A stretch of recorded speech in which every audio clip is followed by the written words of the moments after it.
No sé qué tú ves en mí, mi amor. Ya no dejes de mirarme, que ya me gusta quién soy.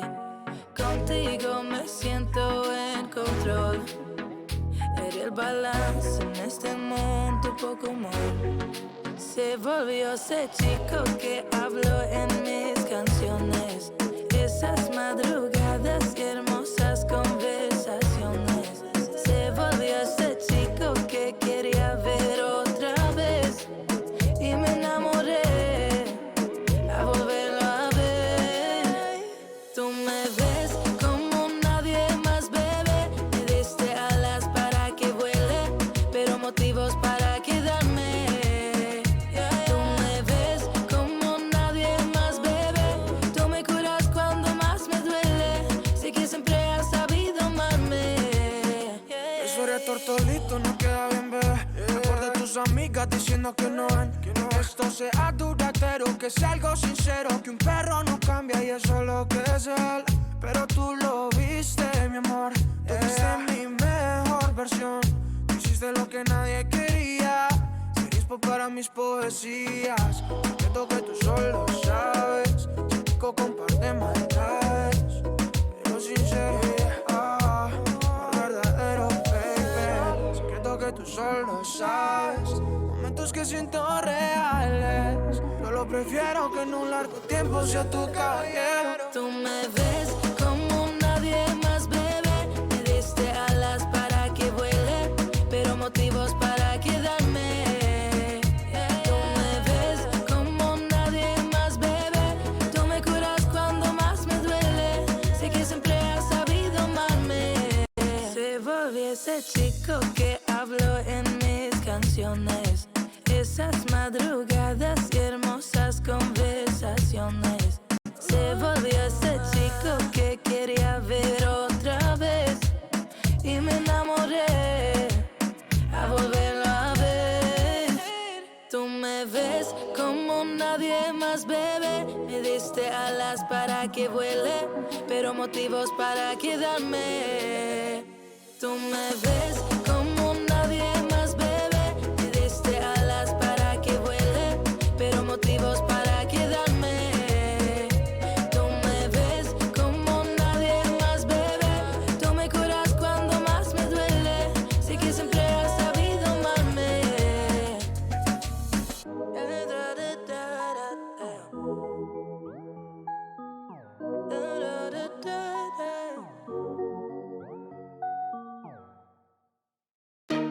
El lunes, vamos a bailarlo, vamos a danzarlo.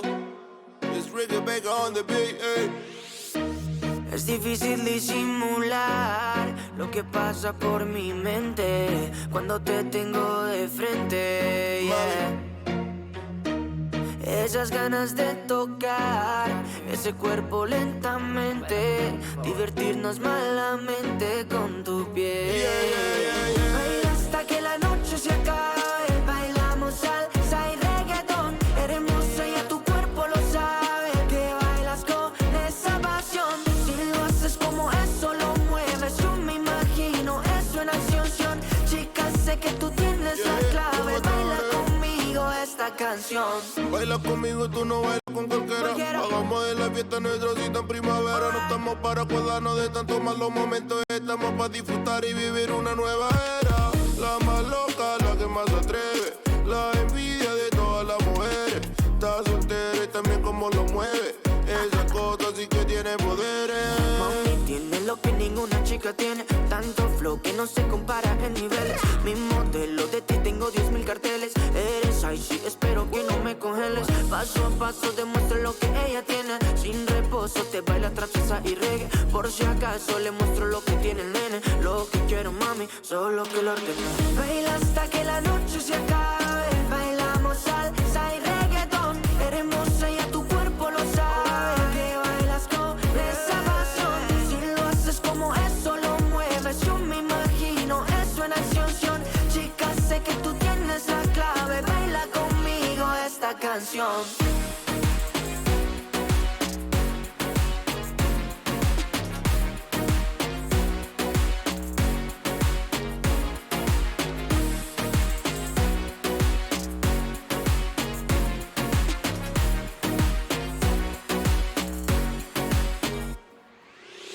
Hermoso tú eres la mera mera.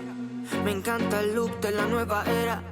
Dile a Mike que ya le encontré nuera, que esa nena ya es mía, la loca para afuera. Así que tranqui, tranqui, que ella se lo goza con un funky, funky. La beso y brinco como un monkey, monkey. Es tan dulce que le dicen pinky, pinky, bebé.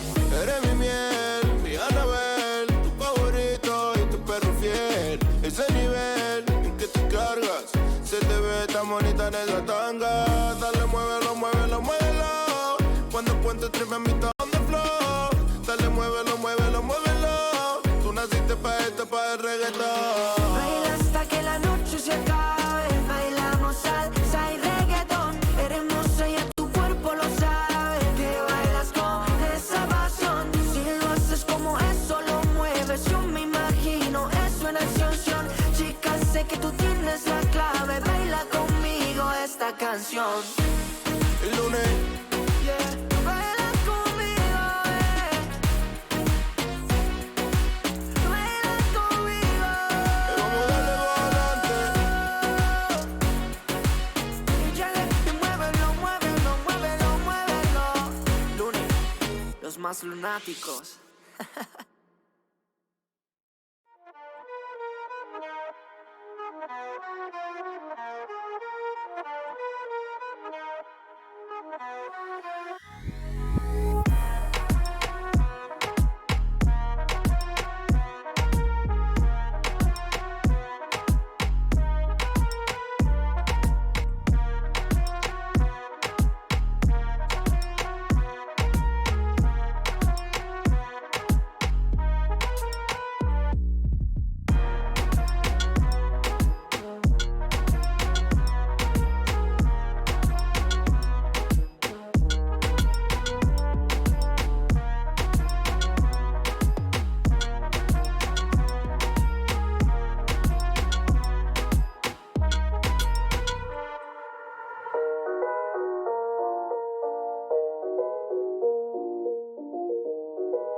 believe in those things. I believe in those things. I just wanna walk my way. I believe in those things. I believe in those things. I believe in those things.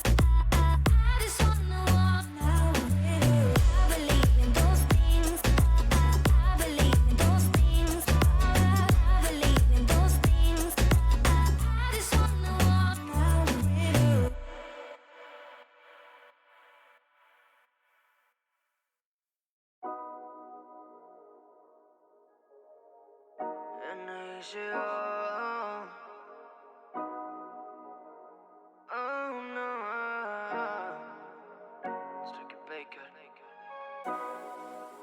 Tomando por noches enteras, tratando de sacar tu amor, pero eso me desespera, me desespera. Todo por culpa de tu dulzura, mami me engañas otra vez. Ese man no te da la altura ni a tu escultura que yo te dé. Todo por culpa de tu dulzura, mami me engañas otra vez. Ese man no te da la altura ni a tu escultura que yo te dé. Toda esa noche de tu amiga que ibas a estudiar, lo hicieron, te fuiste a la fija, pues nada que hablar. Cupido, gracias por la vida que me querías dar, pero mejor yo la rechazo que me va a matar. El último rey Cupido, juro que soy el que río. Trata a los otros como quiera que a ti te traten, por eso es que te trato con desprecio y pecho frío. Yo te bloqueo de todo del Insta, mamita, y te doy las gracias, pero no me llame a mí cuando te engaño. Eso es un barato hecho gracia. Mami, me engañas otra vez. Ese man no te da la altura ni a tu escultura que yo te dé. Todo por culpa de tu dulzura, mami me engañas otra vez. Ese man no te da la altura ni a tu escultura que yo te dé. Primero fueron las rosas con un te quiero, después me dio las espinas, quería dinero. Estoy cansado, tú siempre vienes con peros, y de 100 chicas te pondría yo un cero, porque no vales la pena ni tú jugando de presa. Tú eres de la calle y actuando como una fresa. Ese clon barato también le va a dar pereza de lidiar contigo porque tú cargas y pesas. Todo por culpa de tu dulzura, mami me engañas otra vez. Ese man no te da la altura ni a tu escultura que yo te dé. Todo por culpa de tu dulzura, mami me engañas otra vez. Ese man no te da la altura ni a tu escultura que yo te dé.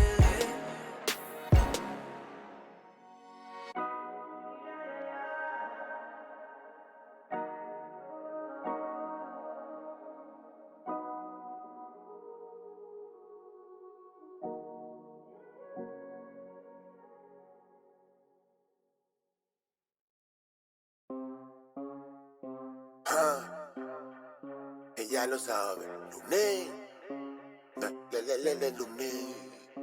Va cogiendo el filé, Le gusta la verde, le gusta entonar. Aquí estamos chile, Party, party, party, nos ponemos farria. Nos encanta el perreo, Hablan mucho, mucho, pero ¿dónde están los haters, baby? Que no los veo. Los dos en la pista, esto se puso feo. Cha, duro, duro, duro, pam, pam. Ejo, le gustan los malos, los underground. Duro, duro, duro, pam, pam. Suri no queda el que sea en primer round. Duro, duro, duro, pam, pam. Ejo, le gustan los malos, los underground. Duro, duro, duro, pam, pam. Siempre estamos a la altura, pero perreamos ambientado. Vamos a pecar con perreo, baby. Te veo con un flow criminal. Aquí en el party se siente como el ambiente nos lleva a otro lugar. Con perreo se entona otra mujer también en la zona. Cuando pone freaky, freaky, freaky, freaky tona, canta como loca porque se emociona. aseguro que todos esos shots se pusieron a fluir, yeah. Baila cerquita, pa'lante y pa' atrás, si quieres encima de mí, yeah. Duro, duro, duro, pam, pam. La jeva le gusta lo malo, lo underground, yeah. Duro, duro, duro, pam, pam. Su no queda al que siempre me around, Duro, duro, duro, pam, pam. La jeva le gusta lo malo, lo underground, yeah. Duro, duro, duro, pam, pam. Siempre estamos a la altura, pero perreamos bien down. Y baila todos los reggaetones y se saben mis canciones como si fueran oraciones en la misa. Tiene carácter de guerrera como todo en esta era, pero conmigo ya está bien sumisa. No es mala mía, si anda sudando. Tú pasas todo el día conmigo aquí gozando y tras. Y no es pa' tanto, esto es una prueba que apenas estoy empezando. Me aseguro que todos esos shots se pusieron a fluir, yeah. Baila cerquita, pa'lante y pa' atrás, si quieres encima de mí, yeah. Duro, duro, duro, pam, pam. La jeva le gusta lo malo, lo underground, yeah. Duro, duro, duro, pam, pam. Su no queda al que siempre me around, Duro, duro, duro, pam, pam. La jeva le gusta lo malo, lo underground, yeah. Duro, duro, duro, pam, pam. Siempre estamos a la altura, pero perreamos cogiendo el feeling, yeah. Le gusta la verde, le gusta entonar, aquí estamos chilling, yeah. Party, party, party, nos ponemos farria, nos encanta el perreo, yeah. Habla mucho, mucho, pero ¿dónde están los haters, baby, que no los veo? Los dos en la pista, esto se puso feo, yeah. Duro, duro, duro, pam, pam. La jeva le gusta lo malo, lo underground, yeah. Duro, duro, duro, pam, pam. Su no queda al que siempre me around, Duro, duro, duro, pam, pam. La jeva le gusta lo malo, lo underground, yeah. Duro, duro, duro, pam, pam. Siempre estamos a la altura, pero perreamos bien down.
Join Face It, Play Siege, win prizes. With 45,000 Ubisoft credits up for grabs every week in the EU Open Cups. Join the action at fce.gg/R6EU.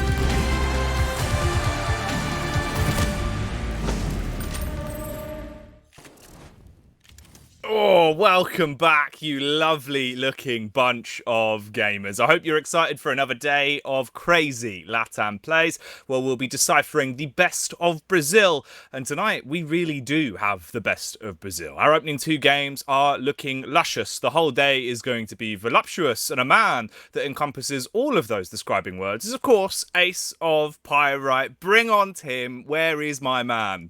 Look at my little grin. Look at my little grin at my little Jackie intro. Bringing some real colour today, Jackie. I've gone for the oranges. We're feeling it. We are ready. Got some big games coming up. I tell you what, before we even get into the schedule, the first two games, exciting. No question.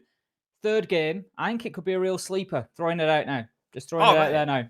100%. There's a chance that could be a dark horse to round out the night with 3 back-to-back big Brazilian bangers. And honestly, I really hope it is, Tim. I think we've been spoilt for choice by today's games. And that basically sums up the past 2 days as well. Play day 1 and play day 2, obviously back on Thursday and then more recently on Saturday. They were chock-a-block with crazy plays. I'm not going to lie, Jackie. I came in on Thursday and I'm thinking, can we outdo stage 1? We've gone pretty big. We've gone pretty big in stage 1. We come out first week, production strong, games are strong, smashing it to pieces. It's been fantastic so far. It really has. It really has. And of course, the show is only going to get better the longer the season goes on as well, because they'll have that standings pool filled out a little bit more. We'll start to see the storylines developing, and we'll also be adding even more to the broadcast. We've been doing it bit by bit. Jacob and Simon, everyone, even me and you, Tim, we've been trying to, get that creative energy involved with the course of Latam, and it seems to have been going down a treat so far. Certainly does, and the players have played their part as well, haven't they? We've had some unreal players already. We've only had 2 play days. We've had 6 games, 12 maps, and they have all been thrillers. How many have we seen go to 11 or 12 rounds? And that sums it up. That's the level of competition that we are dealing with here. And when you look at it and you say, right, NIP, grand finalists, SI 2020, I don't want to bang on about it, but it feels like we've got a bit of ownership of that, Jackie. We've got one of the crown jewels of Siege playing in our region. We've got NIP right up there. And when these teams are competing with them as a benchmark, there you go. That's all you need to know about the level of competition we've got throughout the league. Yeah, the bar has most certainly been raised. The skill ceiling is ridiculously high. It's like roofs in Amsterdam. Let's move on, though, and have a look at the schedule for the day, as it is set to be a stone-cold, stunning affair. 3 big bangers tonight. The first 2 definitely steal the show. And I think most importantly for me, Tim, it's Liquid versus NIP. The clash of titans. Genuinely 2 of the biggest and brightest sparks we have from Brazil. You've got the major winners in NIP, second at SI. Is there really much more we can say to describe how good the Ninjas are? There really isn't, and this matchup didn't disappoint in stage 1. We had it at roughly the same point. I'm pretty sure it was on the first Sunday, and it was absolutely epic. It was 6-all, 6-all. There was nothing to separate them. The games went back and forward. They weren't even run-of-the-mill. It was one team would get themselves 4-2 up, and the other would have to fight back, and it was really down to the wire. It was absolutely phenomenal, and today is going to be no less. There's a bit of needle between these two, I'm absolutely sure. They're all friends off the field, but you get them into the lobby and they want nothing more than to get one over on the other team and prove who is the best in Latam. And that's exactly what we're going to have today. It feels like a real treat. Oh, it really does. At this point, it almost feels like we're at the end of the season. We're back in major territory, because you look at those first 2 games and you see 4 fantastic teams. Team 1, FaZe Clan, Liquid and NIP. We've been spoiled for choice. And then to round it out, of course, we do get some of the dark horses of the competition going against one another. With Santos, a side that have definitely shown there is still room for improvements, but they're working on it. They're starting to climb. They're finding their footing. And also Black Dragons that came in with some big upsetting plays yesterday, Tim. They did. Black Dragons, I think we need to see a little bit more out of them on attack. Yesterday versus Ints, it was very much the story that both of them struggled to pick up rounds on the attack. Very solid on defense. But what I did like from Black Dragons was the level of aggression they showed on attack. I'm thinking about those top floor clearances on Cafe. Hugzord just absolutely going hell for leather through there with the blitz, just getting right up in those defenders' faces. Very entertaining team to watch in terms of results and what they want to achieve and accomplish from the season.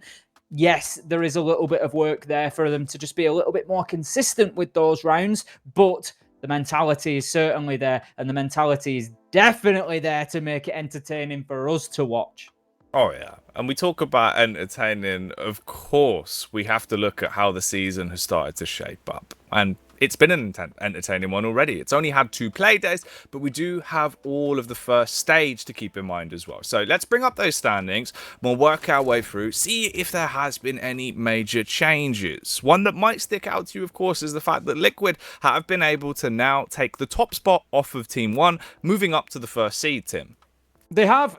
And that is a bit of a coup for them. They missed out on it in stage 1. It all came down to a tiebreaker, but I'm sure that there is plenty more sort of flip-flopping back and forth to do in this table before we get to the end of things. Oh, mate, genuinely, some of these teams, I can't wait to get the grips with, especially once we get in towards the mid-portion of the season, Tim. I think that's where we're really going to have treat after treat of game. We've been spoiled by today, really, just with the actual schedule, but it's just when we get to see more from MIBR, more from W7M. Those are the games I'm excited for once we're in, around week 3, because I think it's really going to be heating up then, Tim. It is, and that's when it's not quite when decisions start being made, but it's at that point where teams are thinking, you're potentially moving towards, now or never moments. This is the time to step up and start really doing the business. And, these early results start to tell by that point in the season as well. The teams that have been able to come away with the big 3-point wins, they're feeling a lot more secure at that point. Oh man, genuinely some big games to come out of these teams, and hopefully security is going to need to be what they start to assert for themselves. Really sooner rather than later, Tim, because already there's been some crazy upsets coming out through the season and a few ridiculous clutches to boot as well. We've got some of those replays to have a bit of a look at as well to get you excited for today. Obviously, if you're returning from Saturday streams, I can imagine you're already quite hyped and you do just want to jump into this. But we got some new viewers along with us today, Tim, and if you weren't watching, these are the big plays of the day. This is what had me and Tim ranting and raving over the course of last night's show. It was an absolute pleasure, Jackie, yesterday. I said it after the show. I thought about it. I rewatched it this morning, taking stats down, and to be honest, could not agree more with what I said last night, and that was, it was one of the funnest broadcasts I've had in Latam. You and I had a bit of fun along with it. We were bouncing through it. The energy was high, and it was just so easy because the siege that we were seeing was fantastic. It was just so enjoyable, and if we can reach anywhere near that level today, then I would say this could have been one of the best weekends of siege that I've seen in a long time. Oh, mate, I'm going to go out on a bit of a bold call here, Tim. I might play devil's advocate with this one, but I reckon this week, if today lives up to how big these cards are looking with the games we've been dealt, this is going to be the best week of LATAM so far. It's a big call, Jackie. It's a big call, but I am with you on it. I really think it could be the game that we need to deliver. I don't want to pin it all down. There's other games going on today, other big games going on today, but that Liquid versus NIP could just be a real crowning moment for, as you say, what could be the best weekend, the best play days of LATAM that we have had. Oh, yeah. But of course, we have to set our focus towards what is coming up first. Our opening game of the night, Tim, they're all star-studded, but this one is shining through as number 1. Team 1, to be precise, taking on FaZe Clan, of course. And there's a lot that goes into this. I think it's actually quite interesting that this is the card we've been dealt, right? Because you look at it storyline-wise, obviously for Team 1, they came in, they were able to find themselves a win, and then it got a little bit shaky. But if we're talking about shaky, that's what reigned true the most for FaZe Clan. It didn't even look like the same team from the major, Tim, when we got to see them play. No, it really didn't. And both teams really have got something to show us here, Jackie. They've both got a point to prove. Team 1 coming in with a draw to begin with. FaZe looking a long way away from the pace initially. We need to see more out of individual players. We've already spoken about that. There was a few people who maybe didn't perform up to the standard we've seen previously from them, and that we know that they are capable of delivering playday after playday. So both have work to do. Particularly Team 1 for me, really, to find that same form that they had last time around. Well, the one consistent factor for Team 1, of course, is the fact they have a full 5-man team of furious Brazilian brutes. All of them can do damage on the server when it comes to their impact fragging, and here they are. Look at these beautiful men, Tim.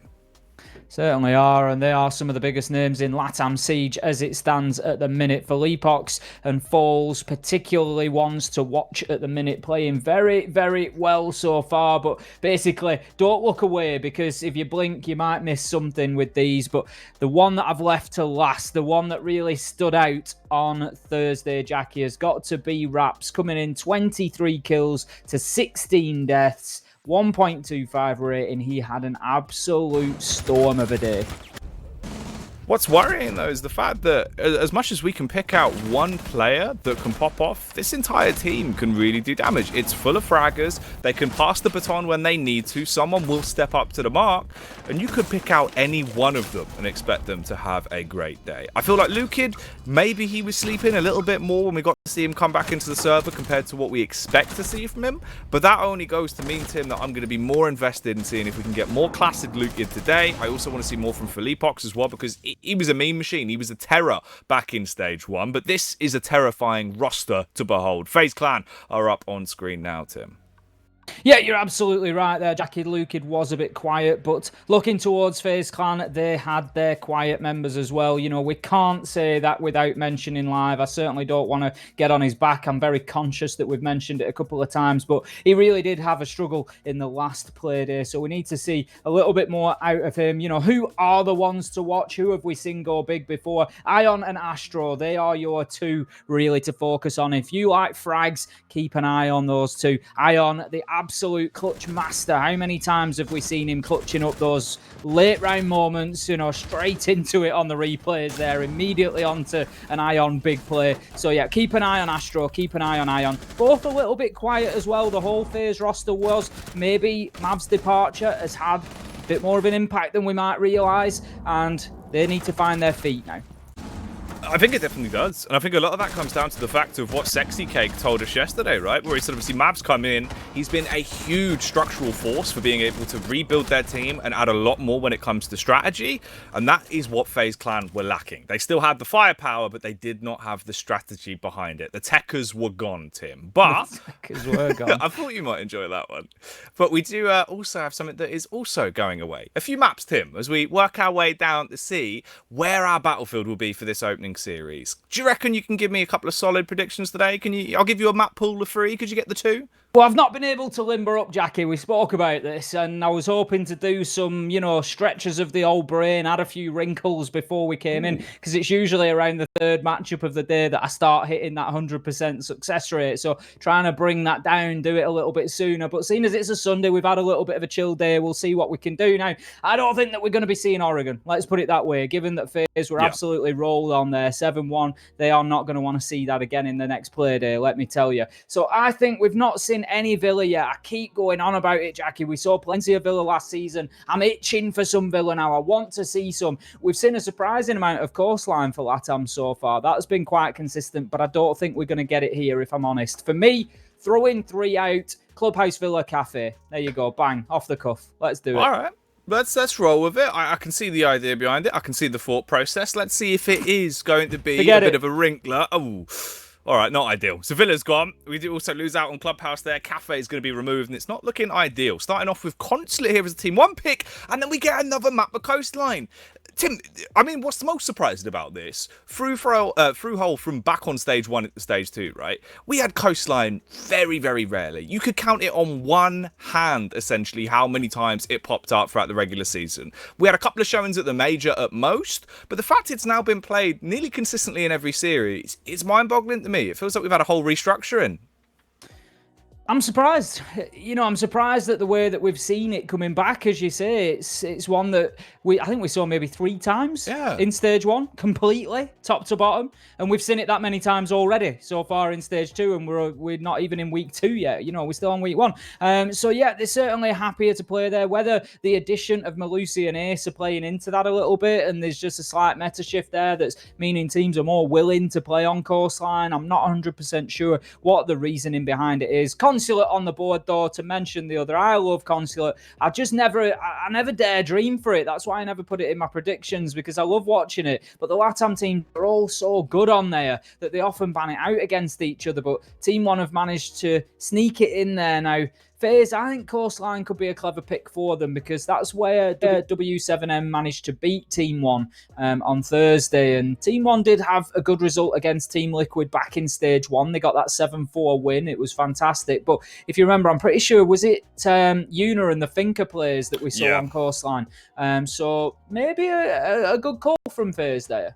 It could be. It is a map that obviously, you know, they were more welcoming to, at least to go on to. And that Finkerplay does still definitely reign strong as one of the more ridiculous clutches we'd seen. He must have been working on his forearm strength for weeks with how far he lobbed that nade to him to start off the clutch. It was ridiculous, right? It was a beauty. For anybody who didn't see it, I'm sure we'll have a highlight of it somewhere at some point. It was a huge clutch on coastline. I think, was it 1 versus 3? Yeah. It was 1 versus 3, and he approaches VIP. So he's coming from Penthouse Theatre side. He's approaching VIP very quickly. He knows he's got a man in there. So he rotates himself all the way around to luggage and then just absolutely launches a grenade across the courtyard through VIP door that just explodes in the man's face, just rips him off the server, and then he goes and finishes the other 2. It was beautiful. So watch out for big players coming in. You know, we know that the ability is there on the side of FaZe. Oh yeah, the skill is definitely there, and we'll see whose skills are going to be paying the bills as we go into our opening map of the day. Consulate is about to begin. Team 1 will be kicking us off on defense. FaZe Clan will be on the attack to begin the day. Now, of course, bear in mind, guys, another new addition to the show. If you want to tell us how you're feeling about this opening series, use the hashtag BR6, tweet at us, and we'll be popping some of those tweets up on stream throughout the course of the day. So please get involved with the conversation. It's not just about me and Tim telling you our thoughts about the games. We want to see what the community thinks as well, because Tim, this is certainly a game that should bring the community together. 2 big teams. Absolutely, everybody should be in and enjoying this one, and that's what it's all about to you and I, Jackie, as everybody, I think, is getting to grips with, getting to know. We love to know that you guys are enjoying it, so yeah, feel free to get in touch, get on Twitter. We'll chuck a couple of bangers up on the screen, we'll read them out, we'll have a little chat about them, we'll have some fun with them, so you feel free to get those tweets raining in. And looking at raining in, we've got the bans well underway now. Thatcher and Maverick will be going by the wayside now. Interestingly, we've seen the real drop-off in Hibana bans on coastline, which was, you know, pretty much a almost 100% ban rate for Hibana on coastline previously. But I think the addition of Ace has just changed that up, because he also has that sort of ranged hard breach ability. You know, he's got some serious guns on him, Jackie, and he can launch those Selma devices over a considerable distance. Oh, mate. He can really launch them out here. Oh, I've got the maps the wrong way around, Jackie. I've written them down the wrong way around. What are you doing, Tim? You can't predict them, right? You can't even say them, right? What's gotten into you? I'm having a nightmare already, Jackie. Well, wake up from it. Splash some water on your face, Tim, because you don't want to miss this, mate. This is less than a nightmare. This is definitely way closer to a dream, because it is a banging first map that is about to commence. Team 1 taking on FaZe Clan. The day is kicking off. It is raring to go from this point forward. We have so many beautiful best of 2s coming up tonight, so please stick with us. Tell your friends, tell your family. If you enjoy Siege, then stick around for a spectacle. You'll be glad to know then I've altered my notes. I've got the maps the right way around. We've got 10 players in the lobby, and we are ready to go. Looking at those bans in terms of Consulate. Maverick's a bit of an interesting one. He does have uses, but there's not a massive requirement to open hatches, particularly on this map. It's quite common in Latam for them to choose to use the Maverick to open the hard reinforced walls, particularly the garage wall, rather than using somebody like Ace or Thermite. But that being said, there's just so many options there. It doesn't really feel to me, honestly, to take that much away from the attackers. I would preference maybe banning somebody like Nomad. So you've then always got that run out potential. As it is, we're probably going to see a lot less aggression on this map. The fact that Nomad has been allowed in means that we also get the rare opportunity to potentially see Valkyrie here on Consulate, usually banned out so often because those exterior cams can be an absolute nightmare and can just really support that run out sort of play style. But with Nomad on the board, there shouldn't be too much concern over that. The air jabs will, I'm sure, do their jobs. Round 1 is underway. 2 minutes and 40 on the clock so far. A fairly slow round, nothing too ridiculous. We haven't seen Team 1 going for any wildly aggressive plays, but there could be some aggression being delivered straight to the front door of Lukid relatively soon. Luckily enough, he is going to be able to peace out, get himself back into a bit of a safer angle to play from as the drones come in.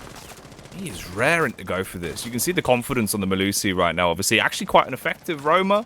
Once you get those Banshees down, you can be a bit more audacious. He knows exactly where they are, Tim. It just depends if he will find himself an entry on the other side of the coin. It seems like actually they're going to go for a run out all the way over the other side. Lesion spits out, but he gets spit back down to the ground. Falls over and gives the entry frag towards FaZe Clan Tim with 2 minutes on the clock.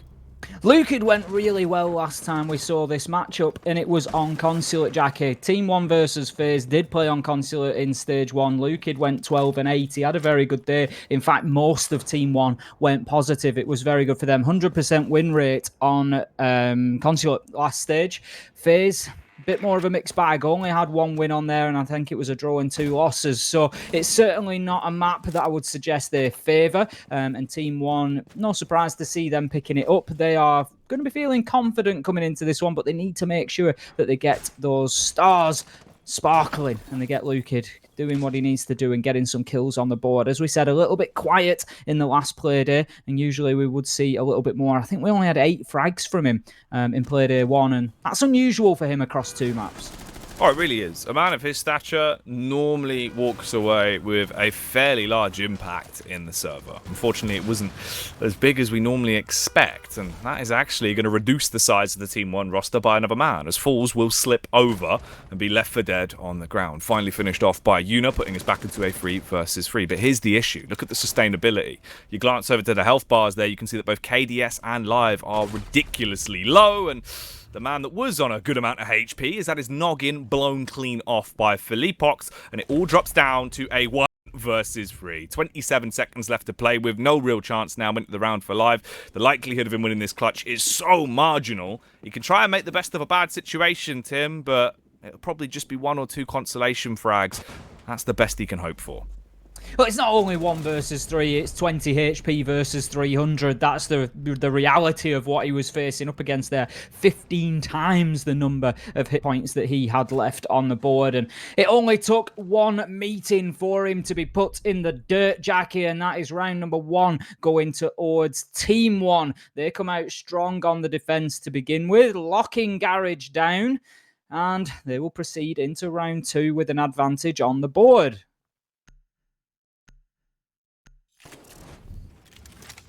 Ooh. Coming straight in as well, the lovely little replay, of course. So we get a glimpse back at the run out that they went for on the Legion immediately. Didn't work out well. It's not the ideal scenario. It felt like he actually had enough time to get that frag and potentially at least turn it into a trade if he doesn't get away scot-free. But nah, wasn't the ideal start. Tim, in the end though, Team 1 do come away with the round and best FaZe Clan in the initial opener. FaZe Clan on the attack. I'm trying to think if this was where they struggled the most back when we saw them previously. I think it was on Cafe on their attack, right? They just couldn't get into gear from what I remember.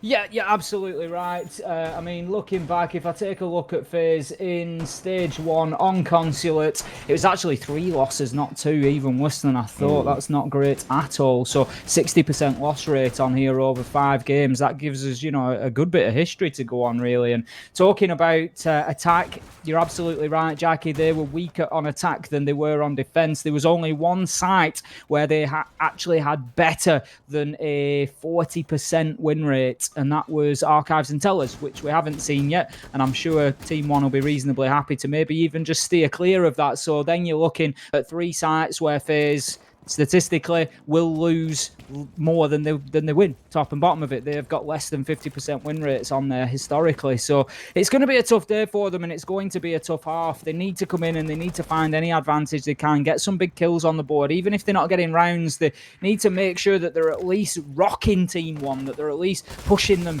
to the limits, so that when they come in on defense, they're not just starting cold. They're not trying to, jumpstart that engine that's already gone out. That's never ideal. You're in there with the jumper cables. Have you seen, Tim, actually, completely off topic, of course, as we do. Sometimes, obviously before, right, it used to be jumper cables. It was all a bit awkward. Now you can actually get a portable power bank that is literally designed to just start car batteries. I mean, it was a matter of time, I'm sure. I don't know the ins and outs of the technology, but I'm sure it was a matter of time, and there we are. Life gets easier.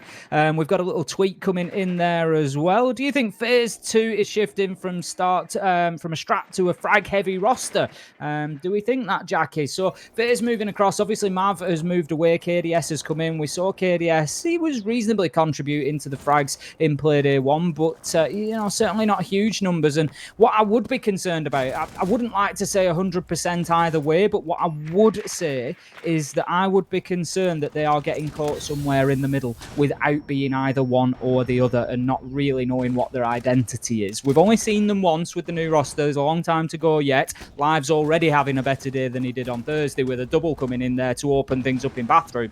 But that's what FaZe need to be careful of, is that they don't get caught up in a transition through this stage. Oh, absolutely. I think obviously losing Mav is going to restrict them a little bit when it comes to that strategy. We've already heard from Sexy Cake that he's doing a lot to add some new tactical play to the side of Team Liquid. But if you want to be a frag-heavy roster, you need a man like Live to perform better than he did back on the opening play day. And this round has been a true display of his level of skill. He's normally a very keen and effective entry fragger when he's sent in the right environment. The 2 frags he got into this round are pretty pivotal as well. They are impact frags. You've taken down the Wamai, and you've also been able to finish off the smoke, of course. This is going to help you out late round, and that's the position we found ourselves in, Tim. With 30 seconds left to work with, time starting to tick away, a bit of damage across the board back to the FaZe Clan roster, but no one's died, and that is the important point. It's a very good point that you make, Jackie, about Live and the entry kills. Astro was the only one to out-kill him on the entry in Stage 1. 27 for Astro, 21 opening kills for Live. And so it really is something that they need him to be doing. And the diffuser will go down in the chaos that ensues there. Ion and KDS finishing things off with a couple of kills in round 2. So FaZe getting themselves on the board immediately. And as I say, they really needed that, because previously, historically, they have struggled on the attack of Consulate. So needed to be careful. They didn't want to find themselves too far behind here. Yes, they've got that defense to look forward to, but the sooner they can get their 2 or 3 rounds on the board, the sooner they will settle down and the better chance they have got of taking this map away from Team 1. It's still going to be a big ask, because Team 1, very, very capable here, but FaZe looking more like the FaZe of old there in round 2. That's the big thing for me. You've hit the nail on the head, Jackie. Live's come in and got himself a couple of openers. Big start for him. Really needed that confidence boost, I'm sure. And then the rest of the team has followed up as well. And that's more what we expect to see. Certainly phasing up there. Oh yeah, that's way more vintage than what we had back on the first play day, right? This is what we saw over the course of the whole first stage, where you could send him in, he would get those entry frags, he would put you into a position to at least pick a round up. Definitely, it's fair to say he struggled last time around. If that was first game back nerves of the roster still trying to find their newfound footing of how KDS slips in, what the adjustments really are, because that's what we were talking about back then on Play Day 1 as well, right, Tim? Where we said we're not sure how FaZe are going to adapt. If it'll be a matter of KDS comes in and they're just going to make a straight 1-for-1 switch in terms of the way they want him to play and the role he'll fill based off of Mav's departure, or if they're going to restructure the roster a little bit. And it seemed like maybe they were trying to alter the roster slightly. It didn't look good, but at least tonight it looks a little bit better. You go 1-for-1 in the opening rounds of Consulate. They keep the game close, but let's see where it will go from here. Back into the third round now, as the aggression will be coming out once again. In terms of the picks, nothing too ridiculous. We've seen a switch over there for Astro, as he'll be donning the Jackal. I'm also liking Yuna on the ace. Once again, we've seen ace a lot more than we've seen Malusi, but into this game, there he goes. Like we might not see any of the defensive side of Team 1 getting a chance to show off those skills. As Live goes straight in with another entry frag, this is way better, Tim. Honestly, I'm really happy to see it. You know, it's always, you never want to see a player have such a rough day as Live did on Thursday, and I'm really glad that he has come back. He's just got his head straight, and he is banged straight into this one, and that's at least 3 so far. I'm not sure if he's got any more that we've missed along the way, but he's definitely got 2 last round, and then the opener here. He is really coming in sharp, and that is what we wanted to see from him. Good, strong start for Live. So 1 minute into the round, FaZe once again getting themselves that early advantage, just moving in quickly and catching Team 1 whilst that preparation of the top floor was still underway. So that goes some way towards allowing FaZe to take the top floor control here. Now, this could be a big flank coming in from Felipox. He'll catch one on a drone, but will be shut down by the man himself. Live once again. He is having a tear so far, Jackie. He is firing his way in and slaying on the server here on Consulate. Complete role reversal from what we had on the opening playdown. It's way better to see Alive once again alive. That pulse is back. He effectively looked dead when we saw him previously, and it is truly a great sight to have him back popping off again on the Ash. His entry fragging prowess really reigning supreme here, but it's the late round that they have to contend with now. Down to a minute on the clock as Live once again clearing his angles, trying to gain that map control and spot out if there is any roamers in play, but he won't be finding anything. Instead, he can just clear out towards the cameras, work his way back up underneath the spiral staircase, and then they'll be set for a pincer play onto the site. Yunar is there still. He's got 3 of those Selma breaching devices, so they can tear down these hard walls.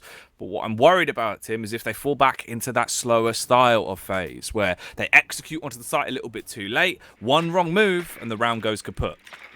That's it. You know, they had some momentum moving across top floor there. They've unfortunately lost a man there to Lukid on the flank, and Foles put one down at the same time, and that's how we found ourselves in a 3 versus 3. But top floor control, not quite theirs. We've still got the Malusi of Foles upstairs, but half health. He needs challenging, and that's exactly what you're talking about there. We don't want FaZe to slow down too much. Get in there, get him killed, use that confidence that you've had. Foles, it's going to be, though, to get the kill onto Astro, and things start falling apart for FaZe here as Reduck gets in on the action as well. It's all down to Yuna, shut down by Foles on a trade. It's going to be the round to Team 1, picking up press and lobby on that mid floor, and FaZe, it just feels like there was a real opportunity there for them to come in and just a little bit of a lapse in concentration maybe to let Lukid up those Visa stairs. It really hurt them. It was only 1 kill, but it left them 3 versus 3, whereas they might have lost a man to Falls anyway, but they could have been 3 versus 4, and it just gives them that extra edge, that extra man to just double up and pinch Falls and get him cleared out.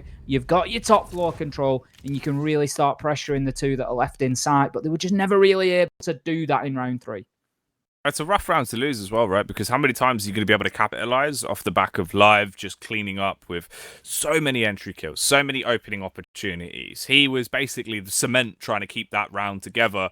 But in the end, you get Team 1 coming in, looking like a sledgehammer and just shattering their hopes and dreams. So a 2-1 split on the scoreline so far. It still is very much early doors of Consulate, so it's not an overwhelming play that's been just whitewashing them every round. It's not as if Team 1 are just dominating. The rounds are still close, which is at least a good sign for the course of the series here, Tim, because, again, this is one of the 2 fixtures we were looking at tonight to be a very close affair. These are the types of games that could realistically go to a 7-5 region both times. Oh, not 2 ways about it. We could be in for another 24-rounder here. We've already had plenty of them so far. So, excuse me, that was take your breath away. Badly. That really took my breath away. Did that one, Jackie? You're right there, mate. I'm struggling. Oh, there we go. I've leveled up. I've leveled out. I've leveled out.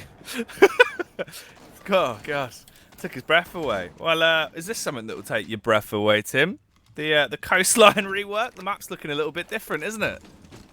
Coastline rework, question mark. It's a good question. It's, I think now something, it seems to be a process that we seem to have slipped into in Siege. It's like every time there's a rework of a map, it's sort of like, right, what's the next rework going to be? I don't think we're ever going to be in a position where we just have a static set of 7 maps and that is, you know, what we use, or maybe a static pool of, say, 10 competitive maps and each season just sees a different set of 7 used. It always feels like there's a next rework on the cards, and that's sort of inevitable because obviously the longer that a map is played, the more we see the same strategies, the more we see it just sort of perfected with iteration time and time again until a point where you do see just very similar action over and over again. Do I think Coastline would benefit? I don't think too much personally. Off the top of my head, I'll be honest, I've not given this any deep thought in the last 60 seconds, Jackie. But I don't think it needs too much of a change. I think easier and sort of more free rotation options would be a good thing, because we talk constantly about how the roam game is limited, and once you clear out those top floor roamers, if you're taking top floor control for a bottom floor objective, for example, very difficult for the roamers to get back into the game or play any sort of flank. It's very easy to lock down, so I think that's a change that Coastline could probably benefit from. Yeah, I thought he was just goofing you because you said it was Coastline rather than Consulate when you got the maps the wrong way around. I thought he was just goofing you, but I do appreciate, you know, the genuine I just tried response. to sidestep it, Jackie. He's basically double done you there. You've been rused multiple times, and it seems Been like there's lampooned. Oh, mate, there's some lampooning going on into this round. KDS, he suffered some damage, but they do role reverse it. Astro coming out with the entry frags. Philippe Box, he's been sent off to the Shadow realm. Tim, they're still building more into this as well. This is like a super solid round coming out from FaZe Clan in the way they played it. You've got 48 seconds left to work with. It's a 5 versus 2. You've nearly got map control that's really going to benefit you, and Falls is down to his low smell can, as he will chuck it out. Another 2 frags come back in, Tim. This round looked like it was over, but now it's just beginning. 3 versus 3, Live and KDS both on low HP as well, and Falls, he's entrenched here in the desk area, just looking to make a nuisance of himself, and that's exactly what he will do. Flip into the SMG, he gets one, Rap steps in to help him out, has his back and gets the kill onto Live. That leaves Astro now 1 versus 3 and an absolute mountain to climb. He finds himself out on the balcony. He's going to drop off the rappel. He needs to get his boots on the ground and start to try hitting some shots. It's all got to start with a kill, but it starts with the wrong one for Astro as Lukid shuts him down, shuts out the round, and finds another one for Team 1. They will go 3-1 ahead now. And that's scary, right? Because that's a round where effectively FaZe Clan have come in, you've got yourself into a 5 versus 3, you've picked off multiple key players for the side, they didn't have too much utility left as well, and then it all just crumbles away. Bit by bit, Team 1, they put up the defenses, they slam down the barricades, and they walk away with another round. A critical round at that as well, as now the scoreline goes 3-1. They're really rocking it here on their defense, and it's scary because, again, it just comes back to haunt you, Tim. You got to think for FaZe Clan, right? They should at least have 2 rounds into this game. They had multiple opportunities now to snatch away potentially even a more dominant scoreline and have this flipped on its head where it could be a 3-1 in favour of FaZe. There was the round where we saw Live just popping off with the entry frags on Ash. We've just had that round as well where it seems like it was theirs to throw away, and throw away it they did. It's just a bit worrying. Their attack has a lot of issues at the minute. And we said this coming in historically on Consulate, it has certainly not been the best side of things for them, hasn't the attack. Team 1, as expected, just completely avoiding Archives and Tellers, which is the site where FaZe have shown us their best attacking performances here. So Team 1 obviously done the homework, obviously got themselves prepared for this very matchup here on this map, and that would suggest to me that they feel that they've done pretty well out of that ban in FaZe, but obviously there is still a big portion of this matchup to go on Coastline. We are in a best of 2, so points are awarded in the league based across both map results. Sorry, it's not based on sort of points for one and then points for the other. It depends on what you do on both. So 2 wins on 2 maps will get you 3 points. A win and a draw will get you 2 points. Win and a loss or 2 draws, that's 1 point. And then a draw and a loss or 2 losses, that will be 0 points. So Team 1 looking to get themselves some solid foundations here on Consulate, and so far so good. They find themselves 3-1 on the scoreboard coming into round 5, and we will have a garage hold here now. That could be dangerous for Reduct. I don't think he's aware that he's been spot out. Will he see the drone underneath the bench there? He doesn't take a shot at it, so he does seem to have just wriggled himself away, if you see there. He's got himself into bathroom, and he's just going to scarp her, so I think he did ultimately see that, but seems to be returning to the scene of the crime, and he needs to be careful there, Jackie. He might just find himself getting pinched. Ooh. Oh no, I think you need to pinch Team 1 as well because they're sleeping at the minute. They need to wake up. Again, the entry frags are coming out off the back of Live. This is the man we know and love as he's really turning up the temperature, dialing up the heat as he dials down, dropping 2 players on the side of Team 1. We also saw another man getting gunned down in the meantime as well, so it's left on Falls and Lukid. Outnumbered in a bit of an awkward spot. It's a 4 versus 2, and you've got 1 minute and 25 seconds. Now, FaZe Clan, if they play their cards right here, as soon as you get that diffuser down, you can essentially know that this round is not going to be lost. You have a fantastic post plant towards Garage. It's so easy to hold it. That's if they even want to go for the gamble of getting it down, though. They could just out-frag them at this point. You outnumber them, you can play it together, you can go in, gain that map control. You've essentially got a 4 versus 1 onto the site as Lukid is out roaming around, and he's not finding much that's going to help him. Ace comes into play, but they try and turn the tides, Tim, and it seems like they've crashed down on him like a ginormous wave.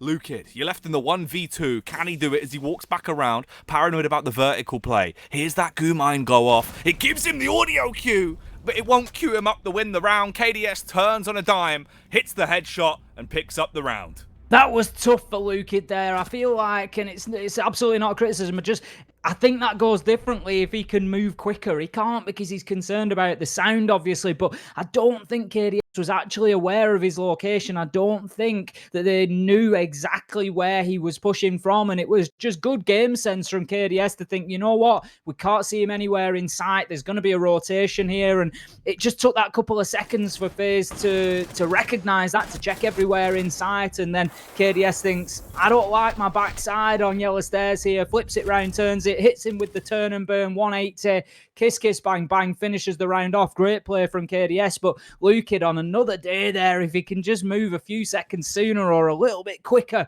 he maybe gets that kill onto the Nomad, and then it's a 1 versus 1 and it's anybody's game. But ultimately, it doesn't matter. It's all coulda, woulda, shoulda, Jackie. He did not, and FaZe, they got the round in the bag, 3-2, and they keep themselves in touch, and they can get onto the defensive half, 3-0. I think they'll be happy enough with that.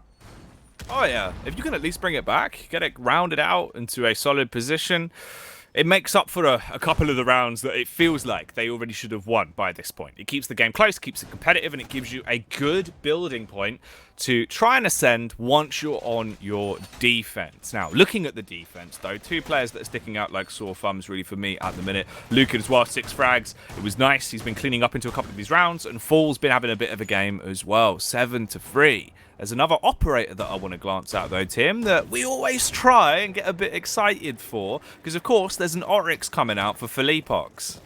Always try to get excited, Jackie. We're just trying to, we want those highs again. We want the highest highs that we saw from Scardinio last season on Villa, where he jumped up the hatch, he hit him on the flank beautifully, but then moved away, used the ability to smash his way through a soft wall, changed up his angle of attack and got himself a second. It was an absolute beaut, but we haven't seen anything of the like since, and every time it gets brought out, you and I both are watching those hatches. We are just locked in, ready for something special, but it just never seems to come about. We'll see if Philippox can deliver this time around or not. Now, we are on a garage hold once again. You could be forgiven almost for thinking we were playing up towards the top floor. You can see there's a major extension gone on up here. We've got reinforcements in place. We've got rotations opened up. And Team 1, they are certainly looking to use the entirety of Consulate here and use the entirety they will as Falls gets himself a kill onto Live to start things off at the yellow door. So that is going to be 1 down. The Ash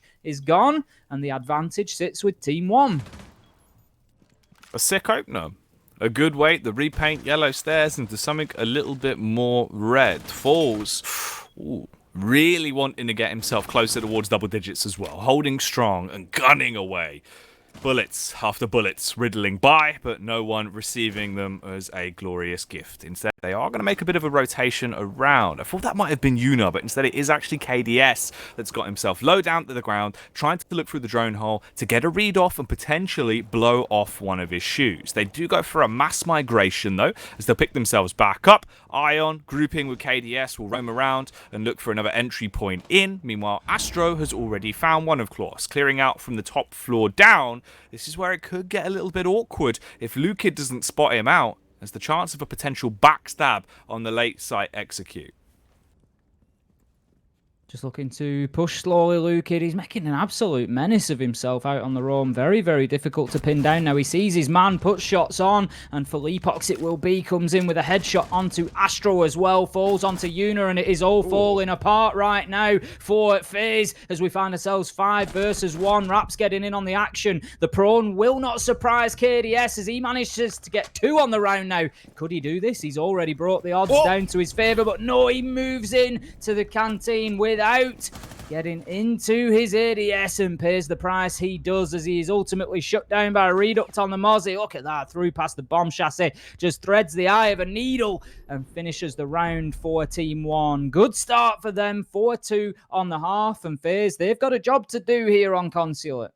I was a little bit worried for the Mozzie there. It felt like he didn't clock him. There was like a millisecond grace period when he ran in through the doorway before we saw the adjustment. Oh, could have got awkward. But in the end, it gets shut down as a 4-2 split on the half. And now Team 1 have an opportunity to show off their aggression and tenacity on their attack. And obviously for FaZe Clan, this is a blessing as well, right? You're on your defense. They performed arguably way better on their defense in recent history. And they're actually going to pull out an Oryx pick as well, Tim. We got KDS on it. I think it's the first time we've actually seen KDS go for this pick.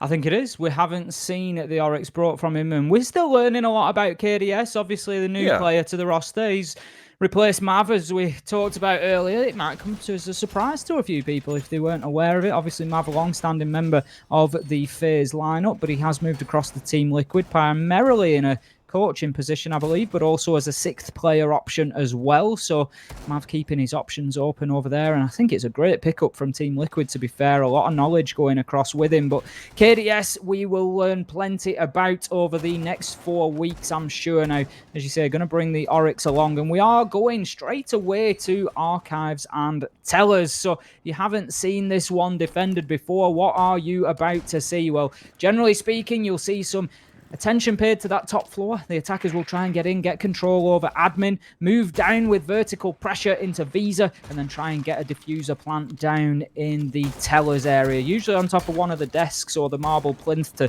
try and keep themselves safe from those myriad nitros that we've got. Unit and Live, Ion, all with nitro options. Astro as well, 4 potentially on the side. So that really shows how they expect to try and hold this plant off. Now, Ion is going to lose his life very early on to Team 1, and that is not a good start for FaZe here on Archives and Tellers. So rough. There's also the fact as well, I mean, FaZe were hot today when it came into the entry frag, specifically Live. It was night and day compared to what you'd seen back on the first play day. He was really playing his role to success, but a lot of the rounds where he did pop off, they couldn't close them out. Now you get onto your defense, the side we were hyping up for them and saying this is where FaZe should be able to hunker down, slog their way through, get a couple of rounds and bring the game back, and you lose Ion immediately. You lose a lot with that as well. Okay, going down so early could restrict them when it comes to the utility and could make it a little bit more awkward. It's a 5 versus 4. There's 1 minute and 40 seconds on the clock. And what is the response going to be? What is the game plan that we have coming out from FaZe? Will they look to try and take a stab in the dark and build it back, getting themselves a frag and equalizing? Or will they just stick to their guns and hold towards the site? You've got the late round rotation possibility here of Astro, and say his name and he'll start the pop off. A clean kill comes out as he assaults his way onto the falls, picks off the first man, and could be ready to bite off a couple more heads. This is actually really good from FaZe. Astro keeping himself alive, might lose his head if he's not careful. How about that Nitro, though? Hits the door frame, and Astro, he hits everything he aims for right now. Takes 1 on the Nitro, flips it round 180, gets himself a kill into the copy room as well. Can he get a third? No, he will not. Redux shuts him down, but 3 overall on the round, 2 in that very short space of time. Great plays from Astro, and he has really put Team 1 on the back foot, wasting an awful lot of time. And you've got to remember, Jackie, still 2 nitros downstairs in the hands of Live and Una here, potentially. I'm not sure if either have been used, but don't think there's really been any need to so far. So hopefully they've got those in pocket and they will be ready to deny this plant attempt. We can see Reduct, he starts to throw it down on the floor. Here comes Una with the nitro in hand, but not quickly enough. I can only assume that he didn't have one available. You can see that the one from the mirror was thrown out, but unsuccessfully. Reduct with a big double. 2-1 now. What a swing in momentum here as the diffuser went down successfully. And I think, yes, Una had already used his nitro earlier in the round, so had to go in and try and get the shotgun denial, but was unsuccessful with the pulse. So now finds himself 10 seconds needing 2 frags, and this one's not going to happen, Jackie. This is a Team 1 round. Yeah, the pulse of Pulse has just flatlined. The man is dead. As a blanket will be thrown over him, it's Lukid that runs up and just shuts this one down, putting another in the bank of Team 1. They are really starting to pick up some speed at this point as well, Tim. I think it's fair to say we're into big MPH territory. Oh, absolutely. The legs are stretched at this point, and they are motoring, no question about it. But for me, it's really a tale of 2 teams almost, just looking at FaZe. I'm not even including Team 1 in that. You've got Astro. Look at the nitro on the replay. Absolutely beautiful. Astro did some great work up in admin. Burned over 2 minutes, kept himself fighting, took 3 with him, did a huge job for his team. And then 2 versus 3, with 2 players downstairs, one of which is a pulse that can essentially see through walls and see when that diffuser is going down on the ground, still unable to close it out. And that is the tale of 2 teams for me of FaZe there. You've got Astro doing great work, and then the others just struggling to put it over the line for him. Which is obviously what was happening back on attack as well. You just have to flip the names around because it was Live that was getting the entries, which is it's just a bit worrying. It's not the ideal Christmas present. And talking of Christmas presents, we've got another tweet that's come through. Of course, guys, remember, hashtag BR6, and you will get featured on the stream. Christmas came early this year. Oh, wait, never mind. It's just that Ace of Pirate and Jackie Esports casting more R6 Latam. This is more epic than Christmas anyway. I mean, Tim, this is certainly a present for us. The whole day is looking like, well, not socks, probably more of like a Sega Dreamcast, right? That's what the day is looking like. You're talking absolute peak Christmas gift in there, Jackie. Absolute peak. Nothing like a new console under the Christmas tree. Oh, mate. You go wild. Bit of Alex Kidd on there. Again, we've done another one where everyone's just going to be like, what? What's a Dreamcast? What's an Alex Kidd? Oh, we're old, Tim. Oh, we're old and we're feeling it, Jackie. But I don't think that this map is going to get too old as it goes at the minute, because it is going to be over in quick fashion whilst the day is still young at this rate. Team 1, they look unstoppable here on Consulate at the moment. 5-2, they find themselves up on the scoreboard, and FaZe able to do very little here to actually impact on the outcome of many of these rounds. They're heading down to attack onto Garage this time around, Team 1, and I can see that once again they will get the access that they need. Look at this. A minute into the round, already heading into clear out Piano. There comes the first challenge. He's got the man down. He doesn't know yet. But Ion, he's just going to bleed away until he dies. I think he just sees the foot there, but might not quite notice it. But what about this, Jackie? The diffuser's going down. A bit of a stealth plant. Falls will stick it, and that is a major problem for FaZe. They've allowed the diffuser into sight and to go down. This is one of the hardest retakes in all of Siege. KDS gets himself a kill, but it's likely impactless. Raps follows it up with one of his own. Ion's down. It's 2 versus 4. This is an absolute nightmare for FaZe. It's all gone sour.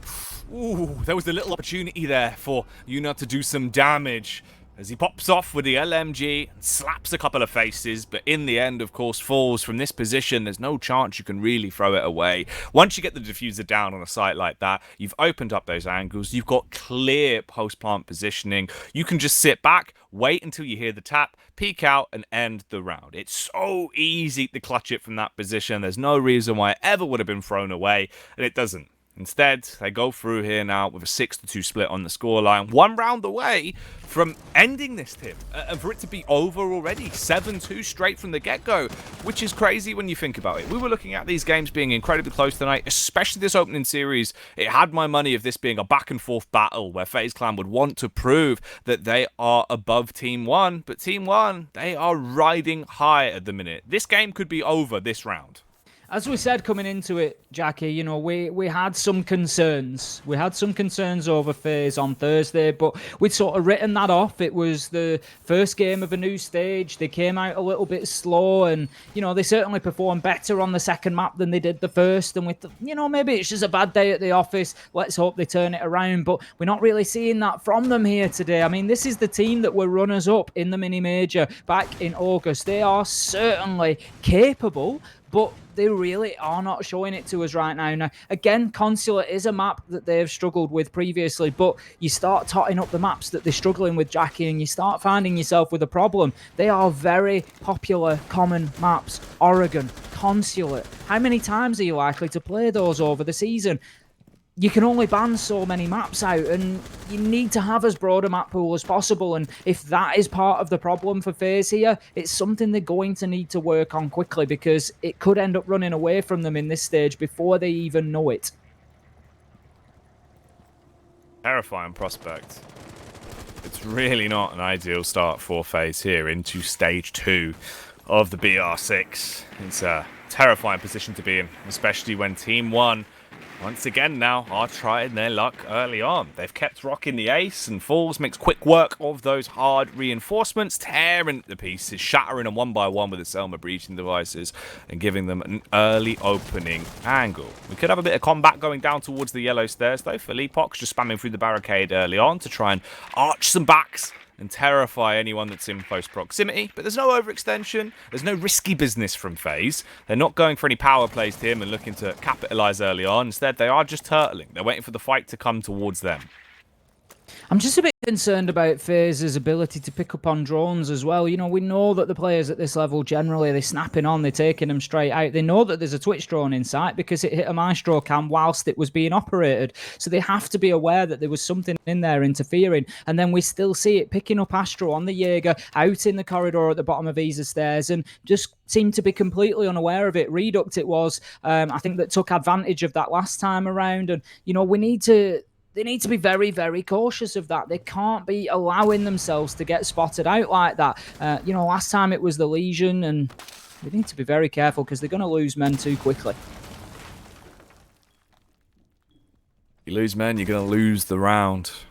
This round right now is slowed down. We have 60 seconds left. Team 1, all 5 alive. FaZe Clan, the same can be said. Everyone's heart's pounding in their chest as the pressure is on. You concede this, you concede the opening map, you'll drop Consulate, and we'll go over the coastline to see if they can bite back and at least keep the series close. They're looking to use that lifeline device to breach their way through the shield, open up the line of sight so they can get a first pick, but it's not working out too well, of course. The ADSs and wire magnets that are in play are just going to suck them up and delete them from existence. Have they got enough throwables to overcome? Right now, they can't. They know he's there, Tim, but there's nothing they can physically do to force him from behind the shield and start to knock his socks off. Philippox and the peak towards the stairway, though, might be able to take a couple of blocks off if he can hit a headshot. It's a 1 versus 3 all of a sudden as things have really started to go wrong. My mistake, 2 versus 3 actually. Diffuser going down though, but Astro's going to push in. He gets the close angle, but it's down. KDS, you're in a risky position here, and it all starts to go wrong. It's left up the Redux in a 1 versus 4. Astro's on it. They've got to get him off. They're not going to make it in time.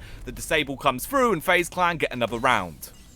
Great play from Astro there. Recognised that there was only one man left and he was a reasonable distance from sight. He had to be. So Astro just taking the opportunity to get on that diffuser, play the objective and put a round on the board. And not before time as well. FaZe, very, very little opportunity left now to them. 6-3 they find themselves, and serious work to be done. They have not got any room for any further errors, and something like that, just letting the diffuser go down, it can be an absolutely fatal error. Scary, but at least it keeps them in the game. I mean, FaZe, 3 rounds. It's not unfathomable. They could definitely do it. They could pick these up. They could try and take this to at least a draw and deny Team 1 getting a win here, which will hurt Team 1. It will slow them down. We had the issues of yesterday, Tim, where a lot of teams were struggling to close out games. They were getting into a point where they were run round away. They were sat on match point, and there was constant reverse sweeps that were occurring. So maybe there's a little bit of fight left in this one yet. Very possibly, but I'll be honest, with the way that we've seen FaZe playing so far, and I look at it and think, can Team 1 find a way on one more site? That's all they need to do. They just need one more successful attack.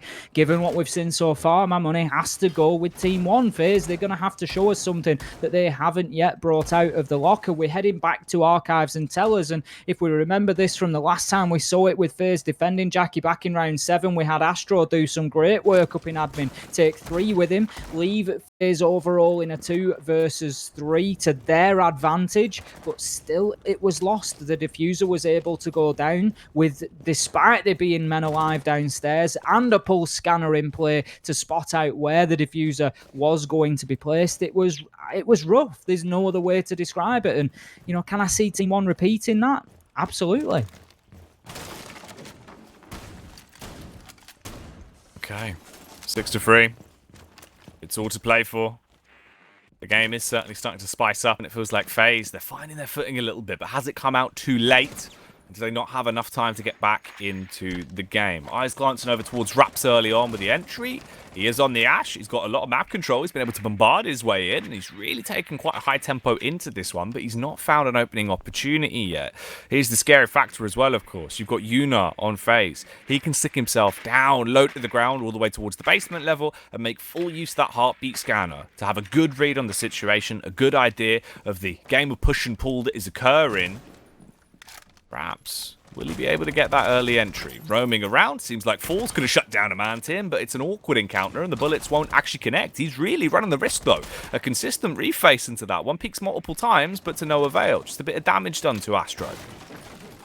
Falls, they're hungry. They're hungry at this point of Team 1. They just want to get in there and win it, and you can see that coming out, as you say, with the re-peak in there. Just keeps facing up to that window, and he's willing to take the challenge, but will not get his man, as I think it was Astro dipped away, having lost a little bit of health on the way as well. So now Team 1, they've got that top floor control that they wanted. They've done it much quicker than they managed to last time, and they haven't lost 3 along the way. So it's certainly going better to begin with for them. But by the flip side as well, FaZe, they haven't lost any men to it, which they did previously. Astro, he's still alive and kicking and could prove an absolute nightmare here if he times this right. But it looks like the man above him, I think it's the Sledge of Lukid, seems to be aware of his presence. Now, Reduct moving in as well. I think Astro's getting spotted out by that Jackal Inox scanner as well. He certainly is, and in comes the challenge, but the shotgun is not powerful enough at that range to do the business. Reduct, however, will move in and get the kill live. Hits his own man, Yuna, with the Nitro. It's all falling apart for FaZe. Is this the moment for Team 1? 5 versus 2. Now, Live manages to put the brakes on for the time being, but Falls will get into a position to put the diffuser down. That's exactly what he's doing. 1 second left to go, and it will be successfully activated. Live a second on the round with the Vector.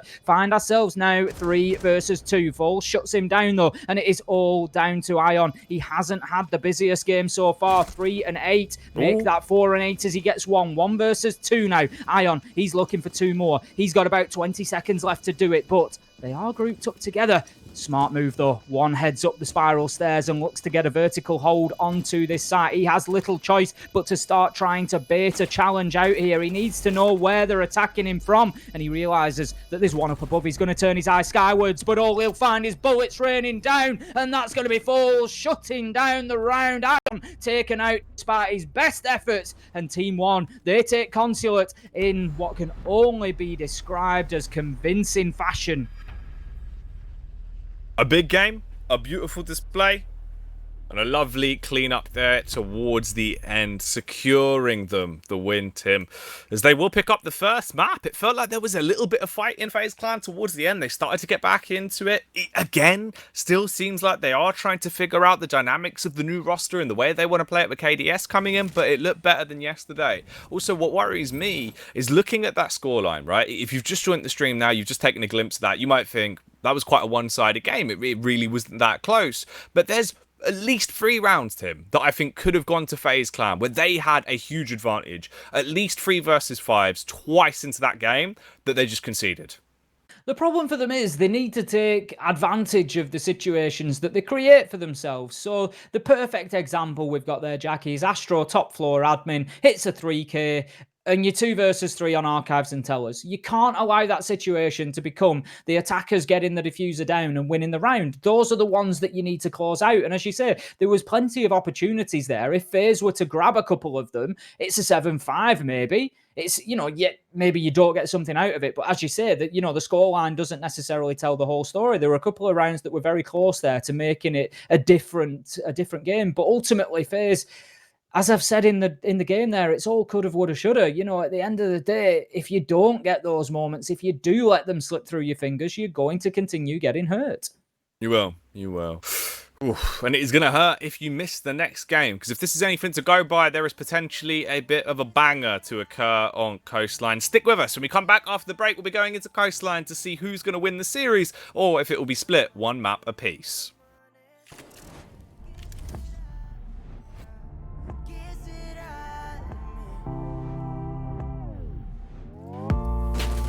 Por todo yo brindo, desde lo feo hasta lo lindo.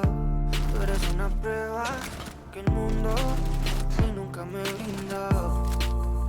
Quería casarme, yo tan loco en ilusionarme, creyendo en tus besos y tus caricias. La verdad no fue el culpable. Ay, todo tiene un propósito y dejarme será solo uno más. Siempre a medias no he logrado encontrar mi otra mitad. El tiempo dirá, el tiempo dirá.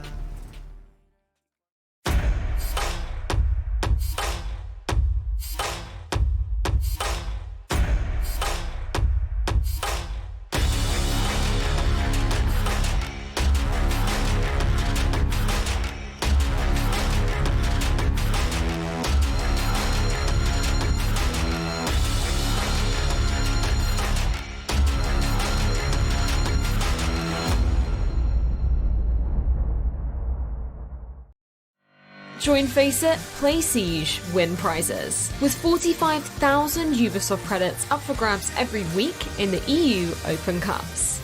Join the action at fce.gg/R6EU.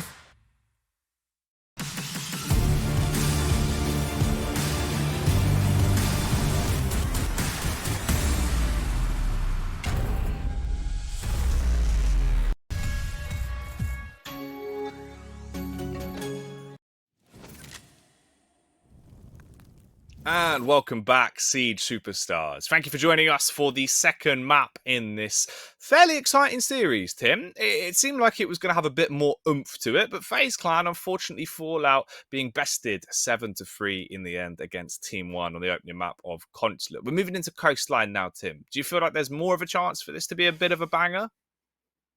I think it could be closer, but honestly, I still favour Team 1 at this point. FaZe just seem really disjointed as a team. They don't seem to be working together coherently, and they're really struggling to get themselves over the line. They create advantageous positions, but then don't follow through on it. Well, here we go then. Coastline is kicking off now as we load our way back in. We've left him. We've got our passports from Consulate. They've been stamped. They've been updated. We've head on over to, of course, the plane station. We're boarded. We're prepared, Tim, and we are arriving in Ibiza, just like the Venga Boys song. And we are ready to party, Jackie. The question is, are Team 1 and FaZe ready to party? Are they ready to bring their best moves here, or are we going to see another weak performance out of FaZe where they struggle to really apply that ability that they've got on the server and to get themselves the win that many of the fans will just be wondering, Jackie, when is it going to come at this point? Yeah, I think the FaZe fandom that are out there, right, are probably just wondering, Is this it? Is this the new roster really struggling to get the grips? You've lost Mav. How much damage has that really done? How long is it going to take them to find their footing? Because what worries me is obviously we kind of had a similar conversation, right, with NIP, where it felt like they had a really off season back in stage 1, where it took them some time to get to grooves with it. But then they really did. And they grabbed the season, ran away with it, came out clutch, and looked absolutely dominant towards the major, winning the whole damn thing. For FaZe Clan, though, this time around, obviously, there's more issues to contend with. It's not just the fact that you're in a little bit of a slump when it comes to games. You're also restructuring your roster. You're trying to change the overall styles and see where KDS fits into the team. It just feels like it's really not clicking at the minute, Tim. Well, the big difference as well between the two is that NIP was still getting results. They were struggling, but they were draws quite often, but they were putting points on the board, and more importantly, they were denying points from other teams who were going to be placed around them. So then when they did turn it on at the end of the season, they still managed to get themselves up into third place because they were within touching distance. They kept themselves close, but to come out of the first 2 play days with 0 points, which is what FaZe are potentially facing here, that could be not catastrophic to the season, but it could be seriously damaging in terms of getting towards those top 4 places. That could be a real struggle. All right.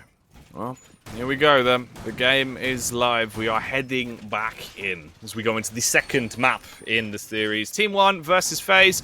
Of course, Team 1, they've already got a win under their belt. They have been able to pick themselves up a nice amount of points from the series, but they'll want to get themselves even more here. They're on their attack as well. They've definitely been doing a bit better on their attack, FaZe Clan. They had a lot better starts. They were getting entry frags this time around, down to live, really doing work on the Ash, but they weren't capitalizing. Even when he did get countless entries, it still fell apart in the late round. They couldn't really pick it up and shut it down. It's just a little bit worrying. Let's see if that will plague Team 1 this time around here on Coastline as we head into the opener. We've already seen Team 1 on Coastline so far in Stage 2. Saw them against W7M on Thursday. 7-5 it finished, and whilst they were competitive, Raps had a tough day, 5-10 on Coastline, and we know that he's capable of more. He'd had an absolutely flying game to start things off, so we'll be looking for a little bit more from Raps here, I am sure. But overall, Reduct and Philippox, they certainly made up for it. 29 kills between the two of them here on Coastline, and that's really what pushed them so close to that win overall with W7M, but they were just able to pip them at the post when it really came down to it. But overall, it was on the attack that Team 1 struggled. They were only successful when attacking Hooker and Billiards. Didn't manage to get a successful round anywhere else. So coming in, it could be a strong starting position for them. We see them attacking Hooker and Billiards here in round number 1, but they're going to have to find those successful rounds elsewhere as well. Ooh, Lukey gets the entry though, and that'll best live actually in the battle of the entry fraggers, it seems. He is hungry for more. He wants to get his jaws around another man, but let's see if he'll have the opportunity to. Getting the reload off onto the breaching device, so he has that in the back pocket if it's necessary. In the meantime, we have seen a trade go down, re-leveling the playing field and putting us back into a 4 versus 4 with 1 minute and 25 seconds left on the clock, and this has actually caused a little bit of a stalemate. It's quelled the push from Team 1. They're not getting as aggressive as it seemed like they were going to be into this round. It felt like they were taking a really high tempo. There's actually been a bit of a thought popped into the back of the mind of the Valkyrie there. You could see Ion trying to realize if he's caught a glimpse of someone or where this rotation's coming from. But the hunters are becoming the hunted, Tim. Ion slowly walking his way around, skulking into a great position. This should be a free frag if he plays his cards right. It all depends on the timing. Hook, line, and sinker. Ooh, the drone goes by, setting up for Luke to follow in straight behind it. Depends on the roam. You could get one, but there'll probably be a trade. In the meantime, the adjustment comes out from Yuna. There's the first. Tries to swing wide onto the stairs, but can't follow it up. They get the pick back onto KDS as well, and this gives away both of their positions, leaving us into a 2 versus 3. Diffuser down, and it can be covered by Ion. Great play from Ion there. Superb patience and trigger discipline, just holding himself until the opportunity presented it, and most importantly, he picked the right man the diffuser on the ground, but he's going to be challenged now, leveled up as Felipox gets a kill. Lukid joins him, so that's a quick swing around 2 versus 1, but we find ourselves in a duel, head-to-head, 1 versus 1. It's going to be Astro versus Lukid. Lukid wins out, pops in through the door. Astro, you got to win that one. He's coming into your line of sight, but Lukid, no, he just ducks, he weaves, he bobs, he gets in there and hits his man and finishes the round for Team 1. That was absolutely anybody's, but it will be the dominant team of the moment, Team 1, coming away with it. Wow. I mean, they got the entry. It felt like it was all going to go wrong when Ion got into position, obviously dropping the diffuser, effectively breaking their momentum into the round, but all it takes is the response from the big lunatic himself. Lukid, young lad Lukey D, coming out with the frags, Tim, and securing an opening round for Team 1. That's clinical stuff. And of course, it's worrying, right? Because this is where you kind of immediately look at FaZe Clan and think they're on their defense. Those are the sort of rounds they have to win. You can't afford to lose those. There's been countless times tonight where they've lost out in 1vx's, and when they're on their defense, it scares me even more if they're going to lose those rounds. I mean, I'm looking at that round, and it to me is a little bit reminiscent of the one I've already spoken about on Consulate, Jackie, where on Consulate, Astro did great work up in admin, got himself a couple of kills, really took the weight off his team. Ion there, great patience, got himself in off flank, put the diffuser down cold on the ground. They had a man advantage. Everything was going in their favour. And then, as I said, FaZe just seemed to get to that tipping point where they are in an advantageous position. They fight their way there, and then they're just unable to push it over the line from there. And that's exactly what we've seen again. Now, again, hindsight is 2020, and it's easy for me to say, but Ion, he remains in the exact same location that he's killed his man from. I understand that he's watching the diffuser. Very important, wants to prevent them being able to move in and collect it. But ultimately, he left himself an easy challenge as well, because Team 1 were able to move down and just pre-fire as they came around the door, and so he's already on the back foot in that gunfight there, and he gets put down, and you've just got to think, is there a rotation possible? Head out of kitchen, even just come back down, literally U-turn on yourself through main lobby and back down the corridor to a same location outside of Blue Bar. Anything at all to just try and change your location a little bit.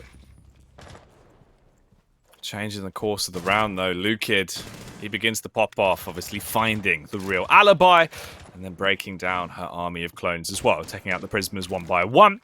He's got a good opener into the round here because it's early on as well. We've only just gone over the 2-minute margin. He could also get a hurty-verty follow-up. Potentially. He's trying to line it up. He knows it's a bit awkward with the vertical beams, but he still beams through as a shining light for the side of Team 1. A sick frag to find. Azuna has been bested. The mute's been dropped down to the DECK, Tim, and FaZe Clan only have 3 operators remaining. This is a rough ride. 1 minute and 30 seconds left. Team 1 are going to be absolutely beaming with how this has gone. KDS, you have an opportunity to bring your team back into the forefront. He's got a sneaking suspicion of the location of one of them, but the Zofia doesn't even need to reveal herself, Tim. Damage from a distance as KDS will take that right on the chin. What a spectacular treat that vertical kill was from Lukid. I can't overstate the difficulty of hitting through those bars, especially when they're sort of running horizontal to you. Another 2 kills rain in for Team 1 here, and it's falling apart for FaZe as Raps will find himself a double at the end of the round. Perfect round it is for Team 1 as they close out number 2, and that is a second location that FaZe are unable to successfully defend, and it just feels, Jackie, like things are going from bad to worse for FaZe Clan here. They come in 7-3, and right now Coastline is running away with them, and this could be an even bigger score if this continues, because it just seems to get worse. Round 1, at least they got into a head-to-head 1 versus 1 come the end of the round, but that time they just weren't even competitive in round 2. Scary. It just feels rough for FaZe, especially when they're just getting rinsed on the entry as well. Lukid's able to run away with it, right? Yeah, the backstab on the alibi is kind of forgivable, but the fact he then goes on to get the follow-up frag, you're engaged in a really rough firefight with the vertical combat. He just pops off, slays another man, then you've lost your mute as well. From that point, you lost a lot of chance in the round. It was just going from bad to worse second by second. FaZe, they're on their defense. They need to get something soon. You have to build up a little bit of a buffer, Tim, and they just aren't at the moment. They're not finding their footing. They've gone out rock climbing. They've said no to the instructor. You know, they haven't taken a carabiner. They haven't got themselves attached on the ropes. They've not got those little shoes with the spikes on the bottom, and they've slipped. At this point, they're free falling. Safety first, Jackie. That's it. You've got to pay attention to the detail, and that free fall is never a good thing, especially if you're on the free face. It's always going to be dangerous. I did a little bit of rock climbing when I was younger. Oh, yeah, I mean, I'm not the tallest of guys, as you know, but you know, my slight frame it means I've got quite a good sort of strength to size ratio. So the old overhangs and things, not too much of a problem. Oh, I'd imagine you'd be quite an agile man. I feel like, you know, you'd be fairly fast from standing to sprinting. I reckon you could pick up speed quite quickly. Like a warthog, Jackie. Yeah. Quite literally like a warthog. I think it's 48 miles an hour they can get up to, somewhere around there. Certainly can shift. Now, talking about shifting, Team 1, they are moving quickly towards a victory here in round 3. They find themselves with a minute off the clock, and they are getting themselves in position to make challenges already. There's a man getting pinged out on the main reception desk there. He's just waiting to take a call, Jackie. He's covering the customer services line, and I think there's a complaint coming his way. Oh, no. Someone's very upset about the quality of hotel room they have been given. There is massive drone holes in the bottom of the floor. They're getting a constant breeze, and they are not happy about it. That was not in the TripAdvisor reviews, and this wasn't either. The fact you're going to get shot in the face when you walk up to the customer service desk because damage is coming out. They are being dashed into the round. This should be the first round on the board for FaZe. They outnumber them 4-2. Raps and Philippox are the only men left standing on the side of Team 1 live. Barely alive at this point. Quite literally 1 hit point left as he dives in, tucks into position, and just tries to hold, playing off his angle. You would have thought you would have won that encounter, but Raps plays it perfectly on the peak, bludgeons him, and brings this back into potentially a winnable round now for Team 1. They could go 3-0 if they can clutch this, and clutch this appears to be the game plan. Raps is ruining them. Shot after shot of sheer success. This is crazy, Tim.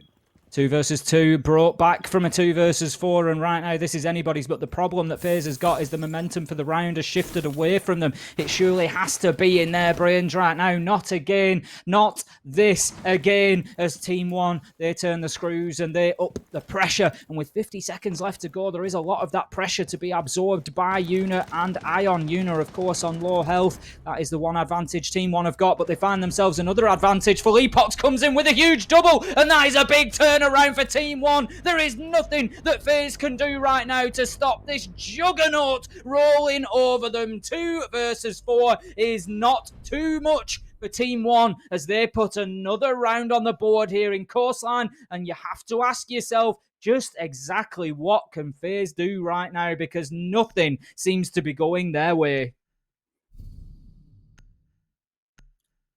That is a wild clutch to pick up. A round that it felt like, again, was almost solidified as one for FaZe. And bit by bit, all the pieces of the puzzle start to fall into place. And Team 1 have won it. 3 rounds now on their attack. The more rounds they're conceding, Tim, the more it's making me sweat and getting me terrified about FaZe Clan's potential attacking half, because they need to get rounds here. They have to get rounds, and it's got to be done soon. We do have another tweet coming through, though, as we've got another little one popped in. I think people underestimate the strat innovation coming out of R6 Latam. The smoke/mirror hold of yellow and bathroom is something I've never seen before. Hashtag BR6, Tim. Absolutely right. Could not agree more. It's something that I've been talking to Des about, particularly. Obviously, Des has been covering on the EUL side, and he did a play day with me back when you were unavailable, Jackie, in the last stage. And there was a couple of things that I said coming in. He said, you know, is there anything particularly I need to know about? And I said, well, you know, there's things that are done differently in Latam sometimes, let me tell you. But they work, and you know there's more than one way to get the job done on Siege. That's what you have to remember. The other thing that I comment on quite often that stands out when we're talking about those sorts of strats that you don't necessarily see is actually on another map. It's on Clubhouse when they hold in CCTV and cache, and they leave half of the wall unreinforced between cache and construction, and they'll challenge through there. They'll play in and around the bomb chassis, and they'll make those challenges to stop the hard breacher coming in and just opening up that wall, and they find success with it. You wouldn't think it would necessarily be probable, but they do it and they make it work, and that's what I love about Latam, the unpredictability sometimes. Oh, mate. Latam's always so explosive. It definitely is innovative. They're willing to try all the newer approaches into the game. They've definitely adapted very quickly to bringing both Ace and Malusi into competitive play with ease. And we've seen them never really wanting to ban them out. They want to keep everything in play. And right now, this game is still in play. Round 4, 1 minute and 50 seconds on the clock. We haven't had a frag just yet, but as you say that, here he is. Astro picking one up. He'll shoot back against fools who will fall, cascading down the side of the building and collapsing onto the ground. You've lost your Buck, you've lost your Jackal, and maybe this is where FaZe won't lose a round. They might actually get themselves a win under their belt here and take the scoreline 3-1 if they can pick up the next 3 frags. But Raps, he begins again. Tim, they've come back from worse positions. Maybe there's still a chance here for Team 1. Next kill needs to go in the direction of FaZe. If this ends up 3 versus 3, it starts becoming a real problem. But Ion, he will secure that by taking Lukid off the board. And along goes Felipox with him. Company on that road, departing from this life and heading into round 5. Now, Raps, he starts as he means to go on. That's a double on the round, but this is going to have to be an ace if he is to clutch this out. We can see Yuna. He is led prone. I think it's Yuna just inside there on the Maestro. Could be wrong. I think just working off silhouette at this point, but the man in VIP, he's just trying to keep himself as unpredictable as possible. Going in and aiming so low at the ground is very unusual. Now you can see what's happening here from Raps is he's just trying to check his corners using that concussion grenade. So when it goes in and doesn't detonate for a few seconds, that tells him that it's exploding on the charge rather than on the proximity element of that gadget. So he knows there's nobody there, basically. If there was somebody, then it would detonate much sooner. He's going to look to take out that Maestro cam, deny the information, but it's a big signal as to where he is pushing from. There's a man in behind the hard reinforce. It is Live who peeks out, takes down Raps, and FaZe, they manage finally to take full advantage of that man count that they had, and they managed to get a round in their favour. It's going to be 3-1, but there's still a lot of work to be done for FaZe here. They need to continue having those good early starts to rounds as they had in round number 4. It's the first round, though.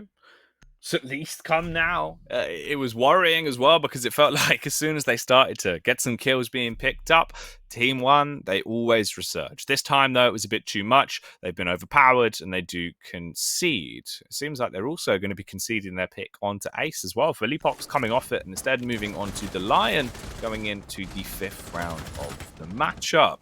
Team 1, they've been really effective on the entries. Obviously, I think that's one of the few rounds where they've actually struggled to get the opening pick, and instead we saw Falls going down. It's been Lukid that's been playing a great game overall. 6 frags to 2 deaths. Raps as well, the exact same split there, 6-2 as well.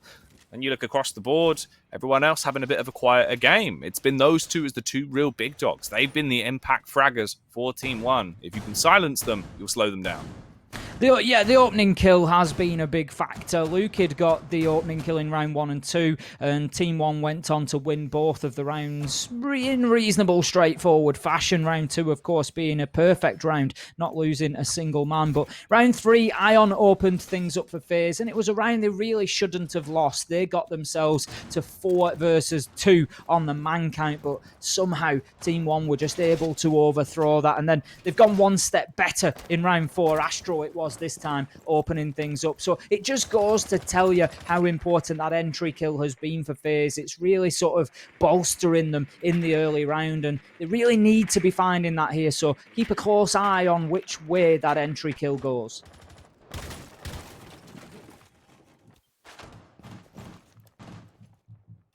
Entry frag is going to be a big talking point for this one. Lukid, is he still going to get away with his tricks, his shenanigans? He's basically just been running the game the whole time. Anything he's wanted to do, he's gotten away with. But this time, it's not going to be as easy for Team 1 to secure the entry. Astro, he bites back. He's had enough of being pushed around him, and he steps up on the Jaeger, coming in with a clean initial kill, shaking up the situation as well, as he shatters Reduct like a wine glass, finding the headshot over the top of the bar. Cleanly done, leaving them with a huge advantage now. This has got to be a second round for FaZe. All you've got to do is turtle up, play the trade game, and you've won this. Astro serving up pain rather than drinks from behind the bar there, and that is exactly the start that I said FaZe Clan needed, coming in with a big double for his team. And that's what they need right now. They need that hero, they need that talisman to come in and just help to steady the ship, and that is exactly what Astro has done. Falls will fall as well. KDS getting the kill in round number 5 to take things to 5 versus 3, and sure, this is another FaZe round on the board here, and not too soon, I can tell you that. It will leave them 3-2, and they really start feeling like they've got themselves back into things. Astro, he doesn't look like he could miss at the minute. You could ask him to shoot a bullet through the eye of a needle, and he'd hit that shot. KDS, it is 5 kills coming between the two of them, Jackie, and that is great from FaZe. Beautiful stuff. It's the entry frags that basically won the entire round as well. It was clean. It was good openers. They took the aggression. They took confidence. And I think that is the big point about it as well, Tim. That's one of the few rounds we've really seen them actually just playing with confident, controlled aggression, going for early runouts, taking those initial spawn peaks, and most importantly, just taking risks.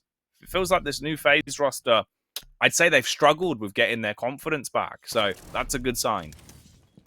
Well, it certainly seems like they've found it in the last couple of rounds there. They're not only getting the kills, but also backing them up. And this is what I've been saying. They're getting themselves into those advantageous positions, but just unable to cash in on them, unable to really take full benefit of the situation. But they've shown an ability in round 4 and 5 to do that. Now, this could be a real snatch and grab theft here if they can come back 3-0 at the half, Jackie. If they can get this one, round 6 on the board, they're going to Penthouse and Theatre, so a little bit unorthodox. Now, we have seen some great holds of this, particularly with Panico extending out and playing in VIP, if you remember. It made it very, very difficult to assault onto, but it doesn't look like something that FaZe is going to be attempting. There is no utility being deployed in there, so they could find themselves hard-pressed here. It's going to be very important that the players out on the roam get themselves some kills. It looks like Astro might join them. He's just putting his ADSs down there,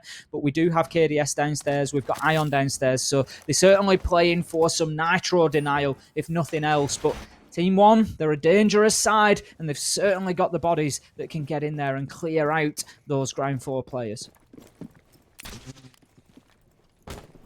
Right.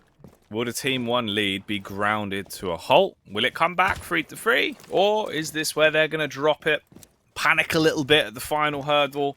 It'll all go south, and Team 1 will take it 4-2. It comes down to this round to decide a lot about this game. It'll give us a bit of a better inkling of how the potential second half is going to go as it gets underway. Raps droning out early, looking to do a bit of reconnaissance and have a safe read to know if he can push his way in.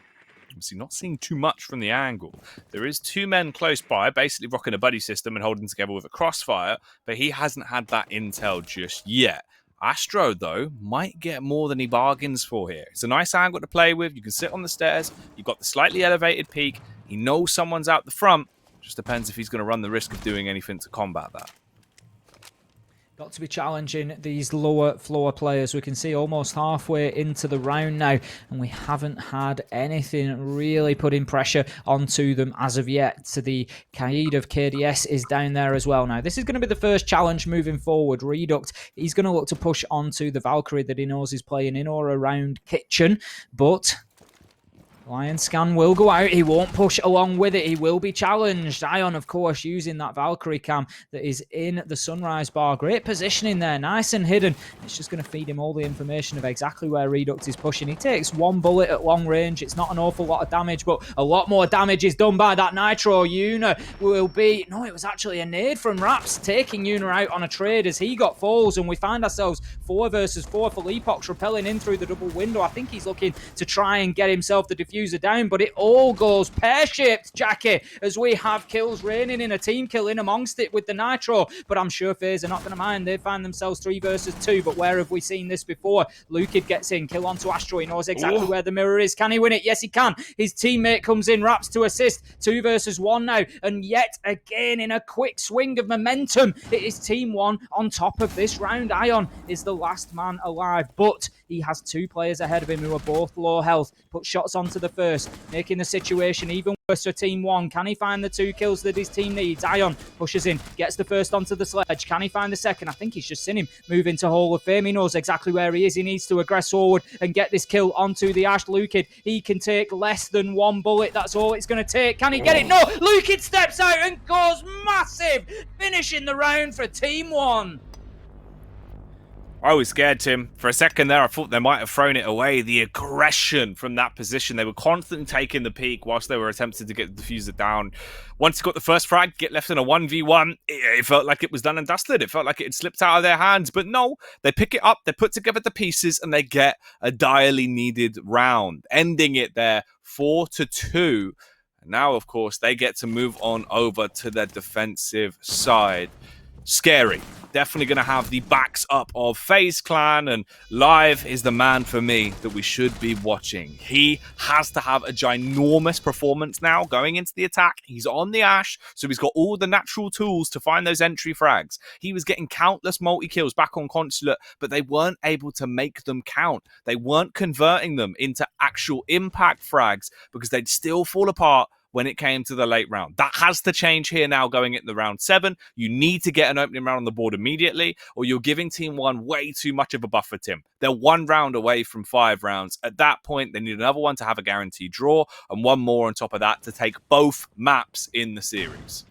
Team 1's ability to close out rounds is what is winning them this, and I know that sounds really obvious sometimes, but it is the difference between these 2 teams. There is frags raining in on both sides. Ion on 5, Astro on 6. You know, you look across, you've got Rap 7, Lukid 9, so we're not talking about a million miles apart. You've got to look across the rest of the team as well. Reduct and Falls only on 1 apiece, but the kills across FaZe are much more level than that. KDS and Yuna bringing up the sort of mid-pack for them on 4 apiece, so the kills are there. They are winning in those gunfights in the early and mid round. It is all down to that last 30 seconds, and that is where the difference is being found. And it is Team 1 that are showing that clinical ability to come through and scrap and to get the rounds over the line. And that is exactly what the scoreboard tells us. 4-2 coming off their attack. They move on to the defense now. And this, as you say, it's going to rest on 1 or 2 players. They need somebody to step up, whether it be Astro, whether it be Live, whether it be both of them, to start coming in and just finding a way. FaZe finds a way, Tim. They have to, or else they are going to be kissing their matchup here against Team 1 goodnight. And this is an important matchup as well, especially when we get closer towards the end of the season. Team 1, they will rank 1 in Stage 1. They're taking the top seed. If you drop your game against them this early, you're going to be paying the price towards the end of the season. So hopefully they can get themselves a round out here. If not, this is where Team 1 start to springboard their way towards the end of this map, but also the series. They get the entry frag once again. And look who goes down. It's Live on the Ash. That is a pivotal pick, Tim, and that really does blow the top off of this one, making it so much harder for FaZe Clan to win the round, especially when all of them are getting gunned down. You've got a 2 versus 5 now. Yuna will at least find a frag as he bites back against Lukid, knocking his block off. But it's all on Yuna. This man has had incredible clutches before on Coastline, but doing it right here, right now, with about 20 HP to play with, it's very unlikely. Nitro being chucked towards him. All that's going to do is instigate him to back off, tail between his legs, and try and create some space. 10 bullets to play with. As the peak comes up, they're not going to make a difference, as Reduct will reduce him to nothing, and Team 1 get another round. Very ambitious Nitro there. I think he must have assumed the player was a little bit closer than he was. You're never going to hit him at that range, but it didn't really matter. At the end of the day, Team 1, it was a matter of time until they got the view onto the last man there. 4 versus 1. They were pretty sure that they had that sewn up, and they find themselves now 5-2. And that round is a little bit worrying for all the FaZe fans out there, Jackie, of which I know that there are numerous, because coming on to the defense, you always have to think, right now, you know, it's FaZe that has to find a way. They have to go in and dismantle the utility and dismantle the defenders and push through. And right now, it's just absolute chaos for FaZe. They are in a conundrum, a real quandary as it stands, and they don't have any answers, it doesn't appear. God damn. And now you've reached the crossroad, right? Because Team 1, they've come out swinging from the get-go. As soon as the bell rang, they were windmilling towards the opposition, Tim. It's like they've come out of spoons and they are fueled, ready for a fight, just hitting blow after blow, and FaZe Clan had nothing to answer for it. They couldn't bite back. The bouncer weren't there to help them. At the end of it, they had lost their chin.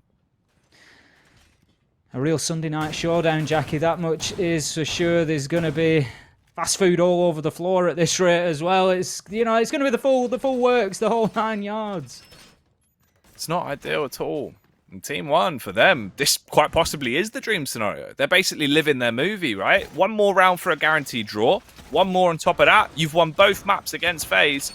That's sick. That's a huge way to start off the season. At that point, they'll have 3 wins and 1 draw under their belt.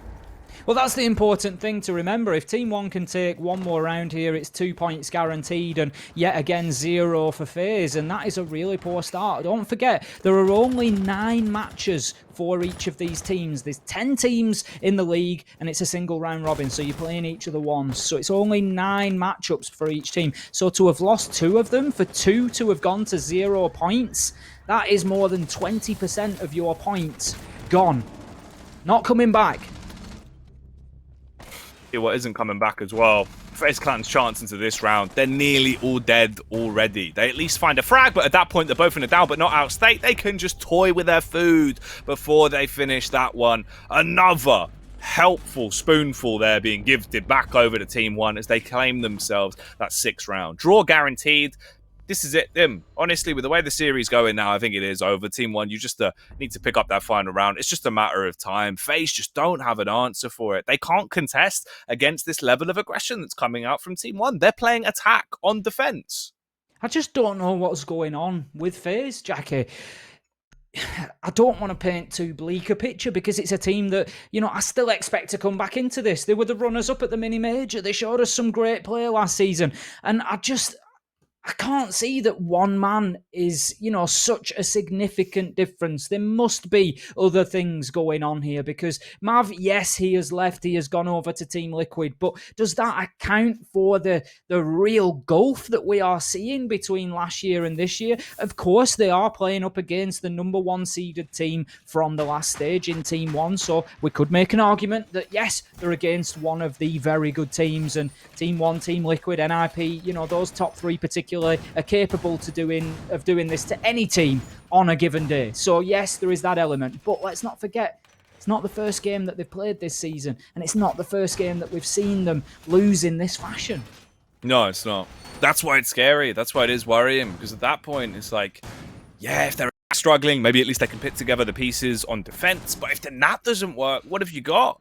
You're playing such a weakened game that you're just getting teared to parts. And I mean, not taking anything away from Team 1. Like, genuinely, they are a super solid side. We've seen that. They're a team that came all the way back from last place in that season of Pro League, all the way up to the first seed in Stage 1 here of BR6. Now coming into Stage 2, they're looking like they've still been able to carry that momentum over. They're still hitting their shots. They're still performing. They're playing with the utmost confidence in and out of games. And now they just need one more round to put this to bed, put it down as a nightcap, and move on to the next play day. Falls is going to be able to open it up once again. The newcomer of FaZe Clan not getting a chance to show his impact in the round, as Nomad is no more. Gunned down early on. Team 1, Tim, have a 5 versus 4 to potentially end the game. What a great angle. And let's, of course, look at the positives as well. We can talk about the struggles that FaZe are having all day, but Team 1 have looked absolutely solid. At the end of the day, you can only play what's in front of you, and it takes a lot of professionalism of any team to make sure that you're closing out that matchup, and that's exactly what Team 1 have done. They have not taken their foot off the gas for a second here, and they've really kept the pressure on FaZe, and they continue to do so. This is becoming a real pressure cooker. They've got the lid just locked on at the minute, and Team 1, they refuse to relinquish any sort of control here on Coastline. 5 versus 3. Live will get one back onto Falls with a nice headshot, so we find ourselves 4 versus 3. FaZe still fighting, and they might still be able to find something here for themselves on Coastline, but the best they can hope for is a draw, of course. It's going to have to come one round at a time, and it's going to have to be 4 rounds in a row without a single mistake. But Team 1, they've just backed off a little bit, and they're going to allow FaZe to play into them, and that pays dividends as Philippox takes down Live 2 versus 4, and surely a matter of time right now. Ooh, Oh, look at the angle as well. That's disgustingly cheeky there from Redux as he's going to rinse his way through Astro. It's all dropped onto Yuna, the man with the pink hair, but can he punish them as he bounces into the site, cleaning up on the first, shuts down Raps. He needs to be suspicious of this close angle though, has a good read but can't combat it in time. As Philippox, he shows that he certainly has an alibi into the game. The GGs are dropped, and so is the round by FaZe. Team 1 walk away with 2 victories tonight. One on Consulate and one on Coastline. Some clean gameplay, Tim. What a message from Team 1. Coastline being a map that they didn't struggle on against W7M, but they had it taken away from them. And then they just come back with a brilliant response against FaZe there. Absolutely clinical from Team 1. Sick stuff. You know, it really does reign true. And also, one of the bigger talking points that come out about it is the fact that we were saying before, right? We didn't see some of the names that are usually at the upper echelons for that roster back on the first play day, Tim. Today, we definitely did. Lukid showed up when they needed him to. Philippox was coming in with those annoying rounds that he's somehow so good at, where you can have a large lead and he'll start to just take you down. Falls as well, coming in when they needed the odd impact frag here and there. The roster just looked like they have that synergy back. Yeah, it was coming from every area of the field. There was just nowhere for FaZe to play into. There was no weak link for them to try and target. As you say, every man has just proven his worth there for Team 1. 100%. Beautiful stuff there. A clean 2-0 to pick up. And obviously on the flip side, you got to feel for FaZe. There's a conundrum in that team, Tim. I know obviously it's not been long since the announcement and the departure of Mav, but they got to try and remedy it. They got to figure out what's going wrong and adapt soon, because that's the sort of team you need to contend against, right? Team 1, at least have a close game. We were thinking 7-5s were possible the whole way through. The fact it was such a one-sided affair is really worrying for FaZe's run throughout the rest of the season. Well, look at it this way. Last time around, the benchmark for getting into the mini-major, the top 4 was 15 points. That's what was achieved by FaZe in 4th place. 15 points, 5 wins at 3 points. So that is now, they've only got 7 games left. And they need to find potentially 15 points out of the potential 21 points. There is not much room for error, and it's only the second play day. It sounds extreme, but that's the reality that they are facing. They need to get rolling soon, and it's not the FaZe that we're used to seeing. As you say, they're going to have to be working hard to find answers. They really are. They really are indeed. But we will get some answers from the side of Team 1, as we do have Bodega that will be joining us, of course, the coach of Team 1. We've spoken to him many times now back in the first stage, and also got to have a chat with him, of course, back on Thursday as well, Tim.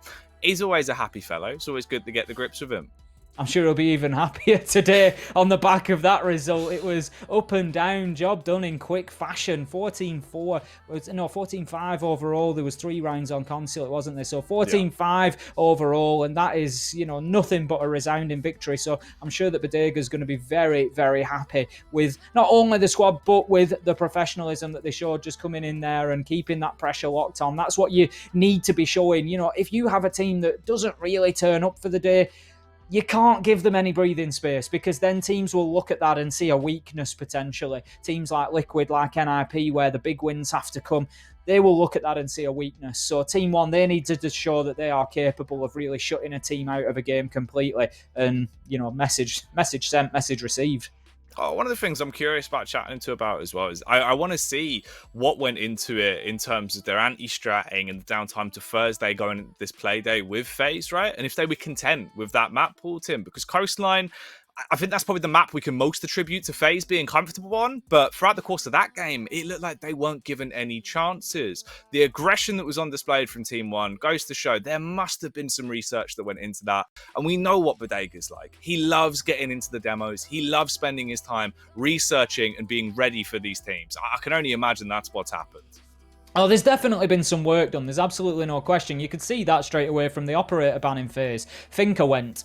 Yeah. Straight away, target ban onto Yuna. There's no two ways about it. You know that Yuna would have been using that operator every single time if that was the case. So, they've definitely done the research back into stage 1. They've had a look over exactly what's gone before, and they knew what to expect out of FaZe. They did, and they countered it perfectly. It also just, again, comes back to the talking point, Tim, where I feel like the issue is with FaZe is they're defeating themselves into a lot of these rounds where we've seen them getting opening frags. They're being able to at least get those entry kills, and these are entry kills that weren't there back on Thursday as well. They had multiple rounds where they were 3 versus 5s, and then it all went wrong because they just drilled that tempo down so slow and just didn't seem like they had the confidence of just going for an execute and playing off the trades. That's worrying for me. If you haven't got confidence in a game like Siege, you've already lost. This is it. Team 1 were allowed back into things too many times. And as I say, just, little things it's easy for us to pick up on, and we're not always right when we do. But I just think about that Ion flank. It was fantastic into Kitchen with the Valkyrie. Gets the kill, puts the diffuser on the ground, but then he basically dies about 4 feet away from where he got that kill. And at this level, that location, even though they don't get the kill cam, they'll know exactly. The book knows where that kill has come from. He's come out of Sunrise, so he knows it's not from there.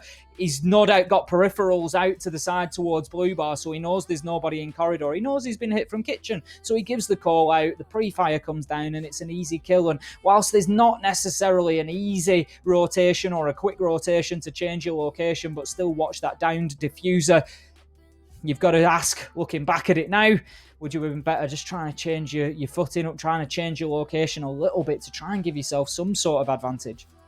Yeah, well, that is our first series wrapped up, and it is a 2-0 victory, of course, for the side of Team 1. We do have Bodega joining us. Bodega, a recurring guest here many times. Here he is. How you doing, brother? To this. Big smiles today. Yeah.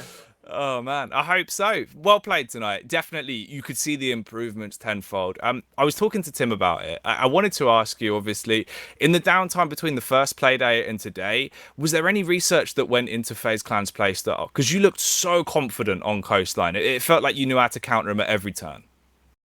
All right, so we've kind of knew that FaZe Clan after Mav went out, they kind of resetted their play style, They became more aggressive and more predictable, I think.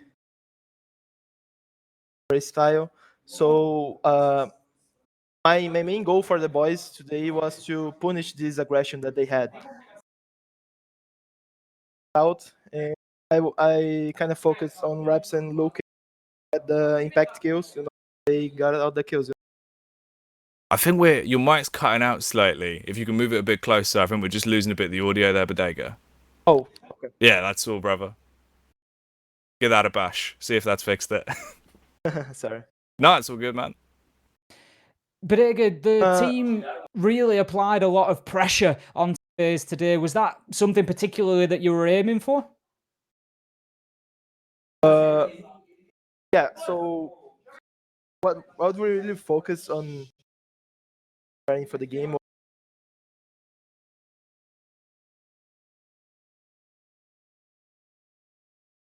We were waiting for them. Basically, everything that they. That's it. We did a great game.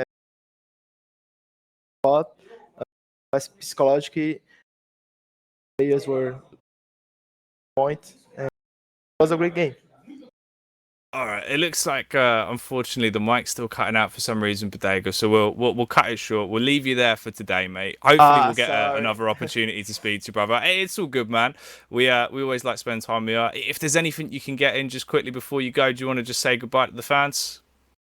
If you guys are hearing this, for the support, get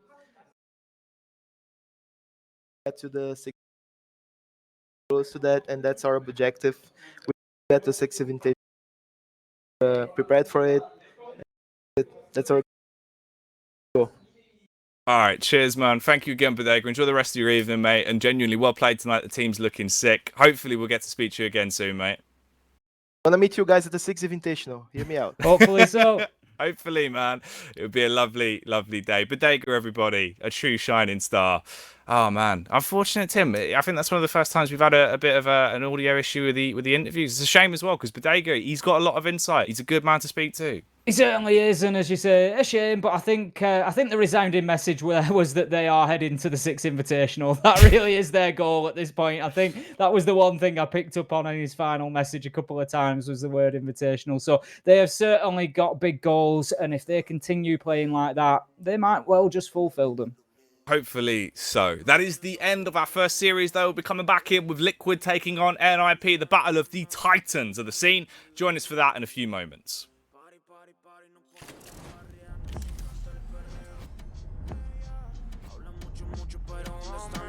Baby, que no lo veo, que no lo veo. Los dos en la pista, esto se puso feo. Duro, duro, duro, pam, pam. Luego le gustó lo malo, lo underground. Duro, duro, duro, pam, pam. Y no queda el que siempre me round.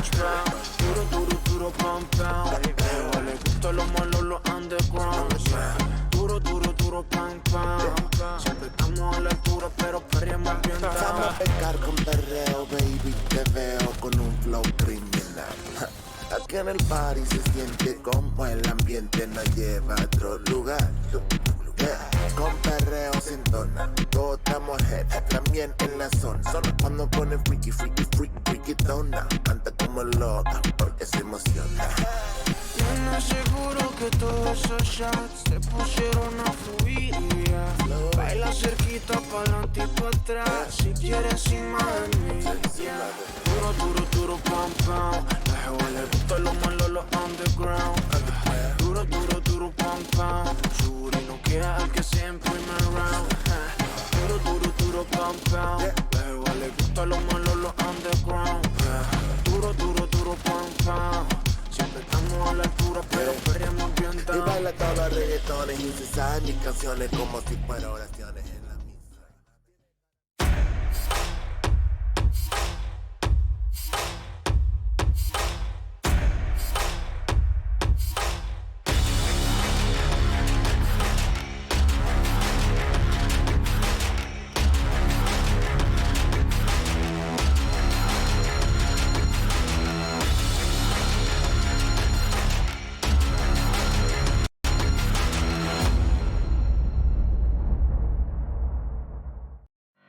Join Face It, Play Siege, win prizes. With 45,000 Ubisoft credits up for grabs every week in the EU Open Cups.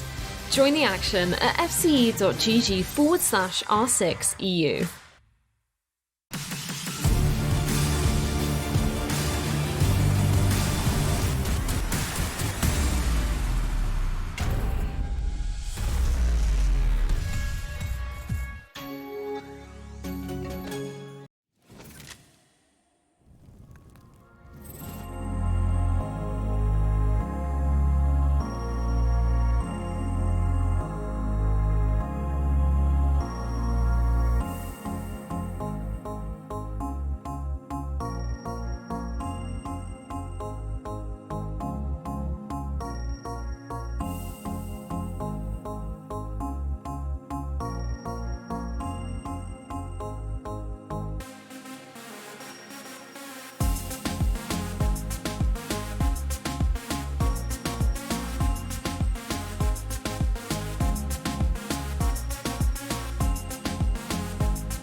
puxando a responsabilidade, Retalha. Olha o perigo!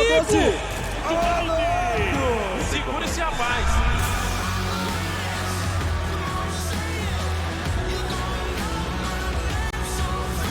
Consegue garantir a rodada num round incrível!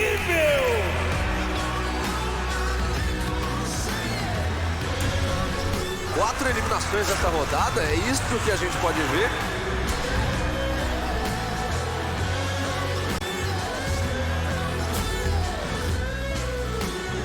Jogo na tela pra vocês!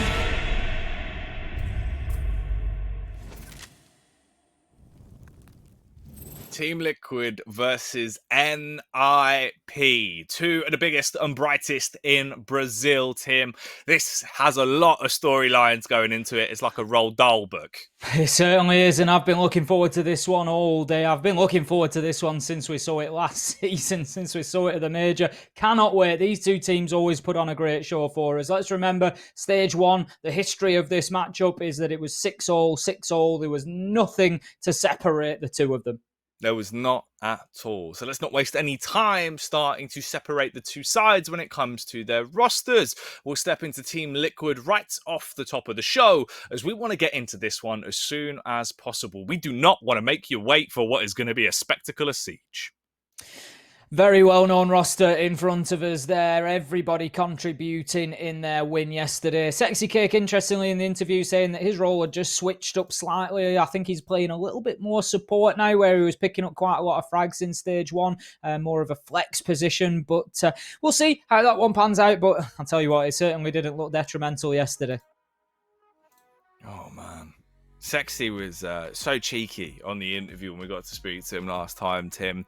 And he always is. He's always a stylish fellow when it comes across. And I think that encompasses this entire team. They are very, very fun to watch. And as you can see, we prepared some of their highlights to try and tantalize you and get you excited to see their gameplay tonight. I know one person that is going to be over the moon that she'll get to see some more Liquid lunacy, Tim. And of course, that's going to be Jenna. Twice in a weekend, what more can she ask for? I'm sure, as you say, absolutely made up. Now, Palu played very well yesterday, as well as basically the entire roster we could pick out, but Palu and Nesk, as usual, were the top-rated players, and I'm sure we're going to be seeing plenty more from that dynamic duo today. Liquid will be facing off, of course, against NIP. The Ninjas in Pajamas, another team of 5-star studded gunners. This whole squad can do so much, ranging from Julio, the Nitro lunatic, who just constantly detonates. Of course, Muzi the Human Uzi, Psycho Pino, and Kamikaze was silent behind the scenes. This entire roster, Tim, really packs a punch. Second at SI, first at the most recent Latam Major. They got a lot of accolades. Certainly have, and they had a quiet stage last time around. We've commented on it already today, and that was that they really struggled to get over those draws for the first half of the season at least, but they hit form at exactly the right time, and that was during that mini-major, and they really came through strong. Never looked like they were anything but winners, to be honest, throughout the entire knockout. They just went straight through the upper bracket, got the map advantage in the grand final, and even then were just so dominant. It was unreal. They won it inside 2 maps, a best of 3 with the one advantage was 3-0, and they were just absolutely phenomenal. Oh, it was wild. It was absolutely ridiculous. That final day, that best of 5 was over in seconds. I think it was the quickest day of the major by far, Tim. It was pretty damn miraculous just how well NIP turned up on that grand final day. Yeah, it really was. They're an exciting team to watch as well. As you've said, plenty of names in there. You've got the unpredictability of Julio. You've got the fragging capability of Muze. You just know when they're in the server that these big players are coming. Oh, there really is. And of course, we need to find out where those big plays are going to be going down. But before that, before we step into the map, Vito, let's have a little bit of a look at how the schedule has gone so far, of course, if you are just joining us. Because as we said straight from the get-go, we were jam-packed with action tonight. All of our games look sickening for multiple different reasons. The first game was set to be a bit of a banger. In the end, it went down with Team 1 obviously just overwhelming the competition, Tim. And then going into this matchup, this is set to quite possibly be the crown jewel of the day. It is, and I think one thing that is fair to say, Jackie, is it has probably arrived a little bit sooner than some might have expected. So if you've got friends who were talking about watching this one and you haven't seen them in the Twitch chat, make sure to give them a message, get them on in here, let them know that the game is about to start, because the first one was done in quick fashion, with Team 1 coming in 7-3, 7-2, 14-5 overall, and certainly not the sort of long-range brawl that we expected between those two. I came in saying it wouldn't have surprised me to see 24 rounds, but no, it was over in short order. So Team Liquid versus NIP coming up next, and we will of course round off the day with what I think could be a real sleeper, Santos versus Black Dragons. Oh, mate, yeah, the final game still has a bit of story to it. It also just goes to show for Santos if they can potentially show off some of their skills that we haven't quite seen yet. For Black Dragons, it's another opportunity to show that they have got consistency to the roster. But we'll bring it back to something a bit more consistent. Of course, what we've been focusing on here, our second series of the night, with Team Liquid taking on NIP. Quite a polarizing game when you think about it. It brings together everything that encompasses the Brazilian scene of Siege. It will get all the NIP fans riled up on Twitter, and I can imagine Jenna's army of the Liquid Lunatics are going to be giving it just as much back, Tim. I live for it. It's that sort of passion and rivalry that I think really adds spice to these matches. At the end of the day, if you didn't have those fans, if you didn't have the teams just bickering backwards and forwards, looking for those bragging rights, throwing the memes around, it just wouldn't have the same sort of value to the win. It wouldn't have those sort of just being big calls being attached to it, and I absolutely love it. I think it really does add some interest. Oh, 100%. It really gives it that extra human element beside it and shows the wide variety of vocal supporters we have here in the Latam scene. If you are one of them, if you're not yet and you want to become one, all you got to do is head over to Twitter, get on social media, hammer in hashtag BR6 and send in your support. If you're representing Liquid, let us know. If you're here for NIP, drum up some ruckus, send in those tweets and we'll feature some of the best on stream throughout the course of the matchup. You can also tell us who you think, of course, is going to take it and what the scoreline might potentially be. And something that could help them with those predictions, Tim, is if you can give me a good prediction when it comes down to the map veto. You got any sneaking suspicions where this is going to go? I've got one or two, Jackie. I think it's fair to say on those tweets as well. Let's not be picking on me anymore, all right? If I get the map wrong, let's just leave me alone. When I'm deep in the game and I can't focus on exactly, what's going on in the tweet there, I don't want none of that going on, so let's calm ourselves. But heading into the map veto, yep, I've got a couple of ideas where we might see for this one, Jackie. Oh, all right. I think we've also got a tweet coming back through as well, as we've just had one come in.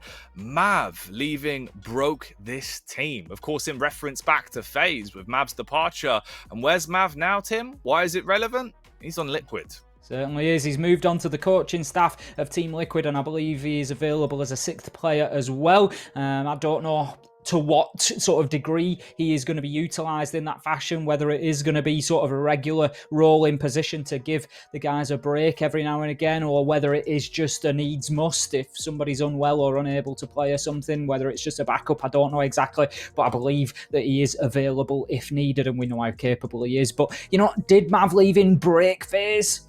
I'm not too sure. Like I say, yes, it's obviously going to have an impact. There's no two ways about that. If you've got somebody who's been in a lineup for a long time with as much knowledge as somebody like Mav, it will have an impact when they go. Has it had such a significant impact between them being grand finalists in the major and then losing the first two matchups of stage 2? There seems to be other things that aren't happening within the team that we've seen previously, as well as Mav leaving. Yeah, but I don't know. I feel like it definitely plays quite a big part in the sense that obviously, we've seen from Bodega saying that the way they've noticed it feels like they've tried to change from more of that strategy-heavy team to a team that does want to just go for frags. And obviously, that can work if you can back that up. If you're able to talk the talk and walk the walk, Tim, you can try and adapt that style of play. But when it feels like live's got a little bit inconsistent, some of the pieces of the puzzle aren't turning up every time, that's when it's a bit harder. That's when you need that backbone of strategy to really give the team extra game plans to fall into, because what they're doing right now feels like it just hasn't had enough time to gel and it's just not really working with them. Well, this is what I said when we had that very question posed on the tweet during Consulate, wasn't it? It's, I said, yeah, I think, there is the potential there that they're moving from strat to frag. Time will tell. We can't guarantee that at this point. We don't know what's going on inside the team. But I said, if that is the case, what it appears may well happen and that they need to be careful doesn't happen is that they get caught in limbo in between. And when you're not going to finish off things like 2 versus 4 rounds, that suggests to me that if you're looking for the frags, you're not finding them. And so you are getting caught in between if that is the ultimate aim. Well, let's aim to see where this series is going then, Tim, as we'll head our way over to the map veto and start to decipher what maps are going to be played for this one. Take it away, Timothy. Well, personally, I don't think we are going to see either of the maps that Liquid played on. I don't think we will see Theme Park or Consulate from them. Consulate, because we know how good NIP are on there, and I think it's a little bit early in the stage to be rolling that dice, of one team being better than the other, going to their best maps, arguably. Liquid also know Consulate very, very well. So I wouldn't be surprised to see that one banned out. Theme Park, it's not a map that we see Liquid sort of go to time after time regularly. So having played it, I think, they'll think, let's not give them the VOD on that one. We know how good NIP are at preparing in a very short space of time based on what they've seen. So I'd count them two out. NIP, they're not going to want to go to Oregon, I don't think, after the performances that we saw out of them through a lot of the season. They did seem to get better on it towards the end of the season. They've done some work, but again, I don't think it's one that you don't want to put your eggs in that basket if you're NIP. You want to be somewhere that you're comfortable and confident. And so I think possibly Cafe, Clubhouse, 2 possibilities, maybe a Villa. I'm going for them 3 again.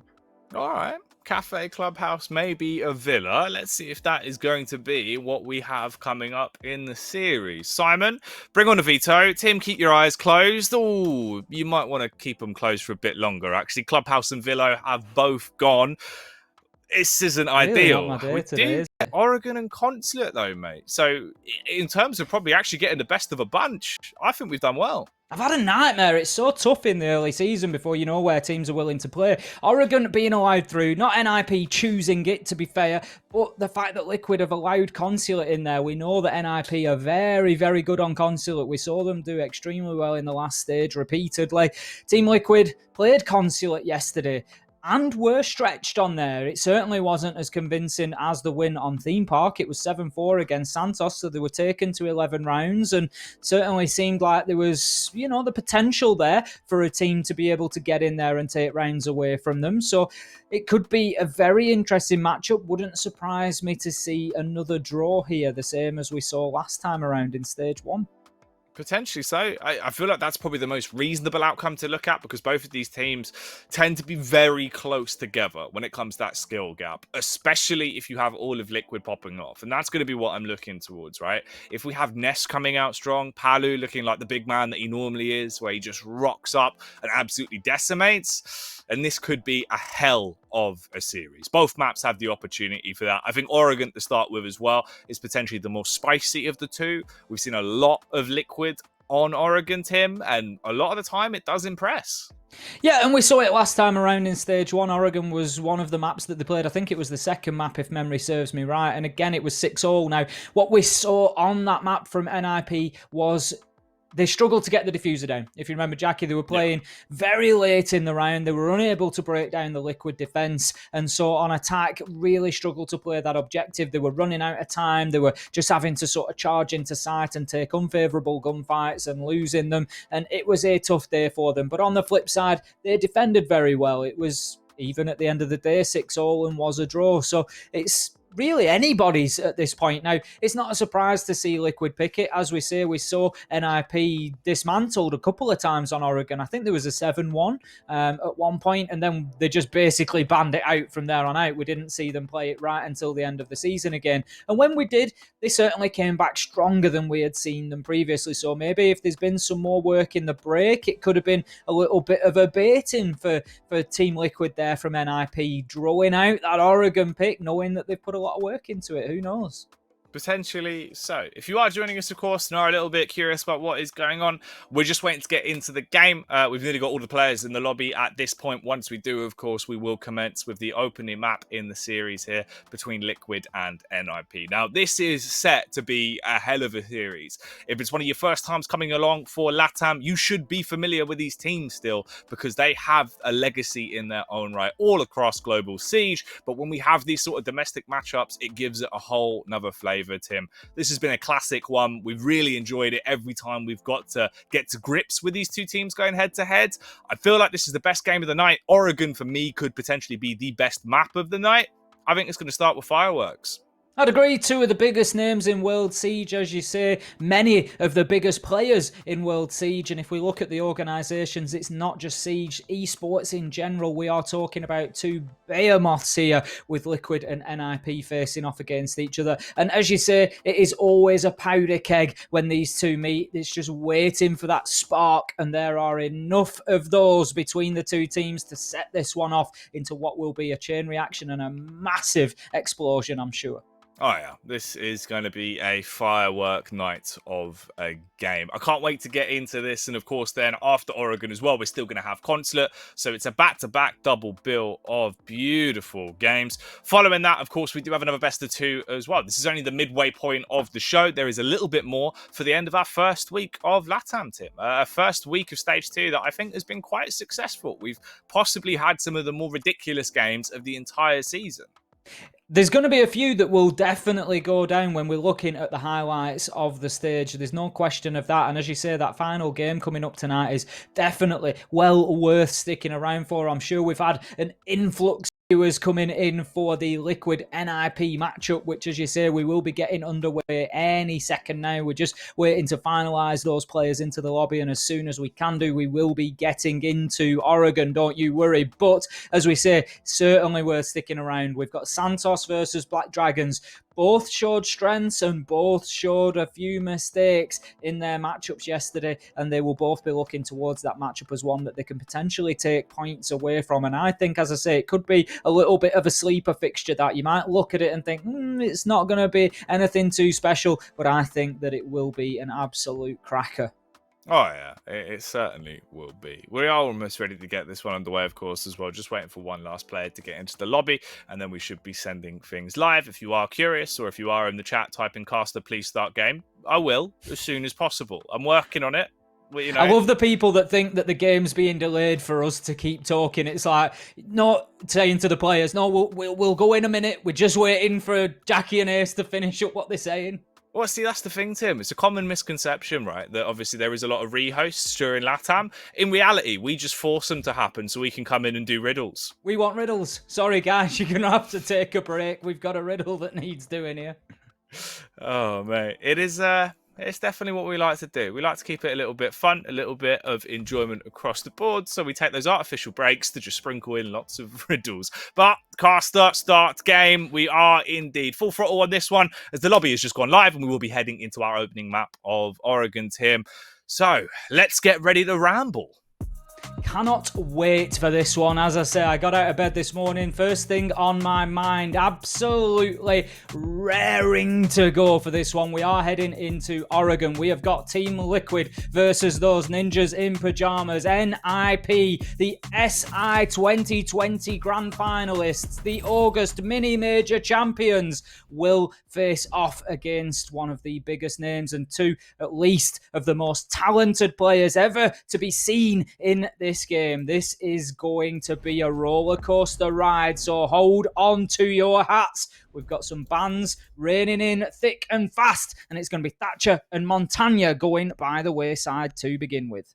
Right, here we are then. Roll up for this one. If you haven't sent out a mass text all across WhatsApp to all of your friends that enjoy Siege, and even the ones that don't, telling them that this game's about to kick off, what are you doing? This is going to be a sickening match. And as the bands are coming out, we can already see the style again that this is shaping up to be. Thatcher, Monty, Echo, and Mirror all taken out of commission as we go into our opening round of Oregon. The Liquid Lunatics, the Blue Army will be on the attacking side to kick us off. Meanwhile, on defense, we have the Ninjas themselves. NIP. Can they get themselves a solid opening round? Who's going to come out on top here to kick us off, Tim? Because this first round means so much between two ginormous teams like this.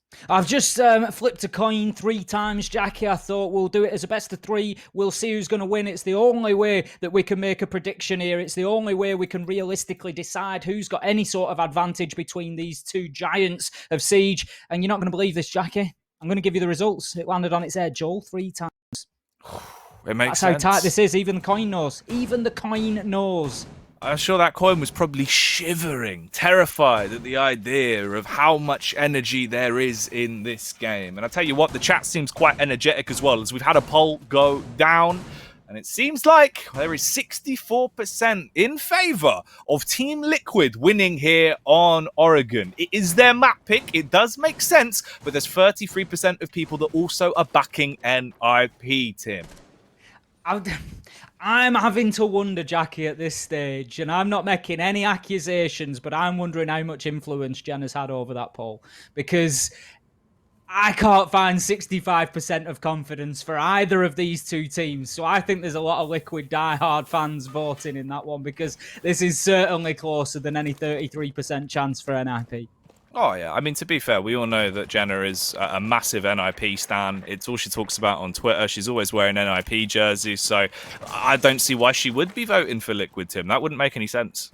No sense whatsoever. But what's making sense so far is the Sledgehammer smashing open those barricades, and early aggression coming out from Team Liquid here. Palu just checking the angles, looking to see if he can find a nice entry frag. He's going to be droning Nesk in. Plenty of information raining into the Asher's ears here, just trying to give that information, make sure that the top floor is clear and the ground floor clearance is underway. We can see Sexy Cake is miles away up at the top of the big tower there, looking to move through rear stage, no doubt, and apply some pressure. And that's one of the keys to this site, is to attack from multiple angles. We saw it yesterday. If you have anything that is too one-dimensional, it's generally reasonably easy to shut down. So good to see so far from Team Liquid that they are spreading themselves across the map, and it's going to be multiple avenues of attack coming in on this one.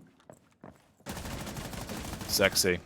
Starting to roam his way in immediately, back over the rear stage, tearing his way through the soft wall as well, so the angle is open in case there's any possibility of someone hitting him with a flank. He'll be prepared for that. He can't have eyes in the back of his head, but he can at least prepare himself in case he is challenged from the rear. Drone goes down the stairway as well, spots out a little bit at the back of Jaeger, but Psycho will be able to reposition. He'll take it down and restrict their info for at least a few more seconds. Liquid, at this point, you've got 1 minute and 18 seconds left to make your move into the site and get an opening frag on the board. NIP are playing very defensive heavy into the round, Tim, turtling up and not looking to give the game away early. I'm like what I'm seeing from NIP, though. They're challenging all entrances here, making it very difficult for Team Liquid to feel any sort of confidence moving in, I am sure. Very difficult for them to get any ground. It's just like this. It's just sort of jab, jab, jab, just moving out. Couple of shots, bit of damage, dip back in, keep yourself alive. And that is working wonders for them right now. 45 seconds and Team Liquid, it's time to start applying some pressure. And that's exactly what Moringa's going to do. He's got himself up on the boxes. He's got a line of sight through into the laundry. He will do some damage. Pino able to juice himself back up though. Kamikaze opens us up with a big kill onto Palu. That is going to be the sledge off the board, and there goes a second with Pino shutting down Sexy. That is now 3 versus 5. Pino able to dip away on the dock and just juice himself back up once more, and right now NIP, they are slaying on the server as Pino Moringa gets one for himself. It's surely going to be impactless, and that's exactly how it follows. Kamikaze and Psycho, they managed to shut out the round, and that is a great first defense from NIP. A big opening round. Solid stuff from the Ninjas there. When it comes to the basement blunders, there was none. They looked very drilled. They lock it down. They hit the shots. And they play a very solid defense game to pick up the opening round. Liquid going to be a bit sore with Road Rash off the back of that one. But of course, it's early doors. It's only the opening round. You can reset yourself. And here's a bit of a change as well. Julio making the switch over onto Clash. In terms of obviously what you have to actually counter that, you do have a Zofia and an Ashe, but he's not sticking to his guns, Tim. Well, more sticking to his shield. Instead, he's thrown that to the wayside and picked up the Goyo. And what's he got on the Goyo, Jackie? What has he He's got a bit of nitro, mate. Exactly. Julio on the nitro. How many vertical nitro kills did we see from this man back in stage 1? It was just one after another after another. The one that sticks with me, it wasn't vertical, it was Valkyrie out of the construction window on Clubhouse and just launched the nitro in through the CCTV window and took down a double kill to win them the map. And then if you remember, loaded into Cafe, so that's the final round of Clubhouse. He wins the map with a double nitro kill, loads into Cafe, and then hits a double nitro vertical kill on the first round. It's just ridiculous, his ability with the C4s. And playing in dorms here, the likelihood is that he's going to try at some point to get underneath, potentially where you've got Pino right now. Underneath him is Classroom. If you can get in and around there when they're trying to breach that closet wall, again, you can have an absolute field day. But I'm sure that Team Liquid will be very alert to that potential danger. Round 2 then. As we start to get back into the commotion. Got a bit of Nest Cam for now, and I'm glad we do. He can be a real pain in the backside when it comes to his entry fragging potential. He is fast, he is furious, he is quite a lot like Vin Diesel. Tim, it really does pack a punch when it comes to getting those early frags to shut down the opposing side, and that's just what Team Liquid need. You want your players like Nesk and Palu to be on point into these early rounds to get that momentum back in your favour. Momentum that has been quelled so far, of course, by the hard reinforcements that are up, but luckily it is the main man Maverick coming over in the form of Sexy Cake that will start to tear these walls down and give them another point of attack.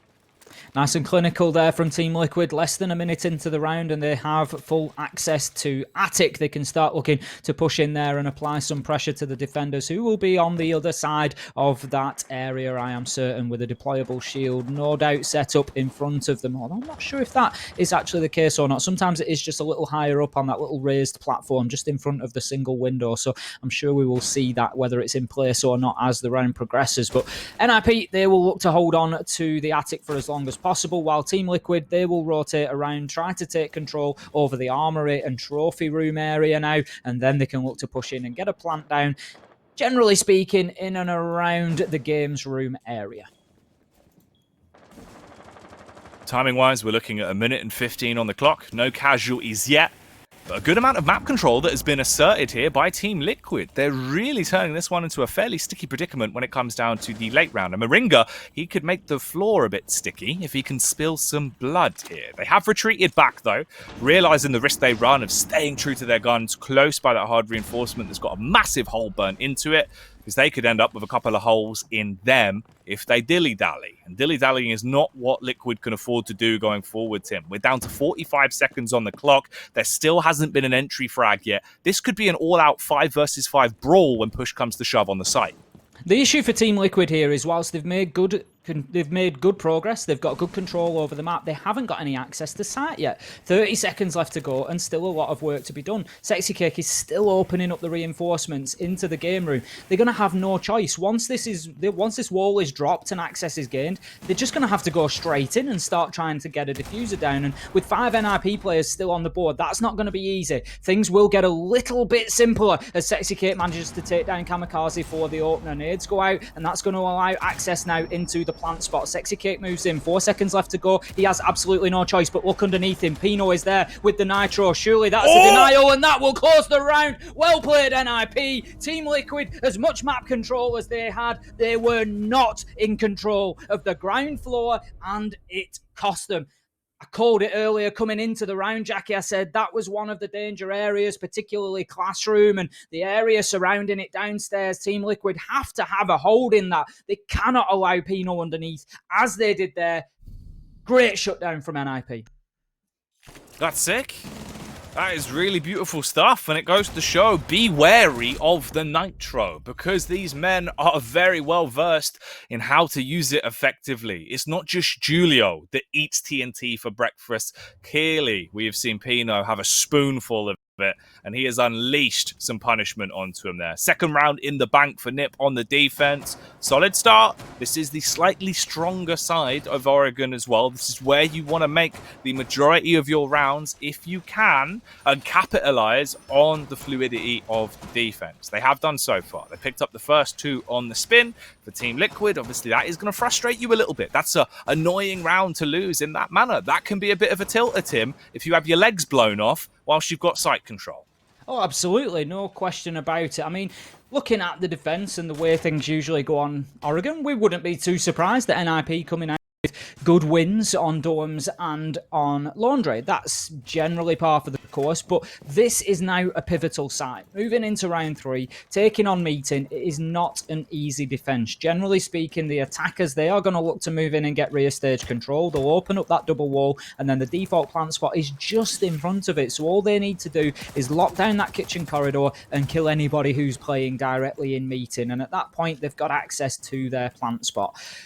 It's reasonably a short process. You're looking at 2 or 3 steps essentially to get into that position. NIP, by contrast, they've got some difficult angles to try and play against. Once they get forced back into Meeting, they may be playing from the kitchen rotate, for example, or they'll try and keep a man, probably Julio with the shotgun, hard up against this rear stage. It gets really tough to keep yourself entrenched there.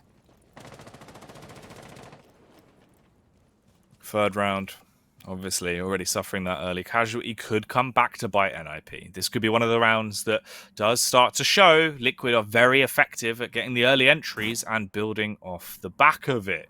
There hasn't been anything too wild, though, as a response from NIP, but they are set up to try and do something a bit cheeky if the opportunity presents itself. Obviously, Pino with a Valkyrie cam by the window with a barricade mostly broken, so he can leap his way out if he wants to go for the wide swing and attempt the run out. But it's not looking tantalizing enough. It hasn't made him believe he can pull it off with success, so he doesn't run the risk. Already you're at a disadvantage. You don't want to give away a second frag for free, so they hold, and he'll rotate back round to assist his teammates towards the site. A pretty sight for Liquid, though, is the fact that they are making, again, quick work of these reinforced walls to get in towards this stage. Palu, though, has nearly been left rear-ended, Tim. He's taken a lot of damage there and is incredibly low at this point.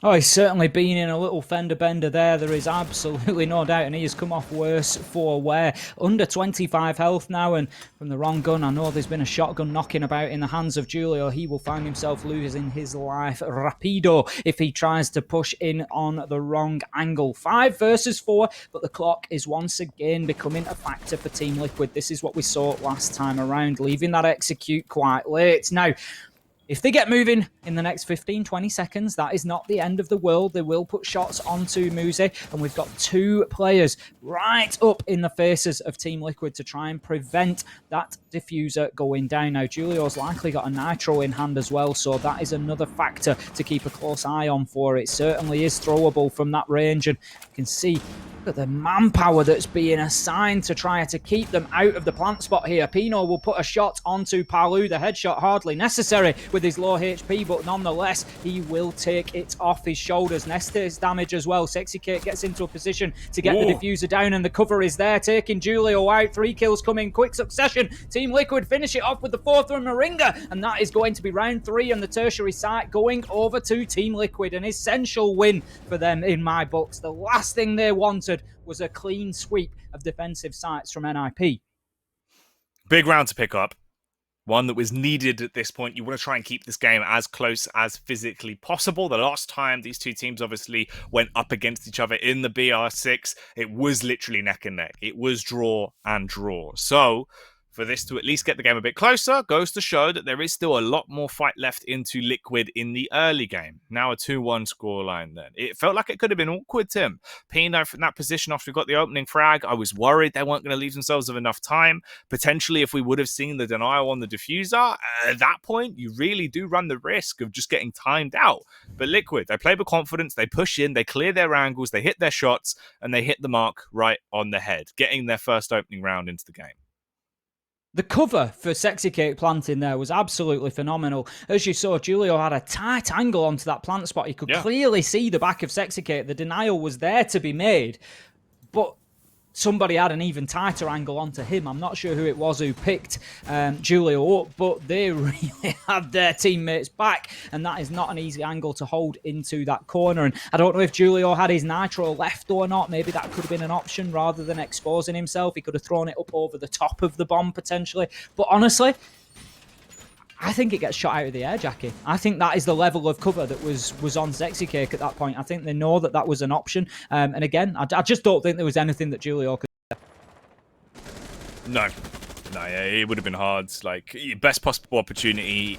He finds a way, maybe goes for just a wide swing and is able to deny the diffuser. But at that point, he's so exposed. They were at a bit of a disadvantage when it comes to manpower as well. So the outcome was always skewed in favor of Liquid once they had full control there towards rear stage. Do they have control of the game, though, off the back of that round? That's another question, and only they can give us an answer to it. As we are in round 4, 2 minutes and 20 seconds on the clock, all 10 alive so far, but that could change fairly soon as map control is being taken fast here. They're swarming their way in, looking to play off the back of the vertical angles as well. You send Palu up towards the second floor there with a big old sledgehammer, rip up the floorboards, peer your way down with the drone going in to give that reconnaissance over early. If there was a man for the job to get an opening pick from this position, he'd probably be the one you want. I mean, I made the comment that Team Liquid had left the pushers in round 1 and 2 quite late in the round, and that's certainly not a negative on their part. That's a positive for NIP. That's just the brick wall that they are putting up. Team Liquid are playing aggressively. They are playing quickly, and they're moving into position very, very well and challenging NIP. NIP so far have just done a great job at, as I say, that sort of jab style of defense. Just move out, take a couple of pot shots back into safety. Pino pop shot onto the head of Sexy Cake and will pop it wide open as he takes the skull off the man and finds the opening frag once again. Pino having a great game so far on the dock. If he takes the damage, he just juices himself back up and gets right back into the fight. And we can see here a couple of rotations coming around. Moringa just looking to move down and assist Nesk with this clash. Now, Julio, historically, he is a shield player. We've seen it from him over the years, particularly when he was way back on the Black Dragons roster before they were picked up by NIP. Used to do some great blitz clearance of roamers, and he certainly has got the skills that are needed to keep him alive in the freezer there on the clash. The round be ground to a halt, though, at this point.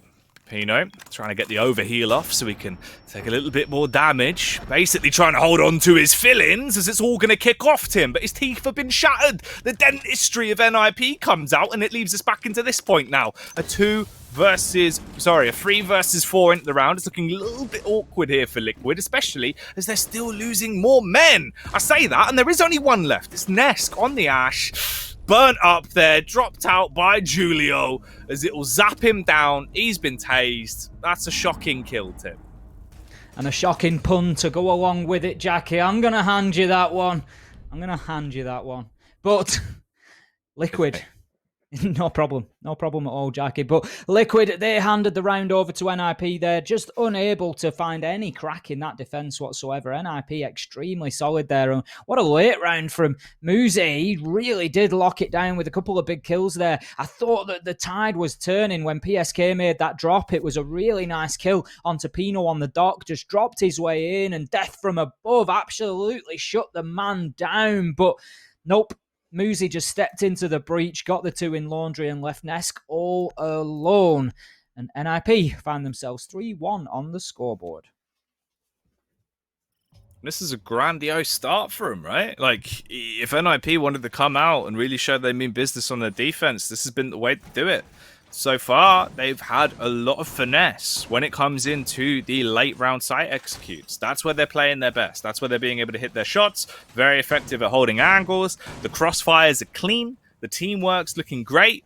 Unfortunately for Liquid, Tim, even when they have been able to secure the early entry frag, it's just not as cleanly cut as it normally feels like it is. They're a little bit slow to the burn right now, and that does need to change soon. Obviously, scoreline-wise, it's not too bad. As long as you get a bit more out of this on your attack, you can fairly comfortably move into your defense. Liquid are good on Oregon's defense. They have always been historically, so I wouldn't count them out there. I'm just worried if they don't get themselves a bit more of a buffer soon. That's it. They could find this, just being too far for them to bring back. But if anybody is capable, we know that it will be Team Liquid. And if you're a Team Liquid fan, don't panic just yet. They will, I'm sure, look much stronger when they get themselves onto the defense. As I've said already, it's not really anything that Team Liquid are doing wrong by my eyes. It's more that NIP have just got some great defenses here, able to turtle on site and just making themselves very, very difficult to move, just wedging themselves into position and just refusing to go anywhere. And importantly, they are hitting shots today, and that's always going to make it a difficult day against NIP when you've got players like Pino, like Muze, just absolutely going off. If you remember, Pino's entry stats for stage 1 were absolutely ridiculous, Jackie. Oh man, he was on another planet. The guy was quite literally on the moon with some of the shots he was hitting. It was astronomical. Every time we get to see him play, it was really, really exciting. And I feel like that's the sort of case we're going to have going down in a matchup like this. But you could also say the same about a certain man over on Team Liquid, Palu. He's a record holder in Siege, and for good reason. He is a fragging superstar. He's a rock'em sock'em robot when he walks out there, Tim, because he just knocks heads off 24/7. He really does, and somebody's going to have to deal with Pino on the entry, because given the opportunity, he will continue to get those opening kills. 42 and 24 he was in stage 1, as I say, plus 18 over the stage, and he just puts NIP on the front foot so often that something needs to be done about him. Now, as we can see, he's just dropped the hatch and he's going to play it underneath once again, and I think it's just a really nice time in the round for him to do that. Team Liquid, they seem to be confident that there's nobody downstairs. They've done the clearance. They're almost 2 minutes in. They sort of feel like, yep, that's fine. That's no problem. But obviously, Sexy Kate was shut down from underneath with that vertical nitro last time from Pino. He's once again managed to wriggle his way out of sight. He just drops the hatch into kitchen, and he's just there available then to move in and do the same once again. Team Liquid, I wouldn't expect them to suffer to it again. I can see Palu is downstairs in meeting. Is he aware of Pino? Is he going to move in to make that challenge and to prevent that vertical denial? Somebody is going to have to. Dawn of the final 30 seconds then.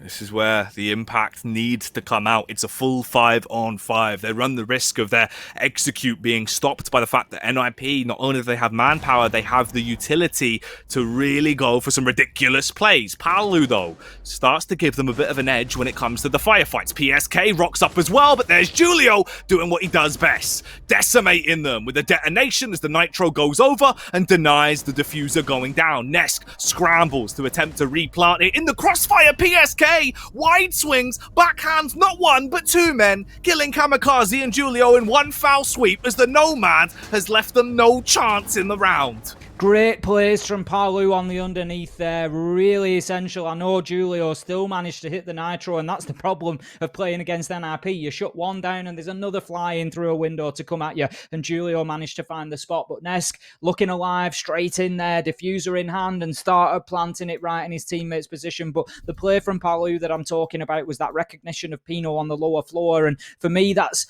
showing better adaptation for Team Liquid than it is for NIP. You've always got to be careful about trying to rinse and repeat something, especially something that has been so important within a round. So Pino completely won the round with that denial of the plant from Sexy Cake back in round number 2. He's tried to do exactly the same thing there. He hasn't adapted, but Team Liquid, they certainly did. Palu was watching underneath. That was the opening kill, and very nearly led to the successful plant. But Julio, he stepped into the breach and got the job done for his team, but ultimately, PSK with a great double at the end to shut things down. Now the game is close as it physically can be at a time like this. This is where it goes down to a question of Team Liquid. Can you split it straight down the middle? Can you end the first half 3 rounds a pop? I feel like it's the most likely outcome, Tim. From what we've seen historically between these two teams, when they go toe-to-toe in the middle of a cell, it is always them just equalizing the playing field round after round. It always feels like it's a metronome, right? It never really gets too far into one camp. It just sways back and forth, round by round, where they impress us time and time again. Well, the thing is as well, and I agree with you in what you're saying there. I think there is a strong likelihood of this going 3-0 at the half, and the reason that I say that is NIP have been playing a defensive style. They've been playing it very well, but what they are doing is inviting pressure onto themselves. So by playing Turtle in Laundry in dorms, we've seen them jabbing at Team Liquid and really grinding them to a halt. But effectively, what they are doing is inviting usually about a minute and a half worth of pressure. And ultimately, a team like Team Liquid, they are going to start hitting those shots, as we've seen PSK coming in there with a couple. Palu getting himself, more aggressive and on the board. And as that starts to happen, those Turtle defenses, they will be broken down and they will be ground into dust very, very quickly. So NIP for me, if they're going to make a change in round 6 here, which I doubt they will because it's the last defensive round, if they were going to make a change, need to get a little bit more aggressive, have 1 or 2 off site maybe, and just try to be unpredictable, try to hit them on the flanks rather than just keeping yourself alive for that vertical denial. Actually hassle them a little bit more rather than sitting in sight and inviting that pressure from Team Liquid. Pressure starting to mount though. It's building, it's bubbling like some pasta that needs to come off the boil or it is going to be ruined. And that needs to change. That's what's got to happen. You've got to release some steam here, or Team Liquid might just detonate in your face. The side that has been detonating throughout the series so far, though, of course, is NIP. It seems like it isn't just Julio that is a don with the Nitro. The whole roster can really pack a punch with those C4 plays. They've certainly been quite cheeky, and this could be cheeky as well. We've got the setup coming out from Sexy Cake, of course, with Moringa backing him up. You take out the lower level with the hard breach. He'll then come in with a Zofia on the lifeline to completely tear down the rest of the wall and give them that entry point towards the site. They've attempted to open up 2 separate points here to have a bit of a crossfire and really plant seeds of doubt into the mind of NIP, so they're second guessing where the push is going to be coming from. Moosey's holding a really tight angle onto PSK here, and I think as soon as the Nomad tries to push forward, he is going to come unstuck. I would be very surprised if he managed to hit shots onto the prone Moosey, and he's just going to wait his turn right there. He's not going to be baited into any sort of aggression I wouldn't have expected. Now, Moringa has taken a little bit of damage as well, and Team Liquid, they've got access to the site, but unable to use it just yet. We can see Nesk, he's got himself an angle from the trophy room. Moosey, he's once again just slithering around on the floor of Attic there. Sexy Cake opens things up with a kill onto Kamikaze, and Moosey is just forced to drop away. Moringa, one onto Julio, and that movement was what cost Moosey there, moving away from his position of strength. Pino gets a couple in the round, but surely impactless as Ness gets 2 for himself, and that's Team Liquid leveling things up at the half, and as I said, just inviting too much pressure there, NIP. And there we go. The prophecy has been fulfilled. It's been as close as it possibly can be. Split straight down the middle like a succulent watermelon, Tim. 3-3. This is the way the game has gone. And I can only imagine it's going to continue in this fashion. These two teams look so evenly matched. It's the mistakes of one giving opportunities to the other. In terms of the picks we got coming out into this round, though, fairly standardized, nothing ridiculous. Ace is going to get some limelight once again, of course, and this really does back up what we've been saying the whole time. It feels like Ace is by far the higher picked operator out of the 2 new ones that have come into the pool, with Malusi being in play. There's been a few instances of her coming out on Oregon, but they really have been few and far between. She seems way more effective on those close quarters maps where you can at least use her towards choke points. On Oregon, it's not the same sort of cloth that you got cut here. There's not as many situations where it feels like the Banshee's super strong because there is so many different points of attack. That's exactly it. If you come into a problem, for example, on this site of Laundry, let's say you play a Banshee in Freezer and you play one in Bunker for construction, then the attacking team can push down Laundry stairs and rear stage stairs. There's just too many options to close them all off. So a little tricky for Malusi, as you say. She can be a little bit situational. That's what we've seen so far, at least, for her effectiveness. And the attacking teams have been reasonably able to deal with those gadgets as well, just taking them out with the utility more often than not. So Malusi, as you say, lower pick rate than Ace so far. Ace has been very, very consistently picked and ahead of Thermite as well, which is, Thermite, one of those real core operators. So to see somebody coming in and disrupting him, but it's absolutely no surprise with the, addition of A, being able to apply that gadget from range, B, being able to use it on utility. He's just more flexible and, a lot would argue, has a better weapon as well. So Ace, there's a lot of arguments for bringing him. Oh, and come on, have you seen his outfit? He's a stylish-looking guy, Tim. He takes after you. Well, I think it's, ace by name, ace by nature, Jackie. Oh, yeah. Well, Tim, smoke me a kipper. I'll be home in time for breakfast as we're heading into the 7th round here. 3 a pop so far as we do get the side half switched around, and we'll see where this is going to go. If this will be a following start from Team Liquid, continuing from their success previously, where they got obviously 2 in a row there, if they can try and add another one to that total tally, or if NIP will find themselves an entry frag. I'm glancing over at Muzi more than anyone. I feel like, of course, as we like to say, he is a bit of a human Uzi. This man can pop off. He can spray down so many people so quickly. He is fast when it comes to his own aggression. He's got a lot of confidence in himself, and he should do. He is an entry fragging machine. If we'll see that into this round is yet to be revealed. For Julio, though, of course, it's just a matter of heading over towards rear stage, opening up that hatch, introducing a little bit more vertical play into it, and giving them that avenue of access towards the site when push comes to shove. The hatch will be dropped there. And as you say, Muse, a player that we saw great impact at the mini-major. He's looking to push onto those freezer stairs where he's going to come face to face with the clash of Sexy Cake. And I think that's being backed up by Moringa on the smoke as well. So it's not going to be an easy challenge for the Ash. He takes a little bit of damage there, dips away, but he's certainly keen for that fight, keeps pushing back in. The ADSs are there, but it looks like they've been burned at this point and will not be able to stop any more utility now. The hatch is still closed. Julio's going to start working on that. That is quite an essential part, really, because it really restricts the movement of the clash beyond that point. Once that hatch gets open, you tend to see the shield drop all the way back into the single doorway, but until that happens, Sexy Kate will be able to aggress all the way up to the stairs for the time being. But it looks like Sexy Kate, we've just seen drifting across us in front of us there on rear stage stairs, so has moved away to defend another area, which may just free them up to move into the freezer a little bit here.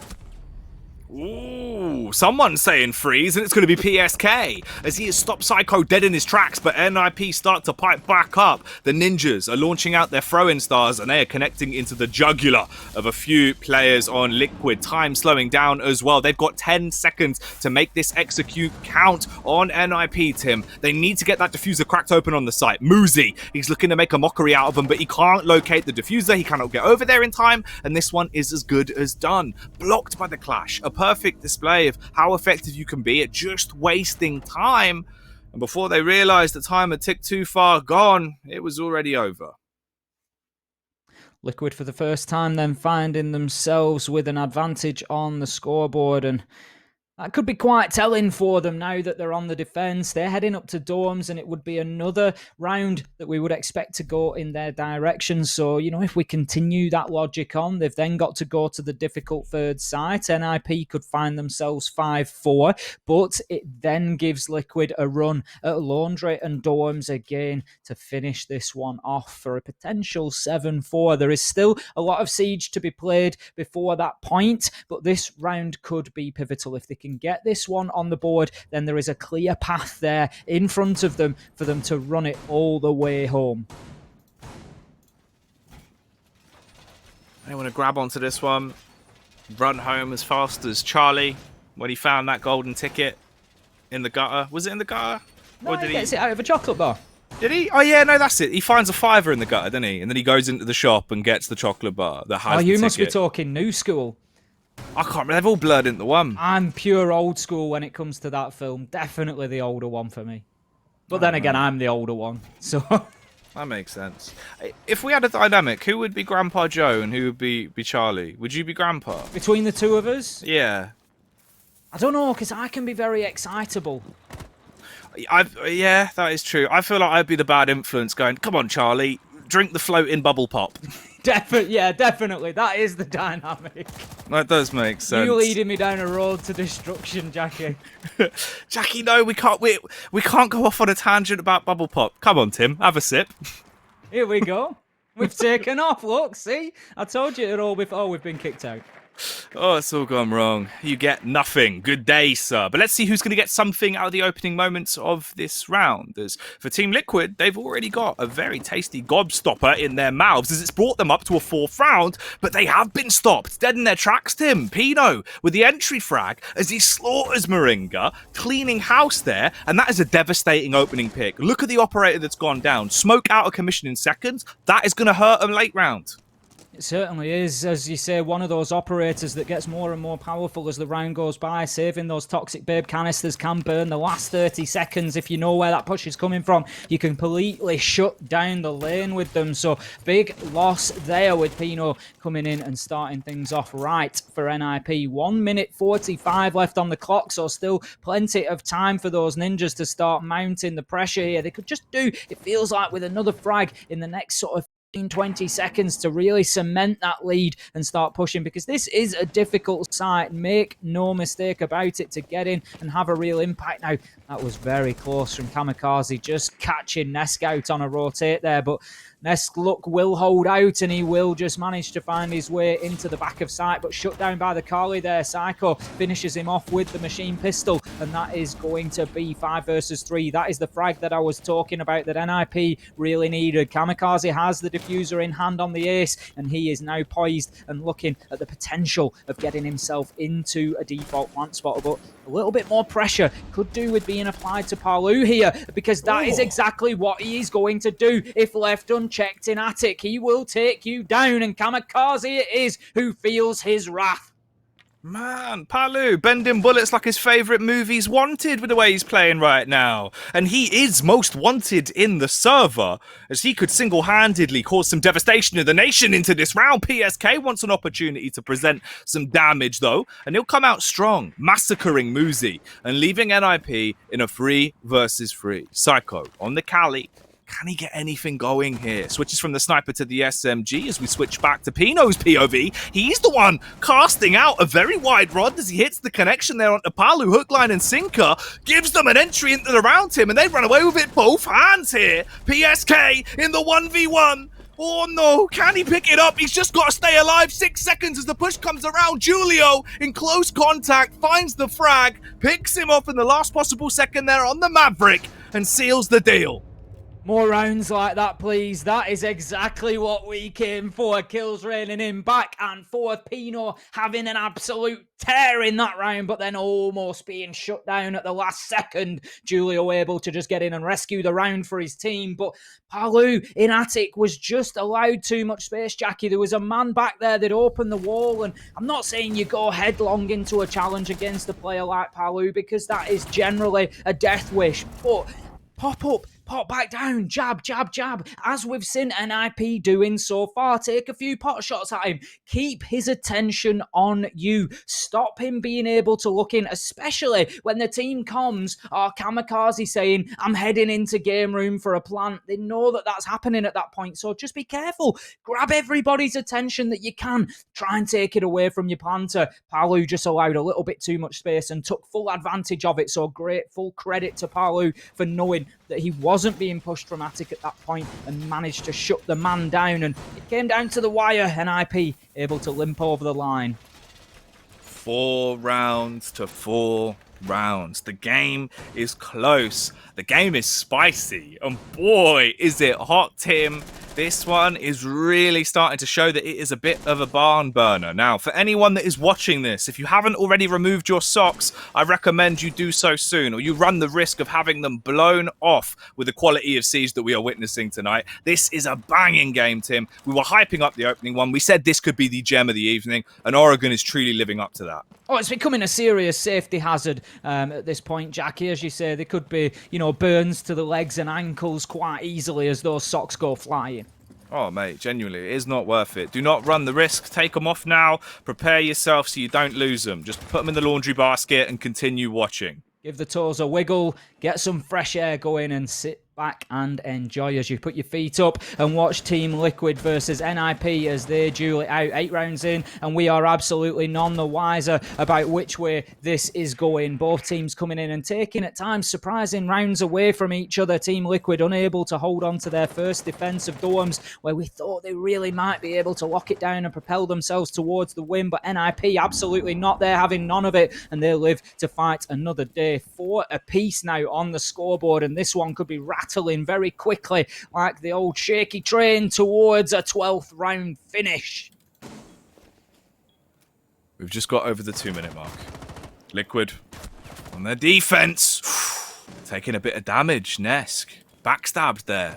As he takes a bit of a hit, he realizes he needs to reposition and moves away from the open angle towards the window, hunkering down and staying alive for now. And staying alive is the key for everyone here. As we have 10 players alive at this point, as we've just reached 1:30 left. Muzi trying to push up, sneaking suspicion on the close angle there, thinking there might have been a second ADS, but it is clear. Chucks out the follow-up concussion just to make sure of that fact, and he now knows he has his avenue of attack open for him. He is an entry fragging machine, and he needs to prove that into a round like this. We have to see vintage Muzi on display. He's got to come in and rinse him on the contact hit. Esk manages to keep himself alive. It's something he's got a serious knack of doing. His survival stat is always way above everybody else's, or at least almost always. He's usually alive at the end of at least 50% of rounds. That is just an absolutely insane figure when you think about it, playing at this sort of level. Ness just has a sort of a game sense on another level, really, as to when danger is mounting for him now. NIP, the drones, they are raining in, gathering information, pinging out the locations of all of those defenders, and the push is going to have to come soon. 30 seconds left to go. Moringa, he's deploying that noxious gas and just trying to hold them at bay. He's managed to keep himself alive later in the round, and Dorms is a very difficult push to make when you've still got 5 defenders on the board. That will make things a little bit easier. Psycho comes in going mental and takes down PSK. That is now 5 versus 4. Palu, however, levels it up with a trade onto Psycho. Muzi rushing into sight, getting aggressive. We've got kills raining in both directions. Ultimately, it's NIP that come out the victors, though. Muzi and Julio once again locking things down for their team, and that was the moment, Jackie. That's what you've been hoping for from Muzi, the human Uzi. The man hits him with a Beretta spray down, get down and stay down. That's what he's saying as he teaches him a lesson with a slay down, Tim. Clean stuff from Muzi. The man pops off, absolutely annihilates him there. He was always an entry fragging machine, and I'm glad we got to see those antics. Consistent through the mid-round and into the late round, pays dividends there for NIP. And once again, they snatch the crown back from Liquid here on Oregon. It's now a 5-4 split with the way the game has gone, and it is looking hella competitive. Liquid, what's your answer? What's your response? They are going to make a change. Sexy Cake going for the 6th pick. He'll be moving from Goyo to Clash.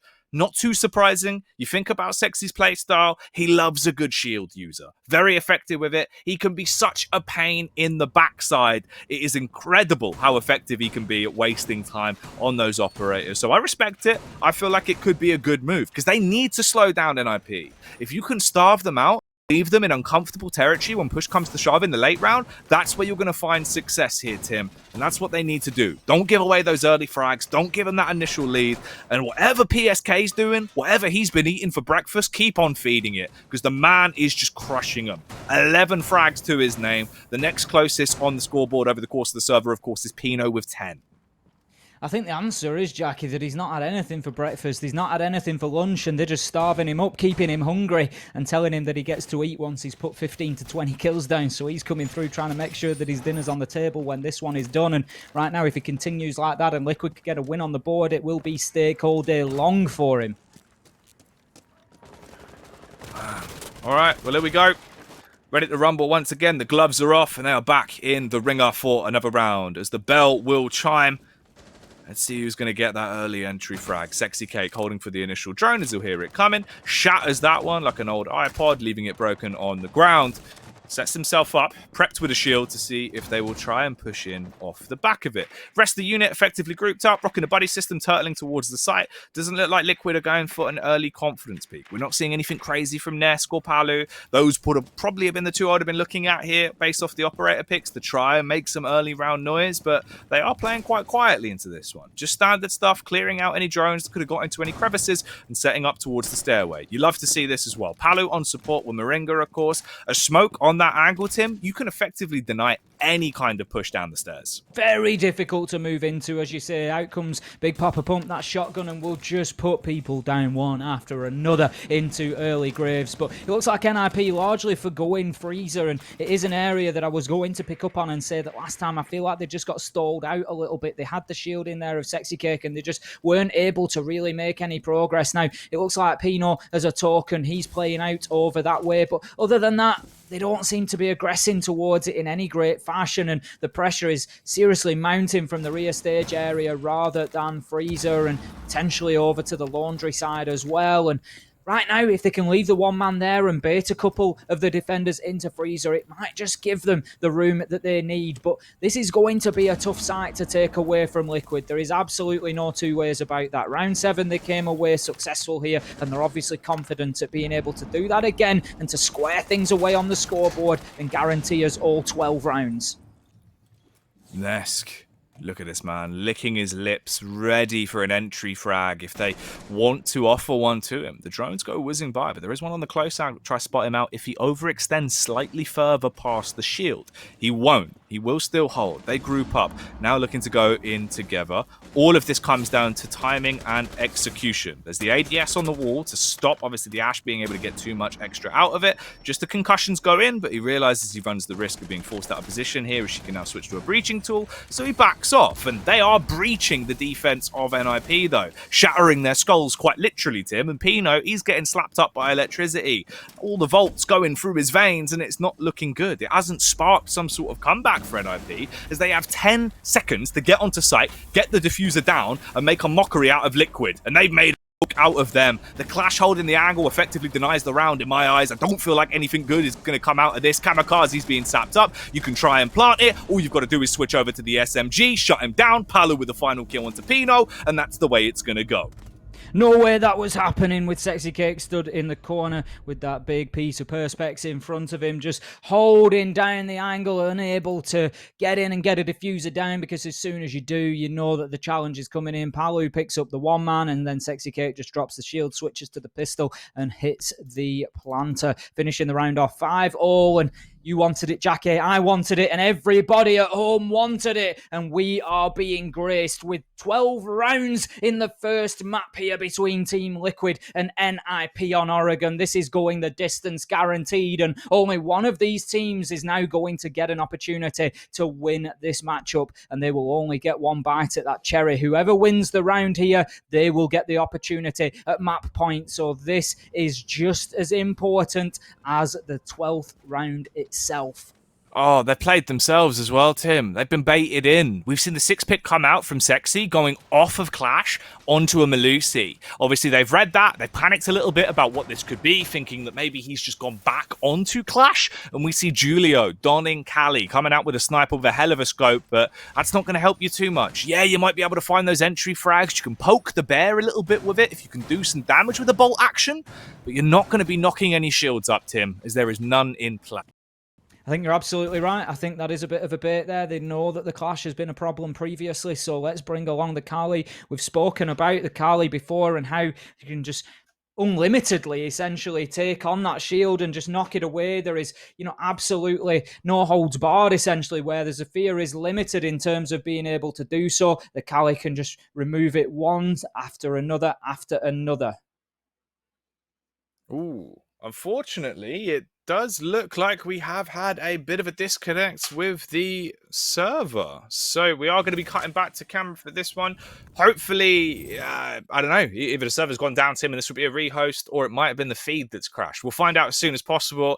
I don't know what it is about these games. The ones that leave us sat there biting our nails, we always get rused with. They're always the ones where the lampoon comes in and the game goes down and we're left guessing. We will get the information to you as soon as we can, as soon as we know what's going on. Fingers crossed the game will be halted for whatever reason. Obviously, we're not going to do that through choice. If the game is continuing, the players will play out the round at least. But, if it is a server-wide issue, think we possibly have the footage back, Jackie. Yeah. We'll give it a second before we head back in. There we go. We're just getting it live for you now, and we can see we have got one kill has gone down onto Nesk, so you've missed very little there. That is the opener for NIP. In comes another. They know that the man is there. Muzi shuts down Palu. Find ourselves 3 versus 5 very quickly, and that is 2 men for Liquid now missing. NIP, it looks like they could be the ones to move in and get the opportunity here, Jackie. They've been caught out off-site, but that will now allow NIP to start building forward and thinking about getting a diffuser on the ground. All right, well, here we go. At least we haven't missed too much in the grand scheme of the rounds, but for Liquid, they're missing out on a chance of getting to 6 first, because that is the scary factor, right? Both of you need to make it to a position to get a 6th round on the board if you want to guarantee a draw, or you need to win both of the remaining rounds back-to-back to secure a victory. The last time they faced off, it was a 6-6 finish. I wouldn't be surprised if it ended within that region once again, with the game going down to the wire. NIP, huge entry frags here to play with, way better than it has been into the prior rounds. You've got the early picks. You can just play that sustainable game, keep the ball rolling, and get yourselves into a position to lock this down now. 40 seconds left as we see the 3 Liquid Lunatics holding and waiting for the close contact. Moringa looking for information. PSK, the man that's been really popping off with the side of Liquid, just waiting for the oncoming onslaught. NIP, they're wasting no time here. They're making full use of the clock before they execute him. I just love the speed of thought from these players. Sexy Cake there, fully recognising that the drone had not seen him, but unfortunately he doesn't see Julio, who moves through. He dips left, gets 1, dips right, gets 2, and that is Moringa gone off the board as well. Now 5 versus 1. Kamikaze getting that diffuser down, shut down by Julio. We questioned the Carly pick, but he made it work, Jackie. Julio found a way, as he always does, coming in with a big sniper rifle. Finish there, and that is going to be the round and map point opportunity going to NIP. Oh man, the signature snipe down as he smashes open the end of the round and puts them in a position where they could win this. They very well could actually walk away with a victory on Oregon against Team Liquid. That is what is on the cusp for NIP, but on the flip side of things for Liquid, this is where you've got the pressure all mounted on you. Your backs are against the wall. If you mess up now, you lose 7-5. If you can show you've got that resilience to at least keep it close, Tim, there could be a draw between these two teams on the first map. We could have it go 6-6. In terms of the 6 picks, we have a move over off the mute onto the smoke, and we also have Cali coming out once again with Julio donning it. We're heading into an unknown quantity now for round 12. Team Liquid going to be heading to Kitchen and Dining. It's a site that we've not seen them defend so far, and it's no surprises to see them here, Jackie. They can't go back to Laundry because they won that in round 10, so that effectively locked it out for the remainder of the game. They've failed to hold defenses anywhere else. Dorms, they've lost twice. Not a good idea to go back up there. I can understand them not wanting to go back to meeting. NIP just rolled over them with a flawless round there. So Dining was likely the only option. Now, we can see in terms of the setup, there's quite a bit of utility being applied to the upstairs by the looks of things. So that's going to be the Malusi and the Wamai just trying to hold things down up there. PSK and Palu are going to be very important to this defense. They need to hold on to Dorms for as long as possible. It gives some real vertical angles down onto site now. Muzi, he's going in at speed here potentially to put a challenge onto them, and he's got the ectoplasm skin there. Can he put some spooks onto them here and just terrify them as he moves in to get those entry frags? Is it going to be a Ghostbusters-esque situation? Can he bust his way into the site and prove that busting makes him feel good to get the entry frag into this round, Tim? 6-5, it all comes down to this. It's a massively important round. And we're seeing how it is going to develop. Muzi using the breaching tool, clearing out one of those soft walls so he has a little bit of room to play with. Right now, it is all 5 still alive. Muzi, he could be sideswiped or potentially shot through the floorboards as he bypasses 2 of them. This is going to put the fear into him. It will slow down his confidence now because he's restricted. He's in an angle where he knows if he pushes back, he's got to fight one man. If he doesn't get his way out quickly enough as well, he could be shot up through the floorboards and be left dead in his wake. It's a scary position to be in. We've got 1 minute and 40 seconds on the clock. NIP, they need to get an entry frag relatively soon. They have struggled when it comes to a late round against Liquid. That's where it's fallen apart. That's where it's not been clean. If they find themselves those early picks, they can steamroll over. The confidence comes back. But right now, it feels like they're playing the slow game. They're waiting for an extension to come around. We can see one of the situations where Malusi can be very powerful. The Banshee gadget has been deployed upstairs. You've probably just seen it on the floor in front of us, directly in front of us. The blue lights there just signalling its presence, and they have been unable, NIP, to push past it at this point in time. They are very careful in order to not trigger the sound, not trigger the slowdown. Palu's going to open things up with one onto Psycho. And right now, NIP, they need to find a way. They need to deal with that Banshee because it is having a massive impact on them. I don't think Muzi, no, he doesn't have any breaching rounds left, so he can't use that. They don't have the utility in order to clear it out. And right now, they just seem to be struggling around it, Jackie. There's no plan B for them. There's no second option. We've got Julio. He's going to take one down. Nesk, however, will get Pino. 5 versus 3, 5 versus 2 as he clears out Kamikaze with a headshot. Palu gets his second. That is 2 each for the dynamic duo. There is 1 left. It's all down to Muzi. Shut down by Moringa, and that is going to be 6-0. Neither team can take the advantage on Oregon, and we will find ourselves going into the second map absolutely none the wiser as to who will come away with a majority of points between Team Liquid and NIP. But what an absolute showcase, a spectacle we have just witnessed, Jackie. From a 5-5 scoreline, it's 2 flawless rounds, 1 for NIP and 1 for Team Liquid that end us in this position. With a stalemate, a draw, a 6-6 tie on Oregon. Tim, we said it before. We said this is the exact result we had the last time these Titans went up against one another, and it's happened again. It just shows how close they are in terms of skill and ability. It is so difficult to predict these games and which way they are going to go. I said at the beginning of it, a draw wouldn't surprise me. And here we are stood right on the cusp of a draw. We've got a second map to come yet, so we might be able to find a difference between the two of them. And what a map for it, Jackie. It's Consulate, a map I would argue that we see the best out of both teams on. So this is going to be a really climactic finish. I'm certain of it. Yeah, this truly is going to be a ridiculous one. Based off what we saw in Oregon as well, that was wild. That was a heartbreaking game for either team. They both gave their all. There were so many twists and turns in the story. But now we turn it up to 11. Going into Consulate, it will be a big matchup. Do not go anywhere, please. Stick with us. We'll be kicking off Consulate after the break.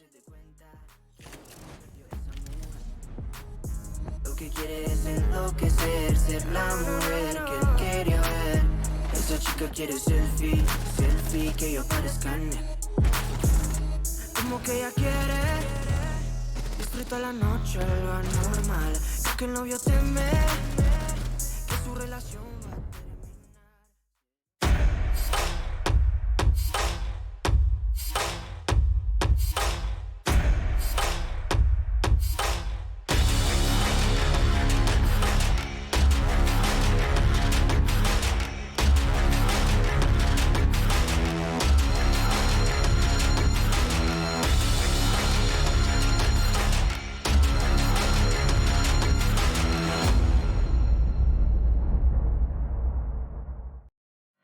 Join Face It, Play Siege, win prizes. With 45,000 Ubisoft credits up for grabs every week in the EU Open Cups. Join the action at fce.gg/R6EU.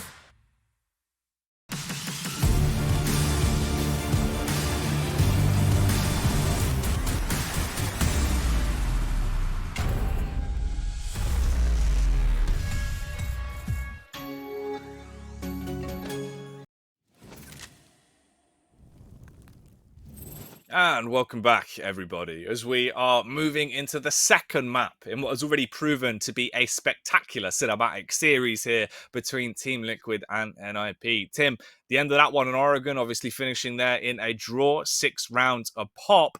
And now we move on to Consulate, mate.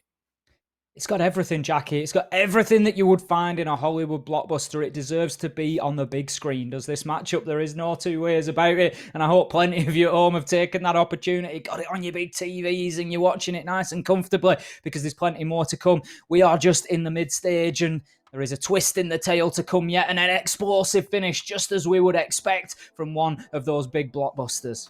Oh, yeah. We'll see. We'll see if there's going to be an M. Night Shyamalan-style twist at the end and we'll get an unexpected result, or if it's going to stick to the original movie and follow that script of being 2 back-to-back draws. We'll find out as we're going into Consulate now. It's going to kick off straight away. So we don't want to waste time with this one, Tim. We want all of the Liquid versus NIP action right now. Immediately. That is when we need it. I cannot wait a second longer. And I'm glad to say that we are heading back in, because right now my hype levels are absolutely through the roof. And I am certain this one is not going to disappoint. I'm calling it. I think this is going to be another 12 rounder. We're going to go all the way. Will we find a winner? I'm not 100% sure. As I said at the beginning, I can see a draw, and I'm going to double down on it. I'd agree with you. I think it's bound to happen. I just feel like at this point, it has to be the outcome. These two teams look so evenly matched. The only thing that is different right now is the ban phase. As we get into it, of course, Thatcher being taken out. Capital's also going to be removed from the pool, and we lose Valkyrie.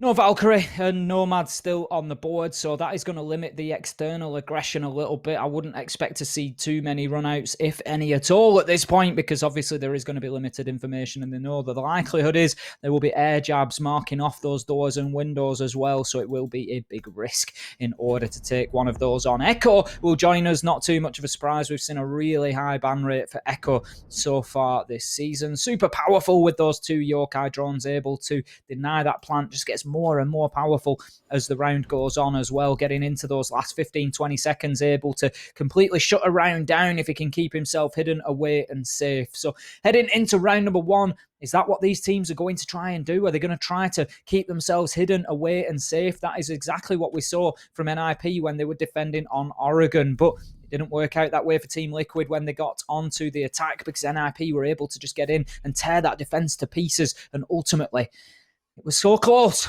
but Team Liquid managed to hold on. All right, here we go. Consulate is about to get underway. Looking at things immediately, we can see that something is followed over from Oregon, and that is going to be Clash still in play. Brought in as a 6 pick there and dropped into the round, as Kamikaze will be donning the shield into this opening. Start here on Consulate. Obviously, NIP, they're going to be on defense. We've got Liquid on attack coming into this. Just having a look to see if there's anything out of the ordinary, but it all looks fairly standardized. Obviously, Sexy Cake sticking to the guns this time with Ace in play. Ace feels like he is just bread and butter pick now, especially on a map like Consulate. It seems like it's so easy for you to really just wreak havoc on a lot of those hard defense walls. I don't know, he just feels like by far the strongest pick to bring out on a map like this now, Tim. Well, there's a number of options for Ace to be used here as well. When we're looking at Hard Breach, up on the top floor, it's not necessarily your number one priority, generally speaking, but the two areas particularly that you might see that Hard Breach use those Selma gadgets, one would be primarily, I would suspect, on the bathroom wall. So just to the left of where we're looking now, you'll get a man up on the rappel. Obviously, the Ace here will put the Selma gadget on that reinforced wall just opposite the single window, and from that rappel, you can then hold a line of sight all the way across into the connector room. So once you've got that locked off, if you can get a man up onto yellow stairs, you pretty much own all the west side of the map. So moving in through console window and getting the diffuser down on the ground is a very real possibility at that point. Super powerful position. So that's one area you might see it. I don't think we are seeing an admin take, but were we? We've just seen PSK go headlong towards the ground there. That looked quite amusing. But if we were going to see an admin take, then there is the potential to use that cell around the long desk to try and clear the man out of meeting that would be hiding on the other side of that reinforced wall. But much more likely is onto that bathroom wall or onto the yellow stairs wall here. Psycho coming round, looking at the boiler man, just bleeding the boiler, making sure it works quite nicely there as he gets those ADSs slapped into the wall to give them a bit of cover when the aggression starts to come out from the side of Team Liquid. Utility being dashed out though, step by step they look to push further up, and Psycho sprint back in, feeling confident about the plays as the drones will be dropped on top of him though. He realizes he needs to make a bold move here, and he is really running the risk. This is a sticky predicament to be caught in as he holds, looking up towards the skylight. Going to try and dash it down, nearly a headshot. He was waiting on the ledge that entire time, but when push comes to shove, he's not going to be able to get the early execution off and find himself that first frag. Psycho's position could be make or break for the round there. As long as he holds down yellow stairs, it becomes very, very difficult to get a plant down in the default spot behind the console desk. And with Clash in there as well from Kamikaze, I believe that's where he's playing, it just becomes doubly difficult. And Liquid, they need to think on the feet here about exactly how and where they are going to move into the map. With only 50 seconds left to go, there is absolutely no damage being done to the NIP side here. No hit points are missing, and this is becoming tricky now. The challenge on the upside down rappel comes in from Pino, he gets the entry once again, but Nesk moves in and avenges his teammate with a kill onto Psycho. We find ourselves 4 versus 4, 1 missing from either side, but I would say the advantage at this point sits with NIP, simply because that clock is ticking down. However, they managed to find themselves another Do Liquid. Moringa shutting down Pino, gets a second onto Julio. Things are moving quickly now. Team Liquid, they just need to keep their foot down on the accelerator here and keep pressing forward. Kamikaze, he's been forced back into the closet. Muzi looks to support his teammate. He knows he's being challenged from the rappel. Can he make the shots? Absolutely not. Shut down by PSK. It's a matter of time until he gets his second on the round, shuts it out, and Team Liquid, they find themselves a first successful attack. Clean stuff from PSK. He is still firing from all cylinders. He was really one of the big performers back on Oregon. He had a lot of accolades tied to him, a lot of impact frags as well.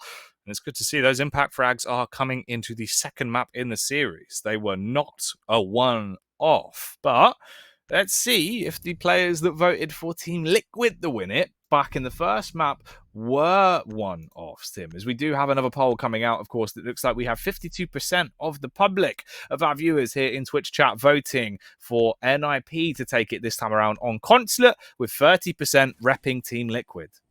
They're very easily influenced, our Twitch chat, aren't they? I think it always sort of flops back and forwards from one team to another. But as you say, just all joking aside, you know, I love everybody getting involved in the Twitch polls. It's always interesting to see how, you know, the viewpoint is externally, how everybody else sees this match going. And I think it just really goes to demonstrate how unpredictable it is. You know, coming into it to begin with, Team Liquid were the favourites in that Twitch poll, and now we see NIP coming out on top, and it's just so difficult to call a match like this. I would agree that from what we saw on Oregon, I feel like as much as Team Liquid did have good passages of play, it felt like if anybody was going to take it, NIP might have that extra 5% and be able to do it. But ultimately, you know, Team Liquid fought hard and kept themselves in it. So again, it's very much the same here. We've got Team Liquid coming in with a strong start this time. 1-0 on the board. A good first attack there. Did a lot of work in the last 30 to 40 seconds and won some good and important gunfights to get themselves the win. Dealt with the clash inside of console very well. So NIP, they're going to have to bring a bit of something different to the table down in Garage.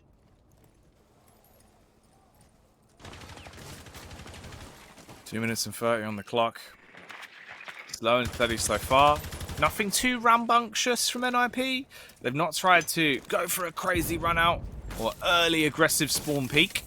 And that's probably the smarter move to make, as it has been the same response from Team Liquid, grouping up very early on to gain that control towards Garage. You can see just how fast you can tear those walls down with those Selma devices. Launch them on, they stick, they expand, and they detonate, ripping the walls off and giving you a massive line of sight to play with towards Garage.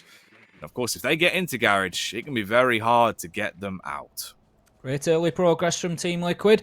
The lines of sight now being held externally into sight just mean that NIP have to think very carefully before moving around now. This could be an important position. Pino's got on the Mozzie just up above Piano, and he's going to try and hold things down, prevent those vertical angles being played. He drops in and is shut down immediately from a man on the rappel. It's Nesk who will take Pino down. He wasn't even on the rappel, he was further back than that. What a great shot from Nesk to hit a moving target through a window from that range. That is something a little bit special coming in there, and not too much of a surprise. We expect to see it from a man like Nesk, but what a joy it is when it happens. Pino on the Mozzie then taken off the board. That is one Roma down, but we've still got a man in bathroom. Psycho going to be particularly important here. The last thing you want from Team Liquid is that vertical control where they can really start putting some pressure on societies using that cloaking device of the Vigil. 1 minute though, it's a long time to absorb this pressure. Ooh, Kamikaze's absorbing bullets though, and not into a shield, just straight into the face as he's dropped. There's a response back though. Moringa's really popping off into this round. Super effective. 2 frags found so far, and he's looking for even more. We've got just under 40 seconds to work with. Muzi and Julio. Julio, if he netted that first frag, it might have put them into a position where maybe they could build off it. Instead, it's just a matter of time. They're going to clean out and clean house. Liquid with a perfect follow-up round there, a beautiful second, and a little hurty-verty to boot by Moringa. Liquid reacting to that draw in the best way possible at the minute, coming into the server on Consulate and looking extremely strong, and We've certainly seen better performances from NIP here on Concert than we are doing so far, but still very early in the matchup yet. We're only on the second round, of course, and there's plenty of time yet. But the two strong sides have been taken away from NIP at this point. They have lost the top floor and they've lost the garage. So at this point, as a defensive team, you surely start thinking, where are those rounds going to come from? Yeah, that's really going to be where you sat there just pondering and getting a little bit worried about these potential outcomes. Fairly good stuff so far, though. Obviously, great to see the response from Liquid, at least, just going in tanked up and fueled off the back of the first map.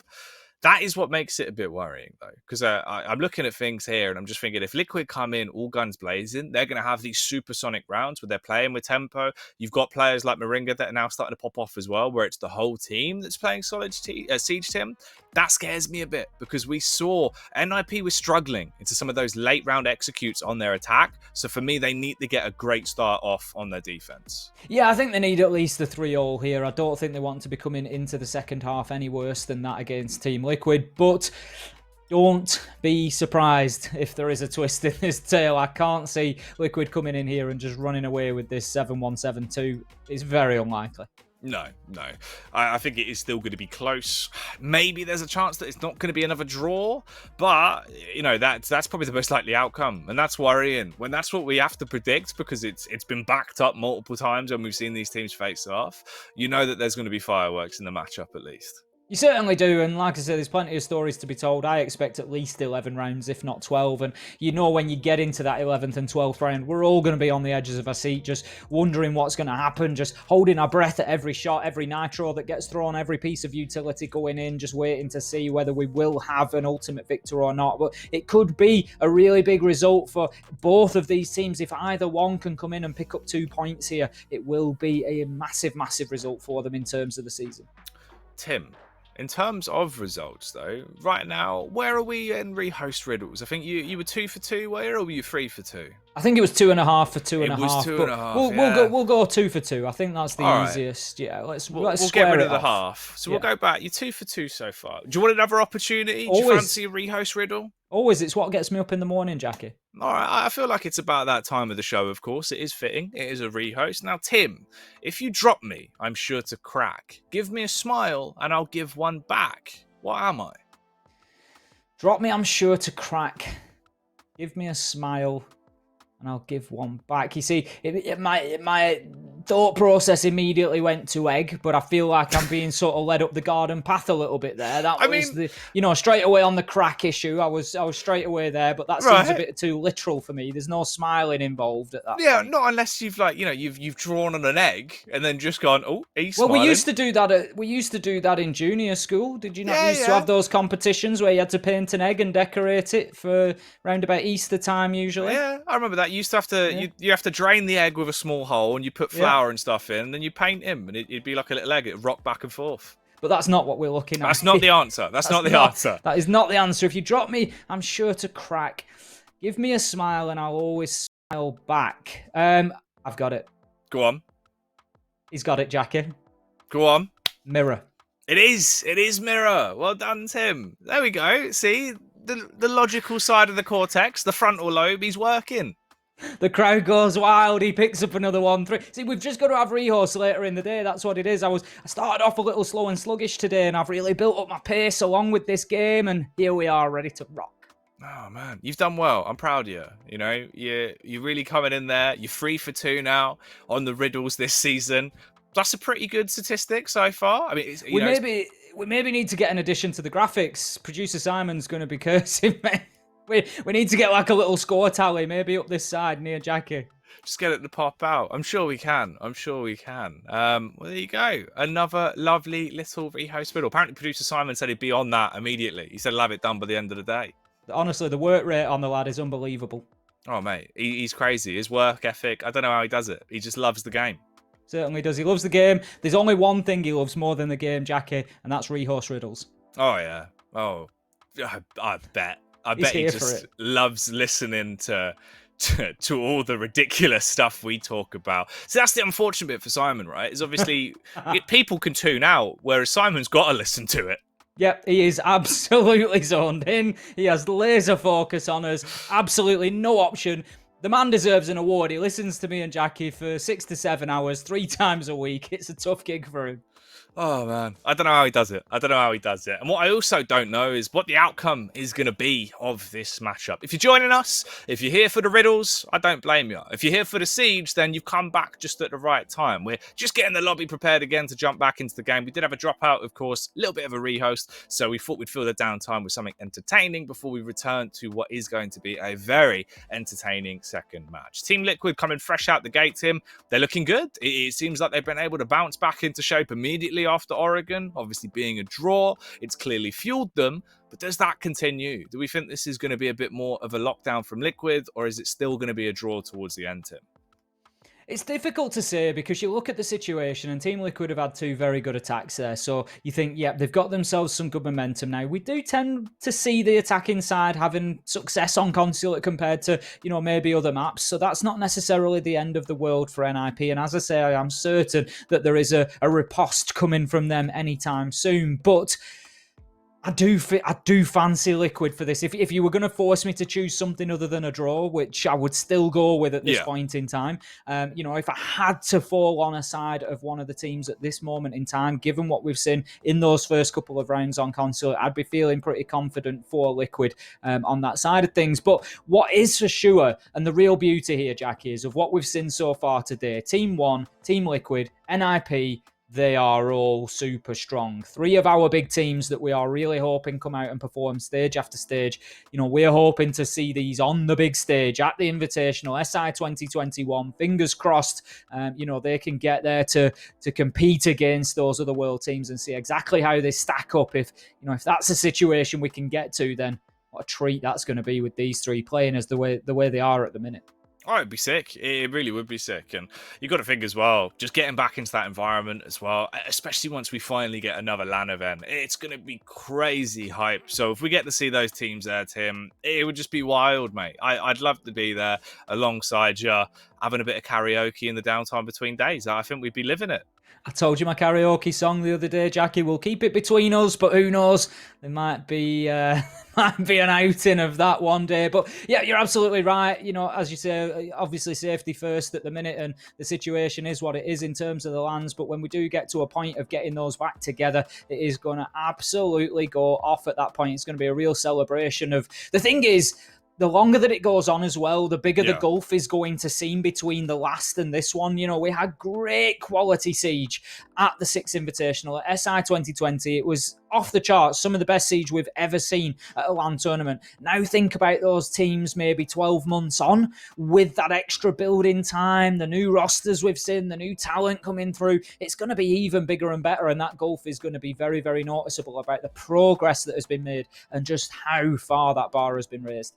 Oh, yeah. It'll also just be sick as well because we get back into the dynamic where we get to see those players that have excelled online get dropped back in the ringer of being back on LAN and see if they've been able to get over it, right? If they've been able to really just remove that mental aspect of it that does plague a lot of players and a lot of teams where they will drop off in a LAN environment. There's a lot of interesting stuff that comes alongside it, and it looks like we are just trying to get this one back and raring to go. We'll keep you updated with how long this is going to take as we remedy a little bit of an issue. We're just going to get a little bit of a longer break on this one, it looks like, as we've encountered a bit of an issue on the technical side of things from the Latam broadcast. Don't fret, don't worry. Of course, once this is remedied, we will be back in with the game. You're not going to miss anything. It won't continue without us. But for the meantime, I think we will be taking a little bit of a brief break before we come back in with some more of the action. But Tim, they got to stick around for this, right? This is going to be hugely impactful. Oh, absolutely. There's no question about it, Jackie. Why would you possibly go anywhere now? Like I say, we've got a bit of a technical issue. Don't worry about that. We're going to get back into this as soon as we can do. We're talking hopefully a matter of a couple of minutes, maybe 5 at a push, and we're going to be straight back in. Edge of the seat, just absolute tour de force siege. Why would you want to miss it?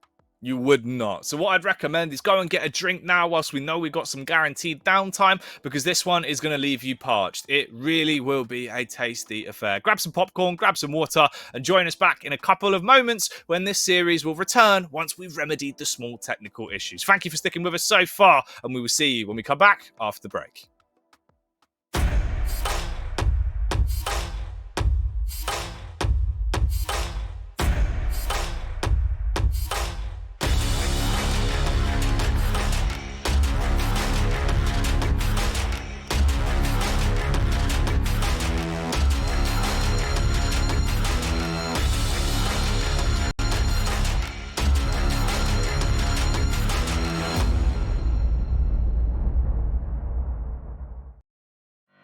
Join Face It, Play Siege, win prizes. With 45,000 Ubisoft credits up for grabs every week in the EU Open Cups.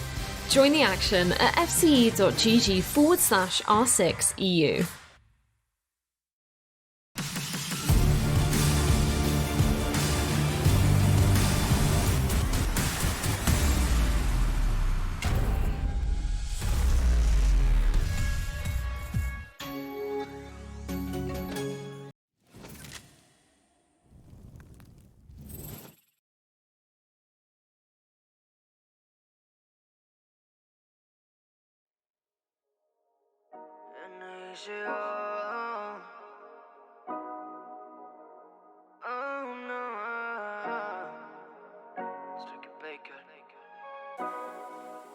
Tomando por noches enteras, tratando de sacar tu amor, pero eso me desespera, todo por culpa de tu dulzura. Mami, me engañas otra vez, ese man no te da la altura ni a tu escultura que yo te dé. Todo por culpa de tu dulzura. Mami, me engañas otra vez, ese man no te da la altura ni a tu escultura que yo te dé.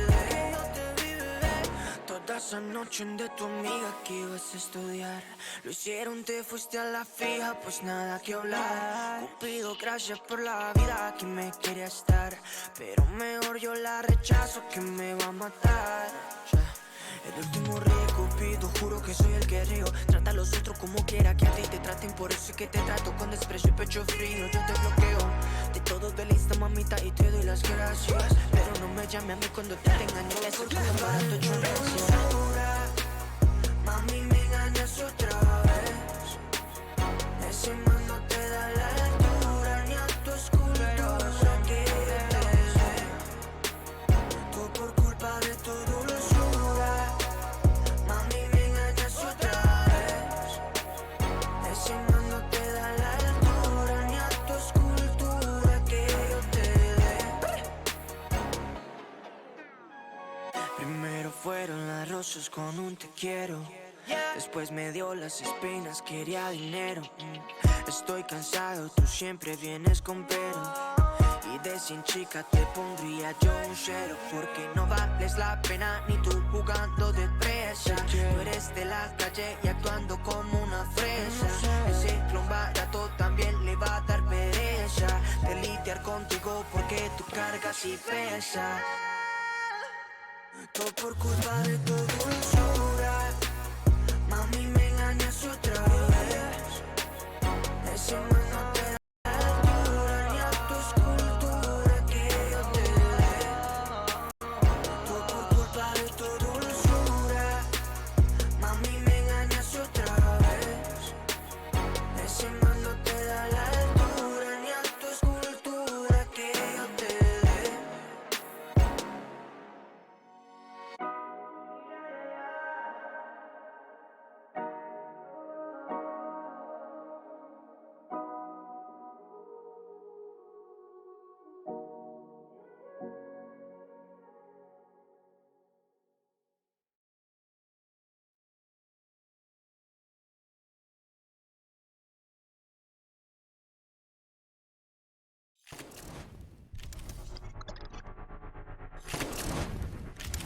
Hello Latam fam, it's been a little while, but damn are we glad to be back. Tim and I are very excited to bring you not only another season, but also a tasty little addition. We certainly are. Here on the English-speaking Latam broadcast, we know that tons of you are Season Siege viewing veterans, but everyone's welcome here in Latam, and we are keen to make sure that we've got the newcomers covered too. We are indeed, and that's why we've put together the A to Z of Siege, to give everyone a level playing field of understanding exactly what we're talking about and processing it with their grey gears. There's going to be short videos coming in and around those breaks, so don't be disappearing off. We've got great content coming for you, and even if you know what we're talking about, it's going to be over the top of some of the spiciest replays we could find from Stage 1, so there's something for everyone.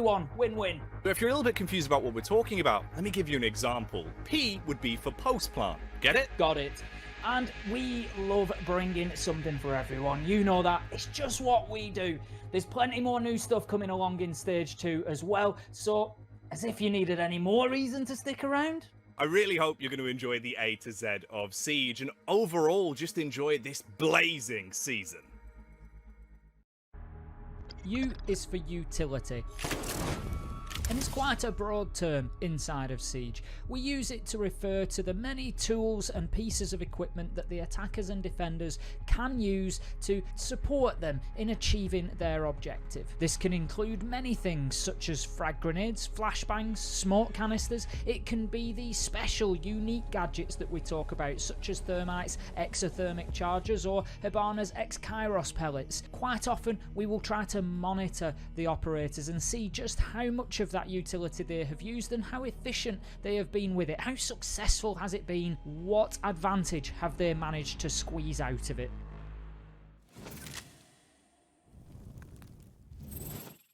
Hello everyone and welcome back. Thank you for sticking with us. I do hope you enjoyed the little alphabet of Siege interlude, of course. We're still trying to keep those coming and get them ready over the course of the seasons. There'll be more additions to the show as we go. And going, hopefully, back into Consulate should be coming up fairly soon, Tim. We're just waiting for one more player to get into the lobby and then we'll kick this off. We are not a million miles away. I'm sure we've probably not got many new people who have joined us. You've all been here from the beginning for this one because it was always going to be an absolute epic, but just in case you have, we will be joining back into map 2 of Team Liquid versus NIP. We are on Consulate. The first map was Oregon. It was 6-all. Nobody came out on top of that one, so both are still battling for the points. They are looking for a majority here. The best they can do is by getting a win on Consulate, and that will take them 2 points for that league table. Now, we load back in. It is 2-0 to Team Liquid. They are on the attack, and they have successfully attacked Console and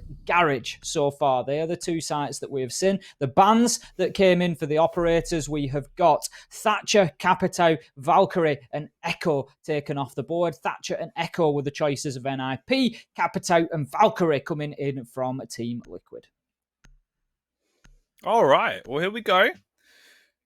As we have been able to kick this one off, we'll be heading into Consulate now and continuing on, of course, where we left it off. So, Team Liquid, on your attack, you got 2 rounds already. They were fairly fast as well. They were pretty damn good. I think the players that stuck out for me as well, Tim, I got to give it to PSK and Moringa for Liquid. Moringa had a slapper of a round, and so did PSK. Both of them have actually really been doing some damage so far into Consulate. Yeah, they've really stepped it up now. We've just got a tweet that's come in there from Laura, and she's obviously got it clocked at this point. These Latam games are always so intense and close. Love them. That's the one. That sums it up absolutely perfectly, doesn't it, Jackie? That's why we love this region so much. Absolutely fallen head over heels for Latam because it is just excitement from start to finish, and that just sums it up absolutely perfectly. Yep, Laura knows about the Latam lunacy, and that is what we have here, and hopefully what we'll get out of this series here in the second map. As we're into the third round, it's 2 minutes and 40 seconds on the clock, of course, as we've only really just kicked this one off. But Pino, he was looking to kick off. He was looking to try and do some damage and bludgeon some shins from the get-go. Unfortunately for him, there's no info to be recovered from that early reconnaissance play, and we do see a very classic Team Liquid play onto their execution, using all of that utility to force out the mine magnets and ADSs that will be bolstered up around the back garage door. They've also got Ace in position as well. And previously, they've been tearing down those hard reinforcements very quickly. They've been able to clear out that angle, I'd say, within about the first minute into their prior executes, but they've deviated away from it this time. Yep, a little bit slower this time around. It looks like NIP being a bit more successful in keeping that garage door closed, which is always an important thing. The last thing you want is somebody up on that slope just holding a long angle with one of those long distance scopes right into sight. It makes it very difficult to rotate and move around, so a little bit more freedom for NIP this time around on their garage defense. They've brought the Kaid. This time Julio will be playing on there, so the electrical being a little bit more effective by the looks of things of keeping keeping things electrified. They've also got those Wamai magnets replaced, so although they were burnt off initially, they will now be back in place to prevent any attempt at frag grenades coming in there to clear off the utility. So this position is going to be particularly important. Moringa is above them in piano, looking to open up the floor with the sledge and to get the angle onto that electroclaw to allow the doors to be opened. Now, usually it's hidden away underneath, but this time, no. The ping 2.0 system used, the drone gets in there and will ping out exactly where that electrical is, and that enables it to be cleared off. Not only is the electrical cleared off, but so is the Kaid almost there. 50 seconds left to go. Julio just under half health, but still not terrible for NIP so far. 45 seconds left. Psycho, a vintage angle as he keeps himself tucked in behind the shield, ready for the attack to come towards him. Time is ticking by, and Liquid, you've got to make some big moves soon. You really got to send some ripples through NIP and get a frag on the board. They have a little bit of control back towards the garage door. They need to get in, crack that diffuser open, and get it down. From that point, you can retreat into post plants, and you will have a very strong grasp onto this round. That's if they can get in. If they can't find themselves a way into the site, they're going to get overwhelmed, and that's because of the amount of utility that is still in play for NIP. Smoke can after smoke can going out. The Sanguine Arsenic denying the initial push. Sexy Kate goes for the bold play of trying to open up the diffuser, but he gets gunned down. NIP, they've thrown away the round. They've left it far too late for the execution, and bit by bit, Psycho Kamikaze and Pino rip them to pieces with the guns, and that's the way the round is going to go to NIP. Much closer than it looked. Sexy Cake was mere seconds, if that, away from getting that diffuser down and activated, but NIP, they recognised the danger very quickly, jumped into the breach, got down there, made a challenge onto the man with the diffuser in hand, tapping away at that code, hammering the keys, trying to get it activated, but no, he was slapped off it by the man himself as the round is closed out by NIP, and that leaves us now 2-1 on the scoreboard, and the rehost there seeming to come out in favour of NIP maybe more than anything, as they managed to just steady the ship jacket and get that successful defence of Garage that is going to bring them back into this one. And the last thing they needed was to be 3-0 down at the beginning of this one on Consulate.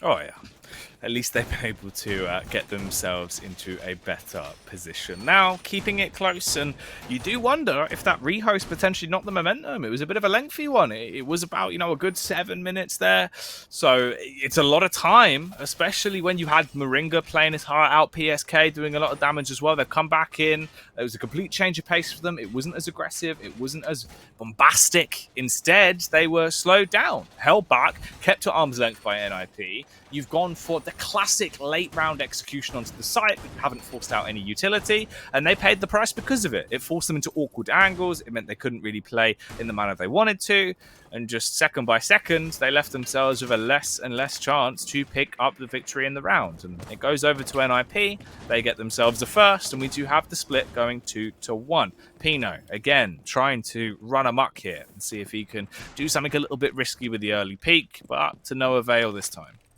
Mixing things up and bringing the pulse now. Muzi, I think it was Muzi who dropped out last time, Jackie. It's seeming to be a little bit of a problem for him. I think we can actually call a halt to the round. I will stand corrected if that's not the case, but I think it's within the first 30 seconds of the action phase, if memory serves me right. With a man dropping out and no damage being done to anybody, the NIP players will drop out. If, of course, a kill had gone down or some damage had happened to somebody, then we would not have been able to do that. But given that this is such a tight matchup and will be so important come the end of the season, of course, we want all the players in the lobby without problem, and we want them being able to play this one out to a conclusion. So Muzi, he drops out. Not sure exactly what the issue is. I'm not 100% sure it was Muzi last time around, but it seems to ring a bell that his name was the one that dropped out first. So we'll see what happens. We'll see how we go on from here. We're just getting the lobby set back up. We will, of course, get back in as soon as possible. We thank everybody at home for their patience. I know it's not difficult with a game like this one. Everybody wants to see it finish, but we appreciate you sticking around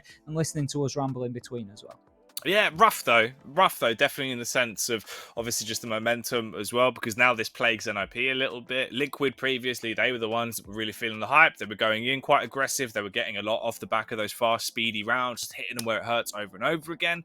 They had the long rehost. They came back in. It felt like it was a bit more sluggish. They weren't really playing with the confidence that they had prior to it. Then immediately, NIP, they now suffer a loss. You've got to relive it once again, get everyone back in. It's just more time that drains that momentum and potentially knocks them for 6 coming into the game. So these next couple of rounds probably are going to be quite shaky. Nothing along the lines of what we had initially seen coming off the back of the barn burner that was Oregon, where it was very fast-paced. It was really aggressive. I think the tempo here will really fall back to quite a base level, Tim. Small MPH. Yeah, totally agree. I mean, coming into Oregon, I made the joke that, you know, tossing a coin 3 times, it'd land on its edge every side because this one was just so close and it was so difficult to predict. And if anything, this just makes that situation even worse. It magnifies it. When you get rehosts like this, you get those breaks in momentum. As you say, it just goes up in the air at that point, and it is absolutely anybody's coming back now. Coming back from the last rehost, we saw that NIP managed to get their first round on the board, and maybe that 5 minutes to clear the head had just done them some good. But then you ask the question, like you say, momentum is an important factor, and maybe NIP could have done with just going straight into that next round and being able to play through console. And maybe this is just then the sort of clearing the fog that Liquid need to come back in and find that aggression from themselves once again. It is so difficult to predict how each individual player is going to react to these situations and this downtime. You know, now we're looking at maybe 10 minutes. The players start cooling down a bit. Those, you know, shots that they were hitting before, Pino's had a fantastic accuracy rate so far, really nailing some shots, really crisp and clean. Are we going to see that continue, or does he just settle and sort of go off the boil a little bit? Yeah, it's hard to know because obviously, you know, it's one of those where it is a little bit of a mental aspect as well as just physically feeling it in terms of the tempo. Luckily enough, it seems like this isn't going to be too much of a lengthy one. We are heading back into the game now as we've just lived it on our end, so we will be stepping back into Consulate and seeing this one through good and proper, seeing how it is going to go down. Of course, it's a 2-1 split on the scoreline. The first 2 rounds went the way of Liquid. They were very strong, very confident. They basically just went in, balls to the walls, crazy with some of the execution speed they had. Following round there, it was a bit slower off the back of the rehost. It didn't feel as decisive, and NIP have made a point of capitalizing off the back of that. Everyone's now back in, and we can commence. Last minute change. Pino goes from mute back to Pulse, a pick that we've seen him do already. So no surprises there. Yeah, the lineups will be the same, loading back in, but I believe in that case where a 6th pick was used previously, you know, they are able to again, because it may well be that Team Liquid were unaware of the Pulse. If they hadn't picked him up on a drone there, he was 6th picked, so NIP just going through that process again. And Pino, he was heading down to the basement, and I would expect to potentially see that from him again. I'm not sure he'd been picked up down there, and I've discussed this previously, but if you're wondering why he's going to run all the way so far away from sight, it's because that heartbeat scanner can see pretty much all the way up to the rooftop of the building, or very, very near if it is not all the way. So generally speaking, he's going to play at the extreme ends of the map, the east and the west. He's either going to play in archives or he's going to play all the way down at that garage door. He's going to hold that heartbeat scanner up, and he's just going to feed as much information into his team as he can, and that information is going to be critical. It's going to be exactly how many are pushing from where, and if he can say to his team, don't worry guys, there's nobody pushing from admin, we're clear over that side, it means that all the guns on site can then just train themselves towards the yellow stairs, bathroom, console windows, and you can really prepare yourself for that rather than spinning around on your heel wondering if that backstab is coming in. Right, will the backstabbery occur? Will this round be looking somewhat akin to a game of Among Us, or will it slow down a little bit and fall back into more of the classic fashion? I'm curious if there is going to be more aggression on display again from Team Liquid. I'd like to see him switch up the tempo again. Kick it back up to 11, sprint your way in, kick the doors in, and go in windmilling. That was what was working for them. It was really clean rounds. The confidence did shine through, and they were besting NIP.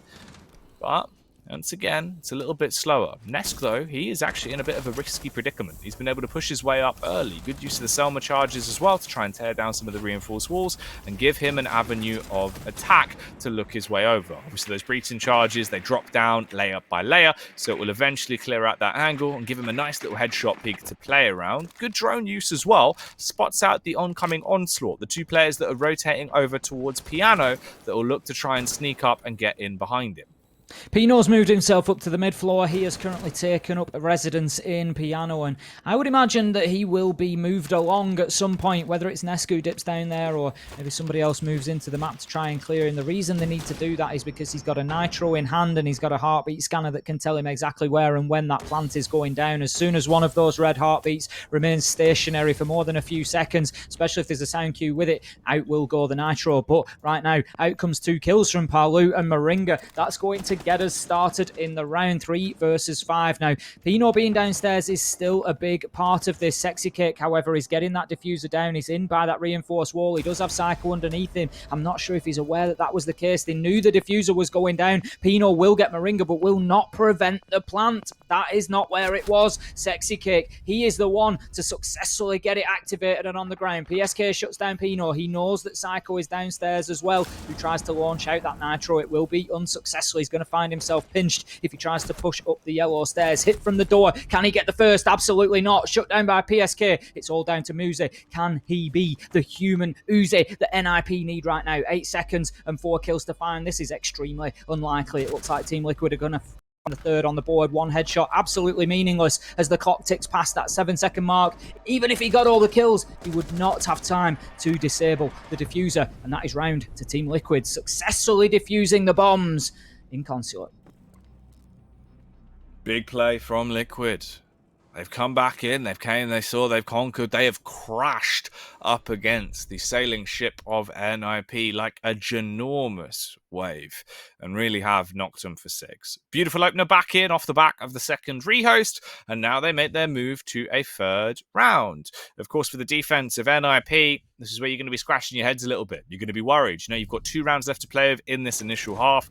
Maximize those opportunities. Attempt to pick up both of these following rounds. Keep it close. We had a 3-3 split over on Oregon. The likelihood of that happening here feels a little bit slimmer. It does feel like Liquid are currently a couple of steps ahead of NIP when it comes down to the fragging power, when it comes down to the teamwork and the execution. There was a bit of a blunder. The round they dropped previously didn't really look like them. They had so many opportunities to try and grab the round and snatch it away, but instead weren't confident enough to run a risk. This time it looked more like the Team Liquid squad that we know and love, and they do walk away with that third round. But these are vital now. If NIP want to get anything on their defense, you need to pick up the pieces here in round 5 and 6. No two ways about it. They have to get themselves back into this. A 4-2 or a 5-1 even could be an absolute disaster as Team Liquid move on to the defense. It just limits the number of sites that they need to find success on in order to close this one out and take the majority of points. It could be a real steal for them if they can come away from this with 2. I'm sure that they will have been planning on a victory, hoping for a victory, but I'm sure that they would have accepted a draw as well against the major champions in NIP. You know, there are plenty of points to be found elsewhere for Team Liquid, but this could be a real result for them. Now, BSK looking to aggress towards the yellow stairs there. We can see we are in archives and tellers. That will be the hold this time around. So we've got Julio on the Goyo underneath. We know how good he has been on Goyo. I remember a couple of occasions we saw him in the piano room, not here on Consulate, but the piano room on Villa. And he was absolutely dominant with the Vector Jackie.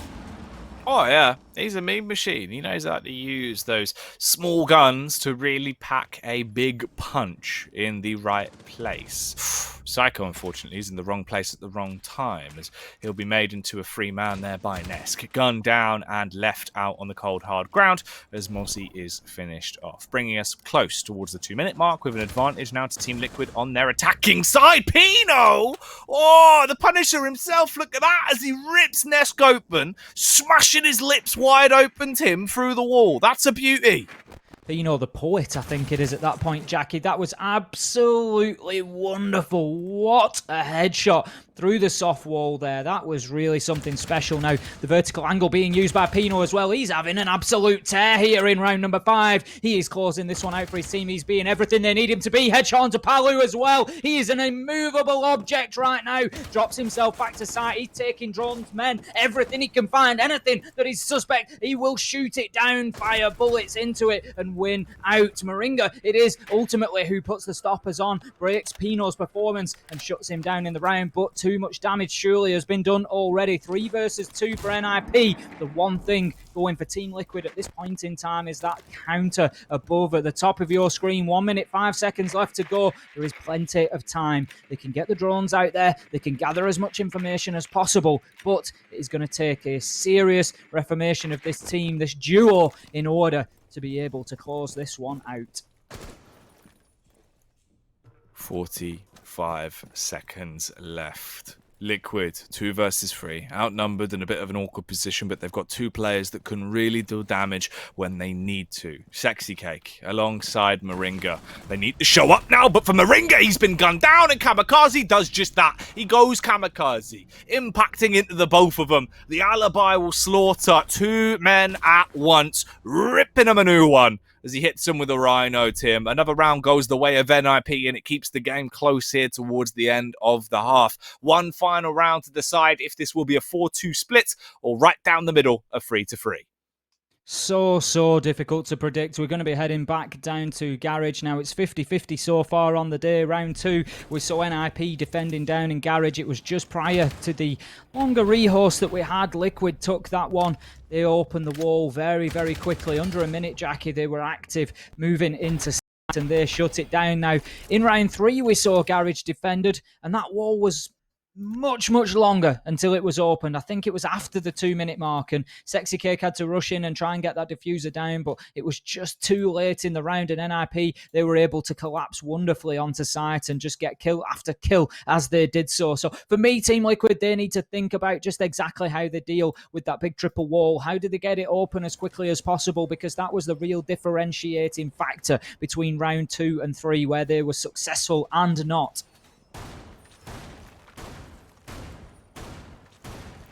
Round 6, take a deep breath, everyone, and strap in. Make sure that your seatbelt is correctly attached, as this round is going to be a bumpy ride. NIP will really need to prove a point going into this one. Have to put it all on the line to give themselves a level playing field, moving on to their attacking half into the next round. It's going to be spicy. It's going to be scary. It is going to be a shocker, to say the least. And this man might make it a bit explosive as well. The Nitro's in the back pocket for Julio over the course of the stage 1. He had collected himself a ridiculously high total tally of kills with the Nitro. He was a meme machine that would detonate into every round, so I wouldn't be surprised if there was a bit more of that occurring into this one. Round 6, a round that currently has 2 minutes and 30 seconds left on the clock. All 5 alive, no early contact coming out from NIP. They're not going for any aggressive wide swings and taking the fight towards Liquid. They are holding back and playing a little bit more calm and quiet. A good thing from NIP is they've managed to take a couple of drones out in sight. We saw that Ping 2.0 system used to great effect earlier to help get rid of the electrical. This time around, it might be slightly difficult to find it. We'll see how Team Liquid deal with that situation and whether they manage to get that door open quickly or whether we are talking late in the round once again. Right now, bit of a game of cat and mouse going on. We've still got a man from NIP up on the top floor. He's wasted a minute already as PSK moves in and tries to not necessarily challenge him, but he will apply air jabs so that he can't move over to that side of the map, can't aggress down the yellow stairs towards Piano without taking the very long way round. Either that, or he takes an air jab like a punch in the stomach with a blast of air that will put him down on the ground to his knees as a minimum and allow Team Liquid to move up off that flank watch and challenge. Ooh, be like winding yourself. Never be good. So, you know, if you cycle into something too quickly, Tim, just go over the handlebars, you're there just on the floor, can't breathe, pain. Oh, there's nothing worse than getting winded. I remember getting carried away in a PE lesson once at school and sort of landing on my back mid front flip. It wasn't front flip, Jackie. Me. Ooh. It wasn't pretty. Mate, I can imagine it looked like Pino, just, you know, sprawled over. All of a sudden you've hit the floor. That's it. You're not getting up. You're dead. Tim literally died. But back to life. to cast this game, because why and how would you miss it? Right now, Muzi shuts down Moringa, levels things out, 4 versus 4 in the round, and I tell you, every round is just mirroring this match as it just goes back and forward, and he's so close, so tight, so unpredictable. Muzi, he's going to live to fight another day. He's going to escape back down that spiral staircase, so he's on the basement level and ready to challenge in towards site now. Time is becoming a factor for Team Liquid once again, as it has done on this site previously. Shots will rain in onto yellow stairs. Muzi with his second on the round. Kamikaze joins the party, and that is now going to be Julio going for the big nitro, but he'll shut his own man down. That is Psycho, but Diffuser is down cold on the ground. Nesk has to make something happen. If anybody can, we know that he's the man. He shuts down Julio. Can he get another? Yes, onto Muzi. 2 versus 1 now. He knows where the last is. He's going in for the challenge. He finds him, but misses his shots. Will he finish him with a pistol? Absolutely. 3k from Nesk. He drags Liquid over the line there. Don't you worry about that Diffuser, he says. You leave it on the ground. You leave it where it is. I'm going in for kills, and he finds them. Oh, he's pistol whipped him. Oh no. They've pistoled it all away and lost the round that could have been theirs. It goes down to the wire, Tim. Literally seconds left. They couldn't get the Diffuser down. They had to get the frag, and he secures it in that encounter. That's big.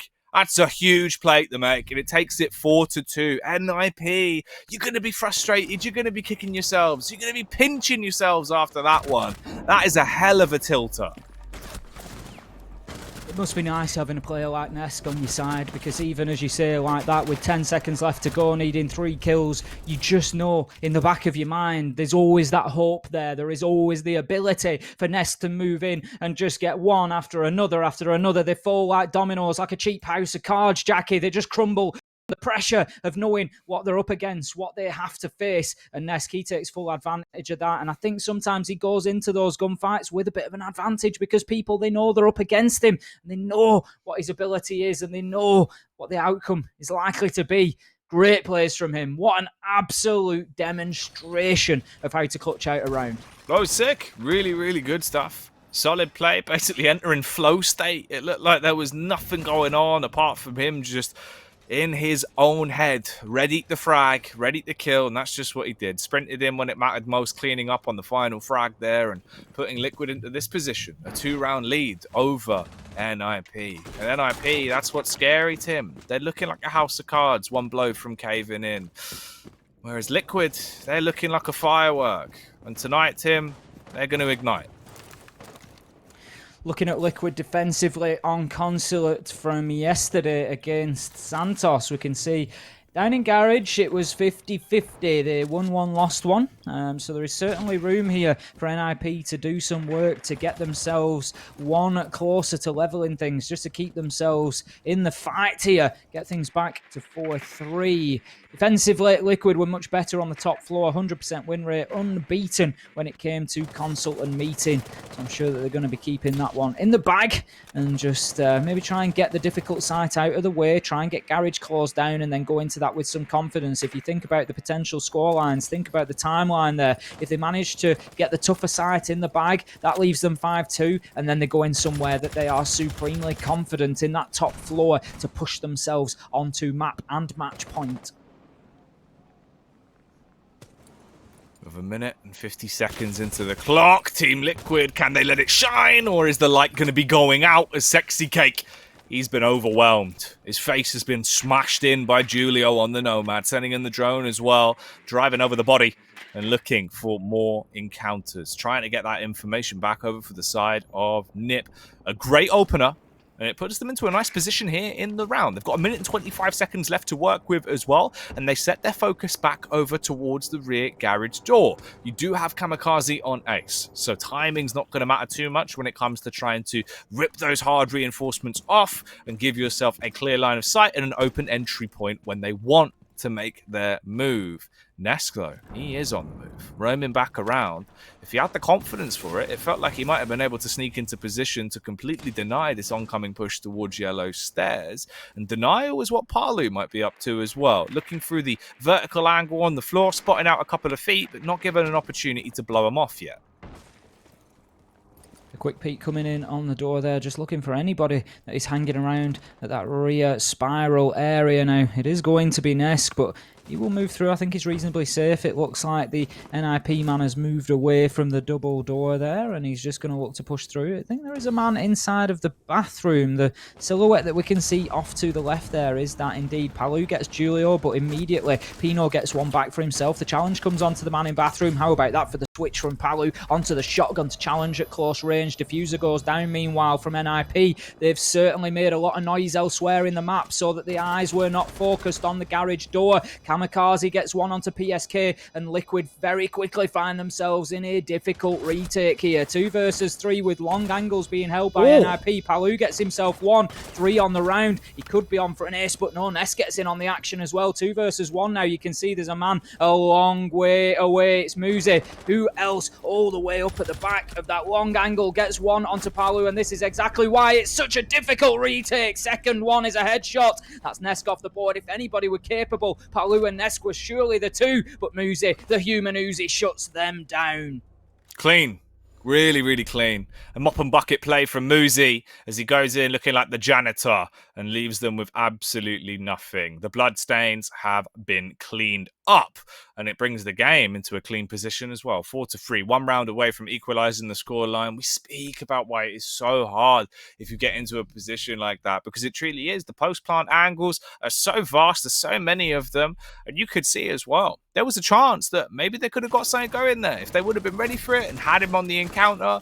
First couple of bullets out, you might have been able to shut him down. But they were so panicked, believing that maybe he's not even there. Maybe he is playing over towards the backside of sight. As they focus themselves back in towards the actual garage, he peeks up, 2 easy frags. Just like that, the round's over and done with. And it brings us here to round 8 with NIP starting to make this look more like Oregon again, Tim. It is going back towards a position where it will go 4-4. And from that point, who's to say that we're not going to end with a draw?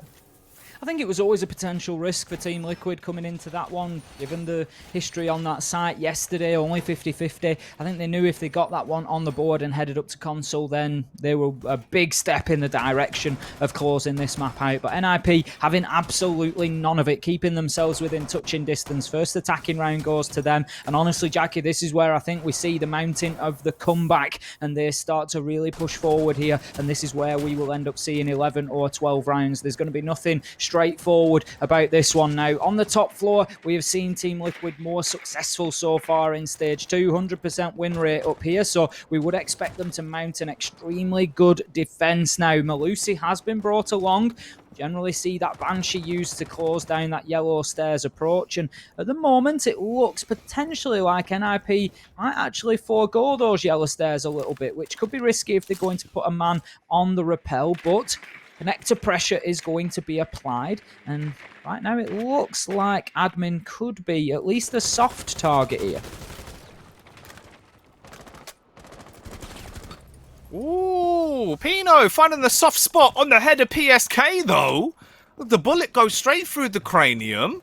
That is a disgusting way to kick off a round, but he is going to pay the price because of it. Sexy Cake takes the peak and overwhelms him on the encounter, finding a frag back for Team Liquid and leaving us into a 4 versus 4. A good response, a good trade. It leaves us with 1 minute and 50 seconds on the clock here. So, big moves in the early round, but what is that going to spell for the late round? NIP, you might have got the entry, but of course it's been countered back upon. You've also lost out on Sledge, which could slow you down a little bit when you're coming into your site executions. Talking of execution, there's another one. Nesk, headshot. Once more, you've lost another player on Team Liquid, and the advantage does get flipped back over to NIP. Pulse underneath, just doing some serious work there. Sexy Cake trying to just keep an eye on everything that is going on in the site, but he's going to have to look to move back soon as another member of Team Liquid is shut down. Palu will get one onto Kamikaze with a headshot. We can see the pulse of Sexy Cake just running outside there, but giving away his location. That will tell NIP that there is only one man maximum on site. Out goes the Nitro, so that will prevent the vertical Nitro denial. He would have to rely on the bullets from the UMP. Now, Palu moves downstairs. He will be successful with the Nitro onto Muzi. Levels things up 2 versus 2. The Banshee on yellow stairs could be a potential. No, it's Sexy Kate moving up. Obviously won't impact him. We can see Team Liquid, they are out of the site. It's almost, you'll have to forgive me, it's almost like they are the ones attacking site here. NIP have got such good control over site, forcing Sexy Cake back down those yellow stairs. Diffuser is cold on the ground at the minute. That is one thing working against NIP. Palu just looking to be patient on those spiral stairs and hold his angle and wait for them to push in to try and collect that diffuser. Palu on the spiral staircase. Can he try and shatter their spines as he's peeking up? He's got to try and dash away. A reload is required. He is going to be dropped. Unfortunately, finished off there by Julio and through the wall. The flip around from Psycho. He had a sneaking suspicion that Sexy was nearby. He'll find the man and he'll take more than just a slice out of that cake, Tim. Straight into the chest cavity after seeing his boots. That is unfortunate for Team Liquid, but a great round for the Ninjas. 4-4, games tied. It's as competitive and as close as it could physically be up to this point. And we do wonder what the viewers at home are thinking based off the way this game's been going. At the halftime, we did another poll. We asked who is going to take it, and we have 65% of the vote coming in saying Team Liquid have got this. 27% believing that the Ninjas will take it. There were barely crumbs left of Sexy Cake there when NIP had finished with him, and that is becoming a little bit of a theme over the last couple of rounds here. NIP coming in very successfully on the attack, and I said coming into this, Consulate was an NIP map. They are very good there. It's not to say Team Liquid aren't. They've shown us great prowess here as well, but at 4-4, after 8 rounds, we are still none the wiser as to who will potentially take this. Right now, NIP have the momentum, but we're heading to Archives and Tellers. I think we see all 12 here. I think this one goes right down to the wire. There are still rounds in Team Liquid here, and that will put them on to at least 5. I'm certain that there is another round on the cards for them, if not 2. This one is on an absolute knife edge right now, Jackie. Oh, mate. And that's not a normal knife either. It's one of those 1,000-degree hot knives that people have been like cutting through fruit and stuff with on YouTube. That's the sort of blade we're dealing with, Tim. It's hot and sharp. I don't feel like fruit's the best or biggest test of a knife's sharpness, Jackie, if I'm honest. Oh, no, but it looks quite visually appealing. That cut through fruit. Yeah, but, you know, have you heated them up and then seen it singe an apple whilst you cut through it? I can't say that that's my usual technique, no. Yeah, look into it. It is quite visually appealing. That and Play-Doh. Play-Doh's another popular one. Okay, then. I'll check it out. You know, I'll have a look at that, Jackie. You know, if you came to me and said those hot knives that people are cutting through RSJs with, you know, I'd be quite impressed by that. I'd think that, you know, that's quite something. Oh, no. It's got to be something sustainable, mate. There's an abundance of fruit, so that's fair game for hot blades. And talking of hot blades, we've got some sharp gamers on the side of Team Liquid, and they need to be precise into round number 9. They've got to be prepared for the oncoming onslaught of NIP. Hopefully, NIP won't get left looking like fruit that has been cut in half, Tim. They're certainly trying to avoid it, and right now, Liquid, they are hauling themselves up on site. They've got a couple of men downstairs ready for that vertical denial that we talk about, but they are also still intact on that mid floor. I think Sexy Cake himself is currently playing in and around Tellers, so there is still a presence there that needs to be cleared out, but I'm sure as time goes, as the pressure mounts, those players will probably aim to drop back down to the lower level. Now, Pino holding an angle, he catches a glimpse of a man. He knows that the Maestro's there. He's going to get an absolute freebie. Musi gets one onto Sexy Cake as well, and all of a sudden we find ourselves 5 versus 3. NIP, in goes the nade. He knows the man's there. In goes, will he catch the Maestro? Yes, he will. He knows he's downed him. He's going to push forward. He's looking for this kill. He wants every pixel that he can find of Maestro's boots, but he will not give him the good grace. Moringa's just going to hold himself for as long as possible. PSK is looking to challenge the angle. Does he lose himself as well? Yes, what a great play from Pino. Takes the head off PSK, finishes Moringa as well, and he basically wins the round for NIP. Palu tries to do something, but shut down by Psycho. NIP, they are in command here. Oh, man. There was nothing that could be done for Palu in that situation. As you said, Tim, the round was effectively already won. The bait play off the back of the body, expecting them to come in, looking for the revive, but it doesn't revive their chances in the round. Instead, it goes over to NIP. 5-4, they've taken the lead. Now, this is the point where we would predict that Liquid will bite back and the game will again go close and be left at a 5-5 stand point. It's what we had on Oregon. And if you remember rightly, on Oregon, after it went 5-5, we had a flawless round for NIP and then a flawless round for Team Liquid. And that left the game ended at a draw 6-6. Is that going to be the case here tonight? Or is there going to be a show-stopping play from NIP? Can they actually go in, do some damage, and get themselves a 6th round? At the very least, guarantee that draw early on now against Team Liquid. I think if that happens, it's certainly not a guarantee, because if anybody can fight back from that position, if anybody has the mental fortitude, it will be Team Liquid. You know, very experienced team. They've been in that situation plenty of times where they need to fight back against tough odds. But if NIP do get this round and it goes to 6-4, they've got 4 in a row, and I feel like it just breaks the seal at that point, Jackie. As much as it's not as good as 2 points, it's not the guaranteed win. Just knowing you've got that draw in the bag, that there is certainly not a defeat coming your way, I think it really probably just opens that valve. The pressure just releases like steam bursting out of a pipe, and they will just move forward and take Team Liquid out of the game. Well, as we spoke about before on this broadcast, do not put your hand over a kettle. The steam will burn you. And NIP, they are looking like a piping hot kettle with the way they have been playing it, Tim. Liquid, they need to get some gloves on and handle this with care, because this is a very important round in the grand scheme of the series. It could decide an awful lot. So finding the first entry frag will give you a ginormous asset going into round 10. 2 minutes and 19 seconds on the clock. Right now, it is just a bit of drone shooting that is occurring, just taking down any of those incoming information plays from NIP, not overextending and not doing anything too crazy. For Pino, though, he does rappel his way inside of yellow stairs and attempt to put on camera duty, as he'll smash those lenses and restrict the information that is being given to Team Liquid. But can he smash in someone's face?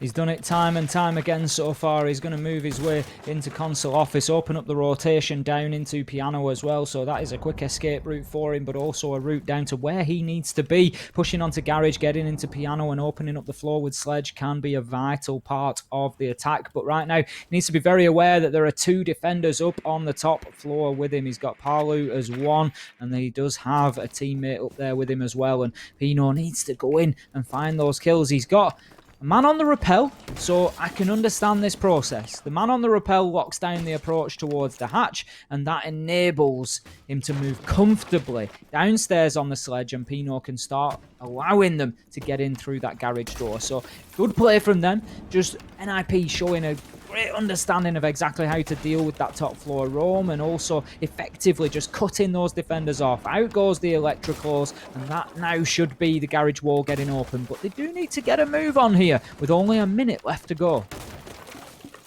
Pino, bit by bit, every floorboard he's been removing has been getting him closer towards his moment of success, where he should be able to fire down some bullets, some death from above, and pick up either a frag onto Moringa or PSK, but they push out. Nesk's the one that gets the opener, though. Shooting back onto Pino, he's now been dropped out. That's your sledge gone. That's your roam taken out of play. Good close plant positions already, though. Moringa, he's really risking it. Wants to use one of those sanguine arsenics to do damage to the players on the stairwell, but Sexy Cake could be the man that saves it. Elevated peak from the window, taking a constant fight, but they've sealed the deal as he falls out of the window seal, leaving it all up to Nesk in a 1 versus 3. Such a slim chance of him getting in there and being able to salvage this one. They've got the post plants and they will punish him. Nesk goes nowhere. Julio secures it. They get themselves another round. That is clean. Absolutely no chance for Nesk there. Very, very difficult. 1 versus 3. Men out on the ramp. You are doing nothing at that point. And again, Liquid just seemed to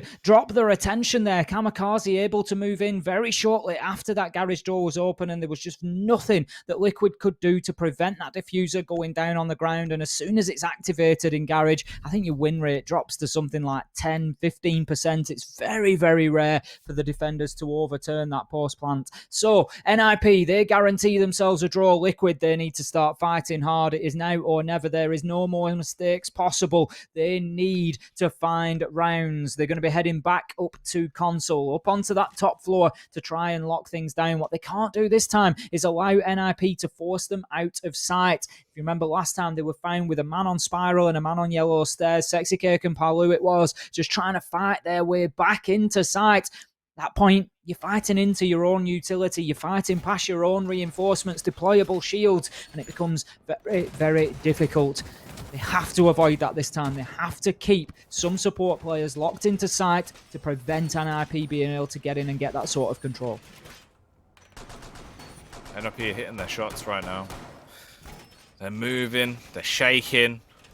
They're really just rocking up and proving they are the life of the party on Consulate. Pino has 9 kills to 6 deaths. Muzi, 8 frags to 4 deaths. The team's looking great. They're being able to perform for one another, assisting each other in moments when it's needed. The bait plays are good, the crossfires have been good, and they're also just hitting their shots. Team Liquid, they've had a few nice plays here and there. They're keeping the rounds relatively close, but when push comes to shove, they're getting knocked onto their backside. And talking of backsides, we're into squeaky bum time. This is a horrible position to be in for Team Liquid. You concede 1 round, it is over. They have to win every round on the spin, Tim. They cannot afford to have any mistakes here. And with the way they've been playing and with how close these games are, with both of these teams looking essentially neck and neck in skill at the minute, that is going to be a very hard chance. The difficulty for them as well is partly the mental game. At this point now, you are fighting back from 6-4 down, and the whole reward that you are looking at is 1 point. You know, that's it. You can't even fight back for a win, and that's going to be very important for Team Liquid still, but it's still a little bit of a mental blow that we are fighting here just to keep ourselves getting something out of this one. It's Palu who opens things up with a kill onto Pino. Pino losing his life first in the last 2 rounds. Unusual for him on the entry to be punished so regularly like that. But that's going to be the sledge off the board, and Nade utility will have gone along with him. The Banshee just being marked out there, but you can see the Selma tries to be applied to it, but will be unsuccessful. All right. So far, it's a critical pick to find. At least you've been able to slow them down, metaphorically and also quite literally, as Psycho was slowed there, pushing up into the Banshee device. He's a little bit paranoid about the peek, but they've given away the angle. Moringa peeking out like that. He's revealed himself. His head's bobbed round the corner, and now Psycho is honed in, waiting for the peek to come around so he can try and throw the clip in the AK and slay from far away, leaving Moringa drop down on the DECK. For now, though, he keeps his distance, backing up, playing now from behind the reinforced wall. 50 seconds left to work with. He's still taking those little jiggles. He's beaking out bit by bit, but it's not giving Psycho an opportunity to shut him down. Spots out another man close behind the shield as well, so he knows where Moringa is. He's aware of PSK, but they've got to get in there. They need to find some frags, Tim. It's not about knowing these positions, it's about killing. The challenge onto the deployable shield is proving to be tough at the minute. Psycho gets Palu, but then is immediately downed by the long desk. So that is the fuse out of action and 1 gun less. Now 4 versus 3 Liquid. They just need to hold on. They're watching the time tick away. 20 seconds left to go. The NIP have to do something. Kamikaze goes to collect Psycho. That brings us back to a 4 versus 4, but it is now or never. And as they start to push in, the mistakes start to be made. Moringa and Nest taking full advantage of it. 3 versus 2 as Muzi shuts down PSK. Julio gets in on the action as well. Surely not. Muzi and Julio once again, dynamic duo, try to overturn it, but the diffuser is left cold on the ground. They were unaware. The clock ticked away, and that is going to be Liquid closing things down. That was mighty, mighty close for Team Liquid there. They almost lost that on the top floor. Oh, man. You could see the panic, the frustration as they realise, I've got to sprint back. I've got to grab the diffuser. They get just over the threshold, but that's it. Time is up. You don't have a chance. You're not opening that briefcase. You're not starting that animation. You're not keeping yourself in the round. Instead, this is where we have been left. 6-5. Liquid, they have a chance now to close the game out as a draw. They need one final round for it to be a 6-6 stalemate. If they don't, It will be a 7-5 victory, and NIP will break the curse that they suffered from last season. When they faced off in stage 1, it was 2 maps ending in a draw. They've already had 1 map end in a draw, and we are teetering on the edge of a cliff face where that could be the outcome once again, unless Liquid show up now and have a major performance into this round. I promise you 24 rounds coming in, and Liquid and NIP have not made a liar of me. They have not disappointed, as you say, Jackie. It all comes down to this, and the record for Team Liquid here on Garage has not been good so far. We have seen them defend it twice. We've seen the diffuser be activated by NIP twice. We have seen NIP win the round twice. Team Liquid, they are going to have to do something very different here. They need to keep hold of that garage door for a bit longer. NIP have been able to get into piano, clear off electricals, and just get that wall open without too much of a problem. So it is not a massive surprise to see that there is no denial being attempted, because it has just been cleared off. So they have just brought other operators, Team Liquid, who they think are more useful. But as soon as NIP realise that, they are going to go and get those Selma gadgets applied to that door very quickly. The question is, can Team Liquid absorb the pressure that is going to be built? Ooh, all right. Well, Palu might be turning the pressure on immediately from the get-go. Seems like he is wanting to run the risk of going for the wide rung out as he sprints out. But he gets more than he bargained for. A bullet in response, but no frags, no damage done.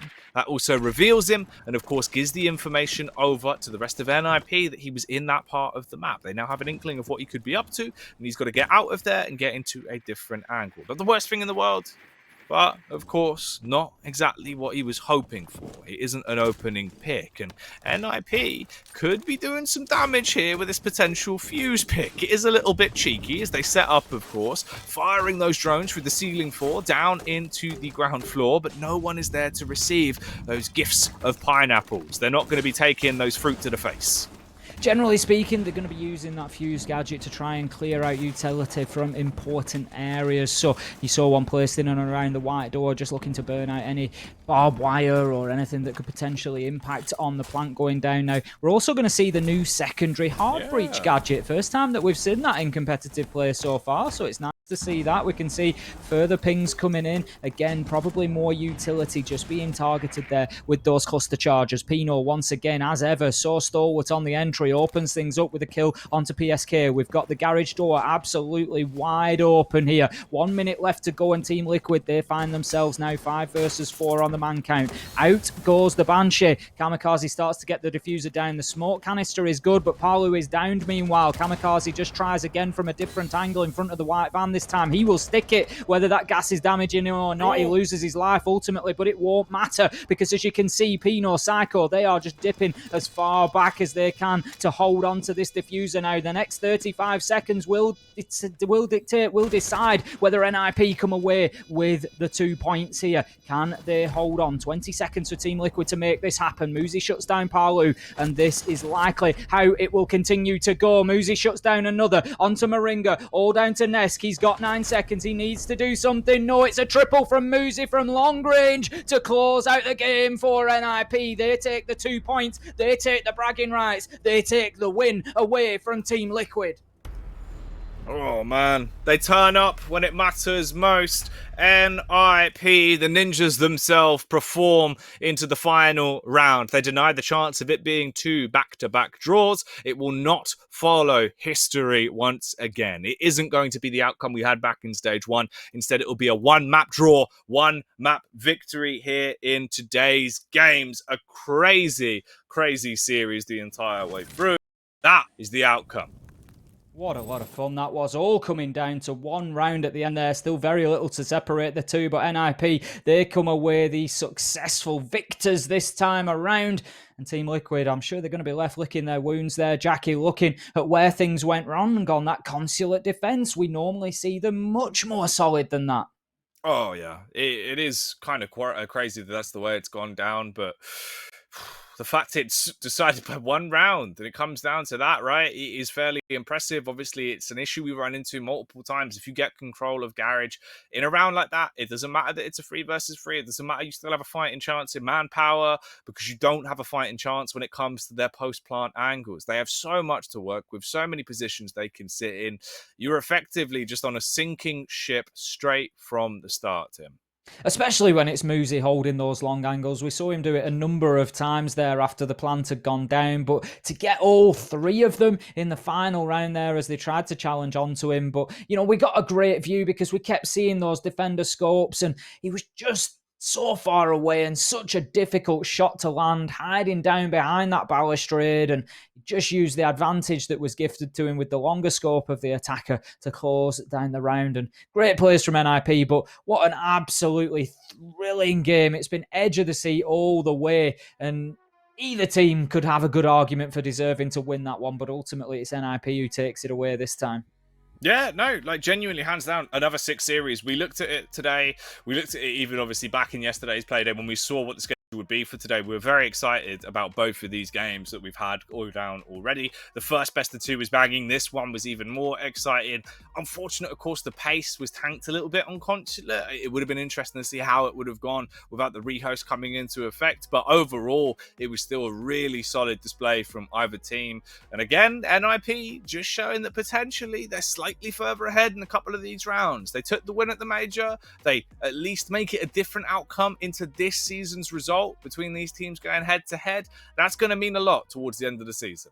That's the big thing for NIP. As we said last time around stage 1, they were very slow to get moving, but you've got to remember there was quite a big gap between sort of the end of the Pro League season, the start of the stage 1. There was quite a big gap in there. It was really, SI was the last competitive siege that they'd played properly, and then Pro League, it was just tough for them. It was easy for that momentum to be broken, and now they've only had a few weeks off and they look really sharp. Oh yeah, they do. They've certainly been taking a whetstone to the blade and sharpening it up. Cutthroat gameplay the whole way through on that one, Tim. But of course, the day isn't over as well. We move on from our known quantities, the games that we were kind of building up because there is so many vocal storylines and vocal players on those teams. Now we move into a bit of a sleeper game, a game that could be really exciting with Santos and Black Dragons that will be coming up, of course, later on tonight after the break. I think it could be something special. I think it could be a little bit unexpected. Like I say, Santos, they showed a good outing against Team Liquid, especially on Consulate, not so much on Theme Park. I think they'll probably rather forget that one. But Consulate, they went 7-4. They really run them to the wire, and they had some great moments. We know that there's some big players on there. Obviously, there's a couple that have yet to settle in, a couple of the new guys on Santos, but Black Dragons as well. There was mistakes made there. There's certainly opportunities for Santos, but I'm looking forward to seeing that Black Dragons attack again. So aggressive and so much fun to watch. Oh yeah, I'll tell you what I'm looking forward to as well. It seems that we're actually going to be getting an interview with Julio, of course, the explosive lunatic from the side of NIP that should be joining us in a few moments to give us his thoughts and feelings on the back of that series. Quite an exciting one. We did get an awful lot of siege out of it, so hopefully he should have a lot to say for himself, Tim. I'm sure he will do, as you say. I'm sure we'll be able to ask exactly what's gone on in between the 2 stages, and that's going to be one thing to talk about. And obviously, are they on for a better season than we saw last time? Are they going to be aiming for that top spot? I think, last time around, he didn't seem too worried about the seeding because it was sort of like, well, you've got to beat everybody in the major anyway. You can't be trying to avoid certain teams by getting better seeding. So they weren't really too worried so long as they got there. But there is still that certain amount of kudos that comes with taking the top spot. Oh yeah, there is. If you can get that first seed, if you can make your life easier in the bracket play and give yourself a higher chance of staying in the upper bracket, you are going to be paying yourself a favour later on. It's one of those where you can give your past self a bit of a pat on the back because it makes it so much easier. You have a safety net of obviously not being knocked out as quickly, and you go up against an opponent that is slightly lower ranked. But that is all talk for for the present, we do have Julio on the line, and he's ready to join us to have a bit of a chin wag, as we will be bringing in the main man himself. Here he is. Julio, how have you been, mate? Hey, Julio. A little vacation between tournaments. Oh, nice, man. I want to talk to you about that actually straight off the bat, right? Because obviously, from major until now, we've been kind of seeing how it's been for everyone in terms of practice and what they've been up to in the off season. What's that look like for NIP? Yeah, we took a break like 2 weeks, and then we started practicing again, like we always do, because like I always say, it's boring to do nothing all day, you know. So we just practice like it's tournament day. There must have been a lot of tension in the team there on Consulate, Julio, but you just got some really good momentum towards the end. Was the last round nice and calm, or, you know, were tensions high? We were pretty confident because we are Consulate is a attack side map, and we saw all their defense, you know, on CO, on Garage, so we know what they're gonna try to do. So I think it's easy to win Consulate on attack. I wanted to ask you as well, Julio. I know normally, you know, I love to gush a little bit over your nitro skills. I think one of the ones that stuck out to me in that series, there was a bit of a blunder, and it ended up in a team kill on that one. What was going on with that? Yeah, that round I threw the round. It was a miscommunication by me. They say they got the plant and I didn't heard. So that round was on me. But yeah, we had a good score on the match and maintain calm and doing the strats, and it all went good. We've seen Pino in stage one be absolutely fantastic on the entry kills. It seems like he hasn't taken a break at all. He's come straight back in and he's picking them up again. How much of an impact does that have within the team, Julio? Is it something that you notice, or is it just business as usual? That's what Pino does. Of course, we notice when Pino gets these open kills, we almost always win. We don't throw so many rounds, so if he get the open kill, it's an easy round, and he's pretty sneaky. He always finds someone doing, you know, doing some bad positioning. So yeah, it's pretty important for us to the way Pino plays.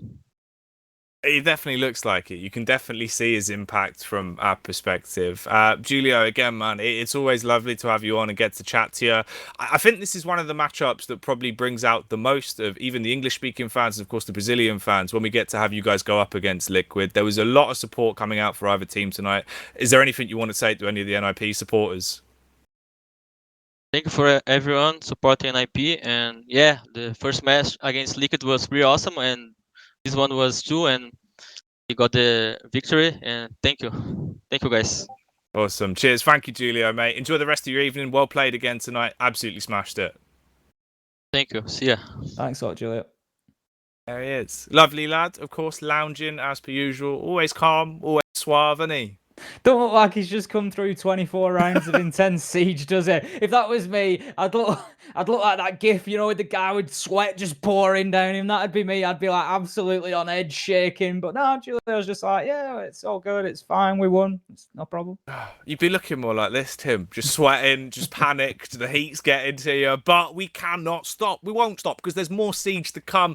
Another best of two tonight, the round out the evening. The Dark Horses are coming up next. So be there or be square. We're back in with more siege after the break.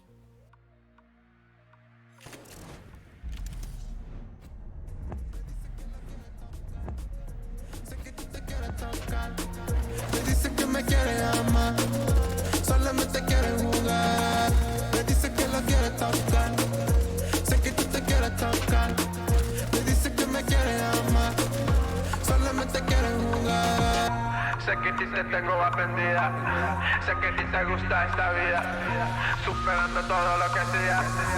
Esta es mi nueva melodía. Esta espalda corta me encantó. Ese baile nuevo me encendió. Como me lo mueve con sabor. Mami, mejor dame de tu amor. Cuando yo te vi de vestir, te fuiste pa' mí, te tuve que abrir. Cuando yo te vi de vestir, te fuiste pa' mí, te tuve que abrir. Sé que están hablando mal de mí, porque superamos mal de ti. Esto todavía es la nueva, ahora la controlo a mi manera. Me dice que la quiere tocar, sé que tú te quieres tocar. Me dice que me quiere amar, solamente quiere jugar. Me dice que la quiere tocar, sé que tú te quieres tocar. Me dice que me quiere amar.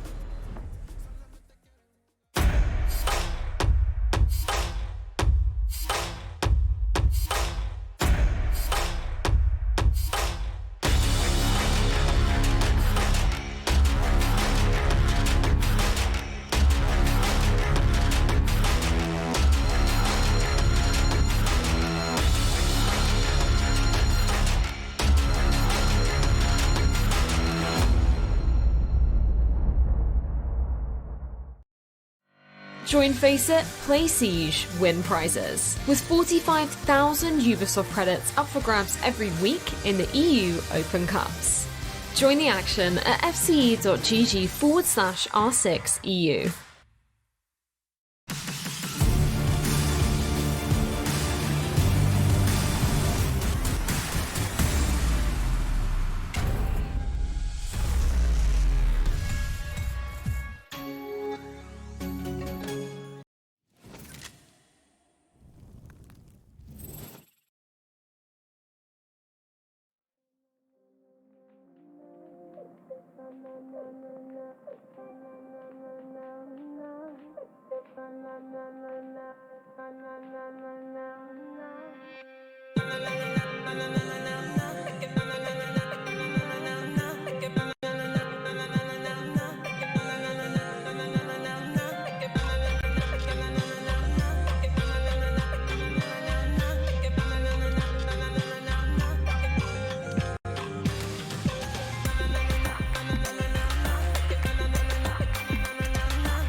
Jogo na tela pra vocês, valendo! Deu a cara também, impressionante o Pino!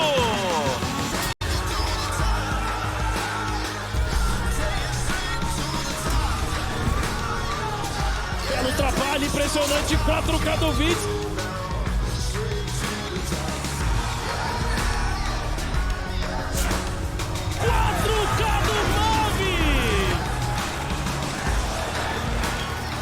Olha a recuperação! Que show de Rainbow Six!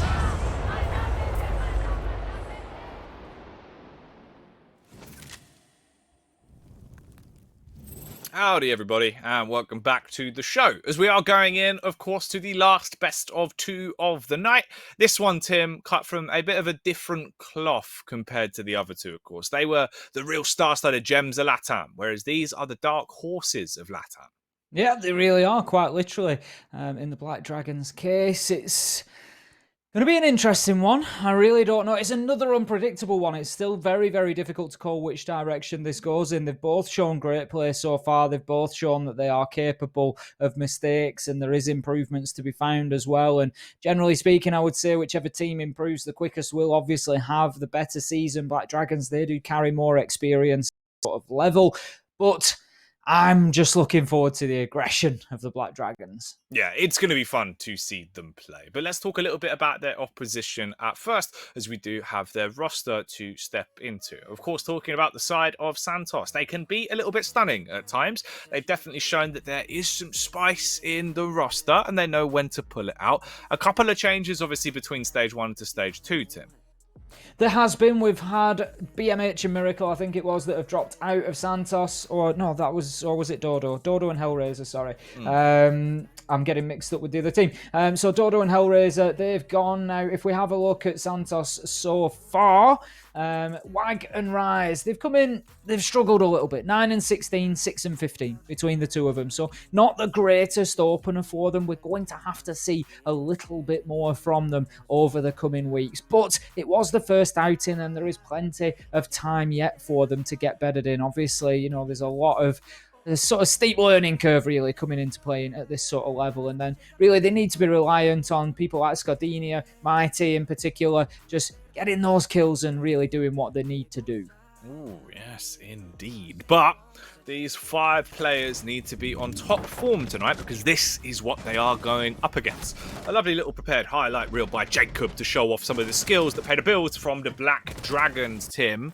They are one of those sides that is very unpredictable. When it comes down to their level of aggression and how cutthroat they can be, they will leave you surprised. And that last clip there as well was a pretty wild round that I will not forget anytime soon. The banister bounce over, there was a lot that went into that game, Tim. It was a roller coaster of a game between them and Ints. It really was. You've got Hugzord just going in, absolutely wrecking people with the blitz, but then just finding his backside unprotected, being taken down. It was just so explosive and just an absolute sort of roller coaster of emotions, really, up and down. But this roster has stayed the same, stage 1 to stage 2, so they're all names that we are familiar with. Lagonas, Hornetau, PZD, Hugzord and Patoxia. PZD had a great day, to be fair, so looking for more from him, and Hornetau we know can always step up with the frags. Yeah, a solid squad. It'll be exciting to see them play once we do get into the server for this one. But of course, before we can decide where we are going, we do need to figure out what map we will be stepping into. It's the last best of 2 of the night, meaning there is one more opportunity, Tim, for you to give me the 2 maps we're going to be seeing. Can you do it this time? Well, I've done terribly so far tonight, Jackie, but you know what? I'm going to give it a good try. That's what it's all about. It's about it's about taking part. It's not about the winning. That's how I'm going to build it. I think coming into this one, looking at it, I don't think Santos are going to want to go anywhere near theme park, to be honest with you. Villa just seems to be, I keep predicting it because I want to see it. We haven't seen it yet, but it just seems to be going by the wayside every single time. Very early ban. It seems to have been swapped over with Coastline so far. So for me, I'm going to say, I think probably Oregon, Clubhouse and Coastline will be my 3 that I'll take a stab at. All right. I can see it happening. I feel like I'm giving faith into you, Tim. I've had a lot of faith in you. Let's see if you won't disappoint me this time, my son. As we move into the veto, producer Simon, bring it on in. Oh, look, perfectly timed. That was lovely, Tim. Absolutely beautiful. I mean, I'm glad you've got faith in me, Jackie, because at this point, I really don't. Look, Tim, you know, as a famous man once said, you got to have faith. You certainly do. And I'm going for it. I'm sticking with my options. Oregon, Clubhouse and Coastline. They're my 3 that I'll choose. I think we're going to see 2 of them. You see, as I said, Villa going out first every single time. It's not looking good, Jackie. No. Clubhouse is going to come through. Ooh, okay, yeah, all right, we do get it. Cafe Clubhouse, then. That's what we have been served up on this one. A bit of a silver platter for the first map. Of course, we go back to the greasy spoon, where we've had some exciting moments in the past. Cafe, never a dull moment on that map. And then Clubhouse. Do you know the secret handshake to get in, though, Tim? I'm not familiar with it, Jackie. It's I don't know. You obviously have to, give a handshake. I just turn up and the door opens for me. To be fair, it's probably quite easy. They recognise the head from little eye level. They're just like, oh, it's Ace. That's it. They're just like, it's Ace. There's the boldness. Let him in. Bring him in. It makes sense. Well, it looks like we are ready to move into this one, Tim, as we are about to get underway. First map is going to be kicking off, of course, on Cafe. A best of 2 tonight. As per usual, if you are just joining us and you do have some input on these 2 teams and you want to tell us how you feel, send us a tweet, #BR6. We've been popping some of the best ones up on stream throughout the course of the day, and we're always looking for more input, Tim. Of course we are. We love to interact with you guys in the chat. We have the polls. We like you to get on Twitter, send us messages. The wonderful producer Simon, he puts them up on screen every now and again. We have a little chat about them. It's nice and fun. I like the interaction. It's always good to hear what you guys are thinking as well. Oh, yeah. That's what it's about here. Latam is very much a community-driven league. We like to have everyone's voices heard, and I think hopefully we're doing a pretty good job of it, but we've got to hear how this game is going to go once we step into it. Santos taking on Black Dragons. It's the last best of 2 of the night. If you are just joining us, you're a little bit late. You've missed some really quality Siege, especially if you've not been here for the entire week, Tim, as Thursday, Saturday and Sunday have all been banging. We've come into this at absolute breakneck speed. There's no two ways about it. There are matchups that we've seen over the last 3 days that we will be talking about on the final week. I guarantee you that the last one that we've just seen is obviously going to be first and foremost among them. 24 rounds, if you missed it, between Team Liquid and NIP, finishing with a very slight 1-round win overall to NIP. They took 2 points. It was 6-all on the first map and 7-5 on Consulate. So very, very close between those two. Oh, yeah. I'm curious to see how close this game is going to be as well, because they are unknown quantities in the sense of how explosive they can be. Obviously, you've got to look at it for what it is. There is a bit of an edge coming into it, in my mind, to Black Dragons. I feel like they are the more proven side. Santos, it's still hard because there is talent there, Tim, but obviously you've got the roster changes that do make it, a little bit slower to the burn, and just the fact that they did struggle. Back in stage 1, it wasn't very clean cut. There was a lot of mistakes. They look better already in stage 2, but is that enough to beat Black Dragons? Yeah, I agree with you. I think Black Dragons are more established. They've got the foundations there. They're not having to try and work with new team members. As I said, the stats didn't really support the new guys in their outing yesterday. But I will say very clearly, we have to sort of take that with a pinch of salt as well, because it was against Team Liquid. It's always going to be a tough one. For me, I look at this as Santos's first real game. This is the first real test for me of exactly how they are going to look through the rest of the season, and they need to come out and impress, because they need to send a wave of a bit of fear ahead of them really into some of those other important matchups against teams like Furia, against teams like Ints, W7M, that they might be challenging for the same places. Unfortunately, I'm going to say teams like FaZe at this point, that they might be challenging for the same places in and around that mid-table. So they need to put in a good show in here so that there's a little bit of a message going out ahead of them. No, yeah, definitely. This is like a proving ground. It's a good environment to get a bit of a benchmark off for either of the two teams. So you want to show up. You want to play your hearts out. For anyone that's a bit curious why we haven't started this one, it is another case of cast to start game. I am personally delaying you all.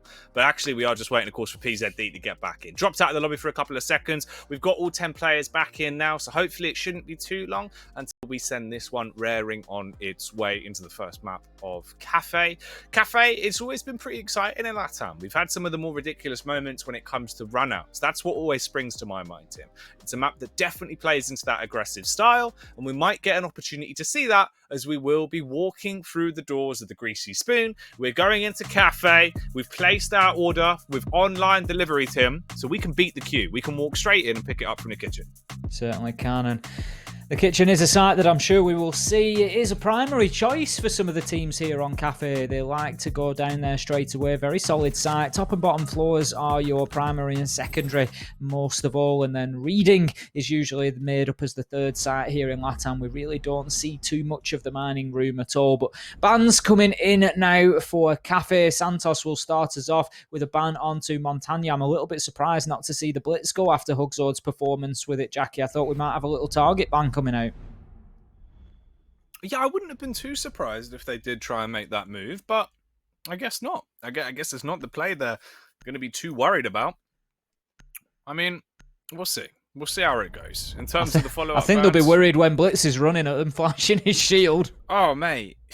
I don't know how he was able to pull off so many plays with it and just was not punished. Oh, hang on. Sorry, Tim. My cat is attempting to get into a bag. He's making a bit of rusted. I'm just going to move him before we kick this one off. Got plenty of animal-related situations here on Latam, Jackie. We love the animal facts. It's absolutely only right and fitting that we should have a pet, really. And I think that's exactly what S'more has been adopted as at this point in time. He's a good lad. I am interested in getting some content done with him. I would like to get a little setup going, potentially with some bowls of food, and let him predict teams. I think that would be a good way to bring him onto the stream. He's a lovely cat. He's a big fan of Rainbow Six. I think his favourite player is Palu, from what I've seen, to be very interested during Liquid games. Purring away, just watching the kills rain in. Oh, mate, genuinely. Whenever Nesk pops up on screen, straight onto the hind legs, he's giving it. He's meowing like a madman. Definitely a Liquid fan then. Oh, yeah. He's trying to get into the bin. This is ridiculous. Right, that's enough cat talk. It seems like the game is ready to go down. Santos taking on Black Dragons will be an exciting affair as we move into two of the teams that are quite possibly dark horses of the tournament. Glancing more towards the Black Dragon side for me on that front, as they are exciting, very explosive, very aggressive. They have a lot of the quantities you'd attribute to a team like Ints and FaZe, but somehow they just have that bit of pizzazz. We need to see the aggression continue. We need to see on the attack a few mistakes fixed for Black Dragons. I think they certainly didn't have any problem with being decisive. It was really just going in and winning the gunfights. They were happy to go and get into them, but just a few missed shots did cost them at times. But I'm sure that that again, it comes and goes. It can literally be that, you know, one or two of your players are just having a slightly off day, and we've seen Pino today come in and just absolutely wreck everybody in the server, just hitting shots left, right, and center. And then, you know, you might not have that sort of accuracy every single day. So we'll see how Black Dragons go through this one, but we can see Santos being very aggressive to begin with. Mighty on the Malusi there, just waiting to hit that nitro onto the rooftop. He's going to wait for the approach to come. Out comes the nitro. We get a nice view of it, but he's just a couple of seconds early. I think if he leaves that just slightly longer, he maybe gets a bit of joy there. Potentially so. That could have been a banging way to kick things off, but it isn't going to go down like that just yet. So 2 minutes and 20 seconds into the round so far. We haven't had a first pick being found, but they're still utilising that util from on top of the roof. We see the potato getting cooked and then being dropped down through the hatch to try and cause a little bit of devastation when it detonates. Here comes Hugzord on the blitz, though. We were talking about this. We were trying to hype it up. If you haven't seen it, Hugzord can be a big pain in the bottom. He knows how to play the blitz to a very high level. He's fast, and honestly, I wouldn't be surprised if he left you having a fit with how he can play blitz. It is annoying what he can do on this operator. Oh, he's an absolute menace. There's no two ways about it. He gets right up in the defenders' faces. Now, how about that? Hornetau getting right up in the face of Wag and ripping it right off. Slap the lips off his face there as he closes down the smoke, and that is a big loss to begin with. But Scardinia will level things up with a kill onto PZD. 4 versus 4. We find ourselves with 1 minute and 30 to go. So, Hugzord, it's your time. He needs to get moving. He needs to start pushing this man away from Washroom. But right now, the deployable shield that is still in place is preventing him from doing that. His team is trying everything they can to enable him to push forward, and the choice they go with is the smoke grenade, so they can't see him coming. He does manage to get himself over. He will open up a hole into the washroom. Scardinia gets himself one. Missed shots from Hugzord, and that was, I said, coming in. Missed shots were a bit of a problem. Scardinia and Mighty taking full advantage of that situation. 4 versus 1 now, and this round looks all but done. Oh, mate, the Santos school is in session, and they've absolutely taught Black Dragons a lesson into this round. They've given them no opportunities of getting anything in this.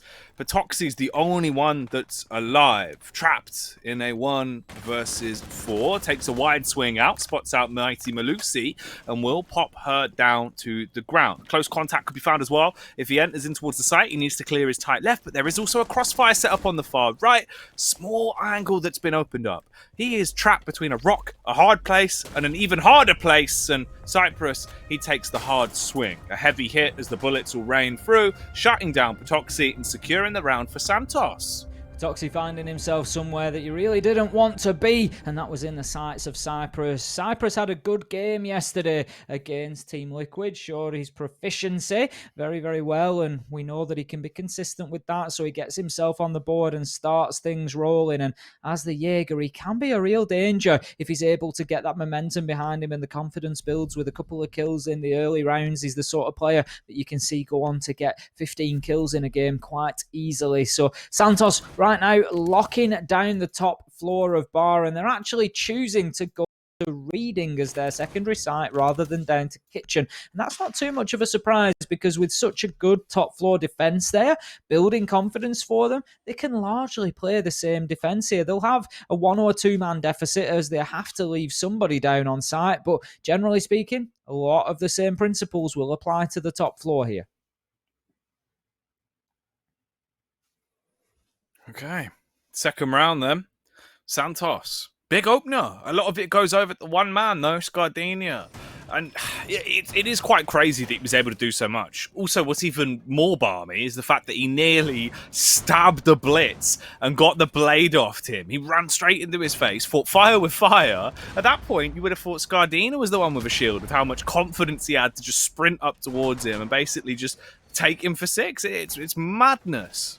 Absolutely no stopping him. He wasn't concerned in the slightest. And Scardina and Mighty just going really big for their team there, exactly where they needed it in that mid to late round. Just getting 3 frags, chaining them together, and it just left Black Dragons on the ropes at that point. And as I said, Black Dragons, they came out aggressive as they have done previously, trying to find a way to push Hugzord right up into their faces. But this time, it backfired. They certainly had a lot more joy with that against Ints. But as I said, Santos, you've got to write off that first matchup against Team Liquid. It's always going to be a tough start, a real baptism by fire, and they need now to come in and show what they are all about. Hornetau, it will be getting the opening kill once again onto Cyprus, but just as in the last round, Santos fight their way back into things. 3 versus 3, and now 2 as the kills continue to rain in. Wag making more of an impact on the round here. Hornetau baiting Scardini right beautifully for himself there, just putting the nade in behind him, forcing him down the stairs and picking him off as he moves around. 2 versus 2 after a quick flurry of kills in the first minute. Wag and Rise, Hornetau and Hugzord. A horrible spot to be left in a 2 versus 2 like this into the second round of Cafe. 1 minute and 47 seconds as the drones are being utilised for Hugzord to try and get an extra bit of reconnaissance, but he's not able to do much else. Instead, roams up towards the top floor. Hornetau in the downtime will send Rise back down to the ground though, and the chances of Santos getting the round are not rising. It's quite the opposite. They're falling. Wag not looking best pleased about the position that he's left in. A 1 versus 2, Tim, as he turns the corner, attempting to take an early peek, but not spotting too much there, as they'll just bob and weave, knowing that they've got to make their play in towards that site relatively soon. They've got a minute left to work with, so they don't have to rush it just yet, and they're not. They are taking it step by step. Wag, of course, having those cans to play with. He's got 1 left in reserve. If he finds a first frag, he can hold on to it and use that utility to really ruin them in the late round, but it won't matter. As the peak comes out, we have the wide swing there. Nade forces him to move, and he'll finish him off with the SMG. Great shot there from Hornetau. He was seriously low health at that point in time, but able to get his shots off straight onto the head of Wag and put him down. We're going to have a quick rehost here as we find ourselves 1-1 after the opening 2 rounds. And as I predicted, Jackie, I think this could be a real sleeper game. It's going to be surprisingly good. We've had early aggression. It's been exciting. It's been unpredictable. It's been everything that we need from a Latam Siege game. Oh, mate, it's been sick, honestly. It's actually been a real big bang so far with the opening rounds that came out, at least, where we've seen Scardina having a chance to just overwhelm and overthrow. We then get a bit of a clutch round thrown into the mix as well. It's looking spicy. It's looking like there is a lot of content to come out of this one. I'm sure there will be. I'm sure we're going to have big plays. The thing is, when you get players throwing themselves into the breach like this, Hugzord running in through smokes over a deployable shield, that sort of situation, one way or another, whether it pays off or not, it's always exciting. That's the top and bottom of it, because either, yes, it's successful and they go in and they just gun everybody and it's fantastic to watch, or alternatively, it generally takes a bit of a hero play to stop them. As you say, Scardini are getting up there, willing to just throw the knife about and try and get in on the melee. It takes something unpredictable to stop that. There's only one way to meet that sort of force, and that is head on. And if we get more of that, it's going to be edge of the seat stuff. Yeah, well, if anyone at home has any thoughts based off the initial few rounds that we've seen, we've not had too much from it, just a couple of tasters, then tweet in at us and let us know. Hashtag BR6, of course. We've been popping them up throughout the course of the stream. We do intend to continue doing so. So get your voice in and get it heard live on broadcast here over the course of this last best of 2 of the evening, Tim. Quite a successful evening, I think. I think that's the only way to describe it. We've had some fantastic Siege so far. We saw a masterclass from Team 1 to begin with, and worrying for the FaZe clan as they struggle to get themselves rolling. It was a tough watch, to be fair, because it's not the FaZe that we are used to seeing, but Team 1 certainly sending a message that they want to be back at that mini-major and they want to be at the Invitational next time around. And then, of course, an absolute classic being thrown down between Team Liquid and NIP. Oh, yeah. Well, let's have a little bit of a look back then before we look forward back into this game, Tim, as we do have the schedule, of course. We can see how tonight is going to go down, but more importantly, what you might have missed and what you might want to catch on a VOD, Tim. Which one would you choose if you could only pick one? It's got to be Team Liquid NIP, hasn't it? 24 rounds between those two with only one round. The difference, 13-11 overall to NIP. Absolutely huge fixture it was, and certainly one to watch back if you didn't see it. Even if you did see it, it's one to watch back. Oh, yeah. Tim, some fantastic games. Definitely ones that's going to get the whole family involved, even your pets as well.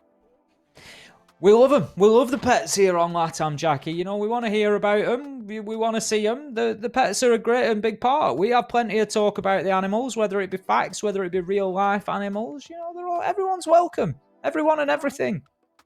Oh, yeah. Well, I've brought along S'more, just in case. Obviously, he has been a bit of a terror today, Tim. I think he's realised that, you know, we're there focusing too much on Santos and Black Dragon, so he's trying to get involved. He's a big Liquid fan, but I think for this one, he seems to be repping Black Dragon, so he's popped on over. I don't know if we can see him there. He's just barely out of shot. Hang on. There we go. There's the big man. Look at that. He's there. He's just giving it a little paw. He knows what's going on. He's got the black. Is that a yellow collar he's got on? He does. He has a little yellow collar. He's a big Wu-Tang fan. He's a big fan of the Wu-Tang clan. I can imagine that. Why would he not be on? I've heard that's true of all cats. Oh, they do. They all love it. They love a bit of rap. He's a good boy. He is. So hopefully we'll get some fantastic moments for all of our viewers, even their pets, when we get back into this one. We are just waiting to continue on, of course, with the series. If you're just joining us, hopefully he'll stop going in the bin, Tim. Well, I mean, that would be ideal. We've got everybody in the lobby now. The question is, Jackie, who's going to get put in the bin here? Is it going to be Black Dragons or is it going to be Santos? There's only one way to find out, and that's to head back over to Cafe Dostoyevsky. 2 rounds in. We're heading to round 3. It is now 1 apiece on the scoreboard. Nothing to differentiate between the two of them to begin with. We've had big players coming in on both sides. Scardinia and Mighty looking great so far, but Hornetau very strong on the entry game as well. Who is going to win out here is anybody's guess.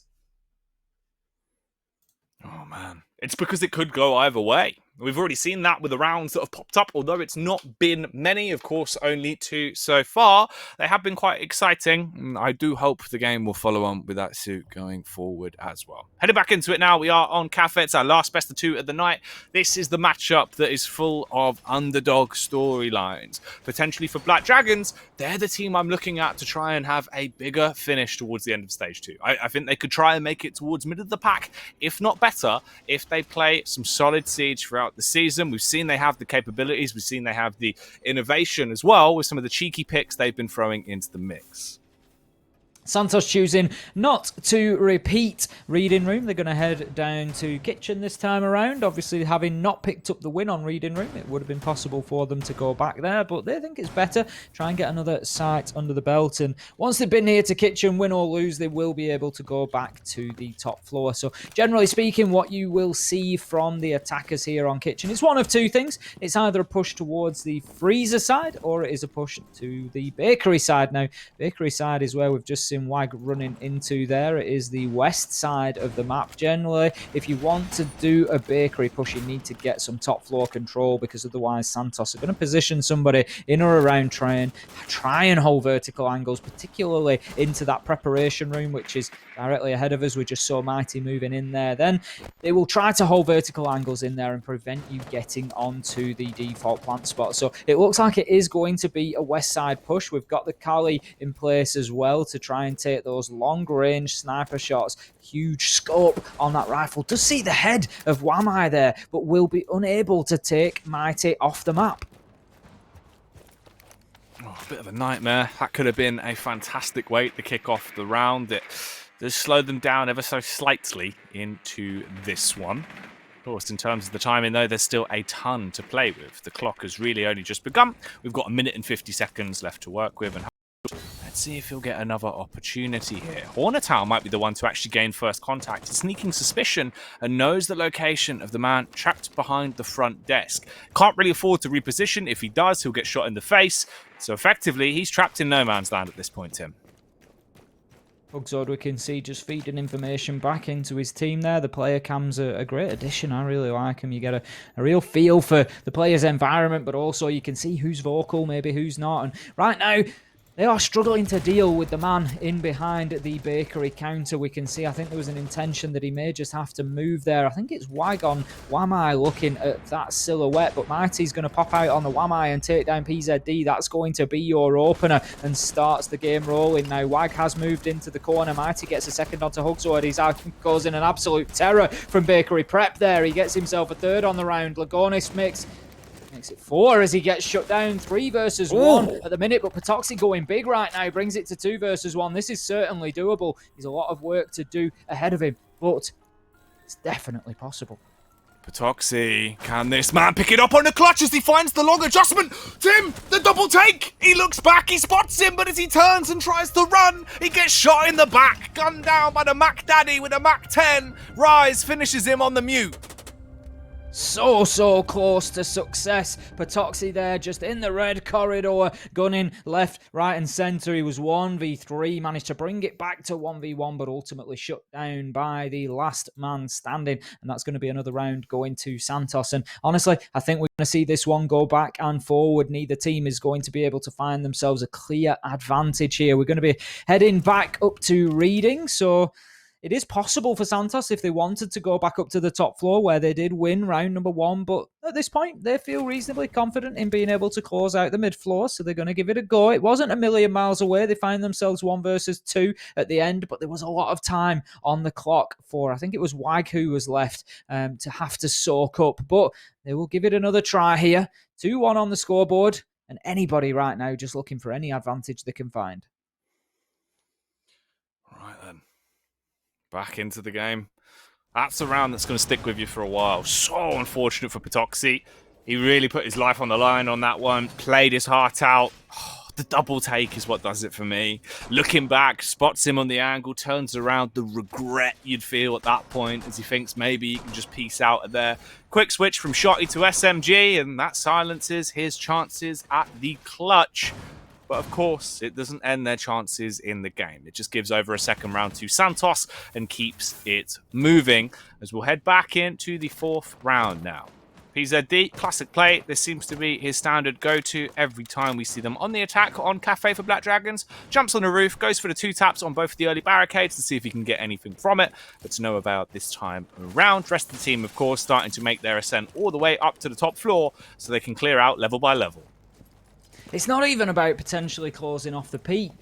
Even if you think you're not being peaked, it's a lesson to take away. If you're in rank, just chuck bullets through every barricade that's in front of you. It doesn't even cost you a mag, and you could do that 1,000 times. You might get a kill or 2, who knows? And then you've at least got the people raging on the other side of the server because they don't know how you've managed to do it. But taking the odd pot shot, you never know who might just be running past at that time. Now, that is very early use of that Toxic Babe canister there. We can see the smoke of Wag being pinged out as well. Out comes the jump out. That's the sort of aggression we want to see here. Rise taking PZD down off the rappel. That is the Valkyrie, I'm sure, using her own cams there to gain that intel, to know that the man was on the rope and to take him down.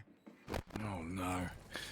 This is not what you want at all. You've gone out for a nice family outing towards the cafe. You've gone to the Greasy Spoon and the waiters are jumping out of the windows, wielding weapons and stopping you from getting in through the windows. Another man could have his neck broken as well as Wax spots out a player on the rappel, but does back off for the meantime, at least giving them a bit of room to breathe new life into the round, potentially, if they can hit their shots. Lagunis is there supporting him. They know that there's a player nearby. They've got a sneaking suspicion that he couldn't have actually rotated off because they had clear line of sight the entire time. But they can't force him out. He's just holding until a shot comes in from behind. Lagunis will eventually be able to get a peek on the angle and put him to bed, leaving us here in a 4 versus 3 with 60 seconds left for Black Dragons to claw this one back from the jaws of defeat. Black Dragons so far unable to secure that top floor control that they were looking for. We can see the defenders have largely been forced back to site now, but with only 50 seconds left to go, it is going to be a tough horizontal push. I think Black Dragons will no doubt realise that it is possible for them to move in now and take over that control, but there is a lot of work to be done. They spot out a defender through the little peak hole at the back of the dining room there, but unable to really do any sort of damage. Rise is half health, but other than that, Santos looking pretty good here. 4 versus 3, 25 seconds left to go now. Toxi's looking to move up White Stairs, gets one onto Rise. Surely there was a call out, doesn't know there's a second, but he does manage to beat Scardina to the trigger and will take the Wamai off the board. That's a great turnaround from Patoxi. 3 versus 2. Lagonis getting the diffuser down, but Mighty has more to say with the 3 key in the round. It's always Mighty right now. He is Mighty in the service. Mighty difficult to kill, Mighty difficult to find a round against. That much is for sure. Oh, he's a mighty, mighty man. He's young and he's in his prime, and he proves that, popping off not only into the round, but overall in the game for Santos. I had hedged my bets towards Black Dragons coming out swinging on this one, but their wings have been clipped off entirely by Mighty, sniping them out of the sky and bringing their expectations back down to ground level. A 3-1 split, 2 rounds left here into the opening half of Cafe, and these aren't exactly lengthy rounds either. They feel like they're going relatively quickly, all things considered, Tim. Yeah, they are. They're whipping past at the minute. We are moving through this one at a breakneck speed, almost, as you say, at the half. 3-1 in favour of Santos. And I'm actually quite glad to see this. I don't say that in a biased way, Jackie. I'm quite happy just to see entertaining Siege. But Santos yesterday struggled against Liquid. And what I want to see is 10 competitive teams here in Latam. So Santos coming out and sending a message saying, we can play, we are here. Our 2 new guys are settling in just fine and really making a competitive matchup of this against Black Dragons. That's exactly what we want to see. Let's have Black Dragons fight their way back into it. Let's see it go all the way to 12. I just don't want to see teams struggle play day after play day. And Santos, they are showing that game yesterday has had absolutely no effect mentally on them, and they are here and ready to win. God damn. Santos giving it tonight. Mighty, of course, 7 kills as well. Fresh back in off the back of the rehost. E has been popping off and playing his heart out. Of course, standard play, as we come to expect, from PZD on the Ash with the way he approaches it into the round. Hornetal, though, a sneaking suspicion of the potential of a run-out that could occur, and they'd be right to have an inkling about this. Santos set up a little bit more aggressively into this round, seeming like they are willing to maybe run a bit of a risk as it develops. There is a chance for it. See, the rooftop is being gained. Mighty gets a kill onto Patoxi with the Nitro to start things off exactly as he finished the last round. That is 4 kills from Mighty unanswered. 3 at the end of round 4 and then 1 at the beginning of round 5. He's certainly continuing exactly where he left off, just slaying in the server, shutting down the Black Dragons left, right and centre. He is quenching their fire. There is absolutely nothing that they can do right now to put any fear into that man. He is just all over this map and making a nuisance of himself. 1 minute in, Black Dragons have made the drop in through Cigar Shot, but there is only 1 man with him. The drones are doing some work there. There's a bit of time before Black Dragons can really start pushing forward now. That's a nice angle being held by the Kali all the way into the back of Freezer there. I don't think at the minute there is anybody playing there for Santos. They would have to be reliant on somebody rotating into that location to catch them out.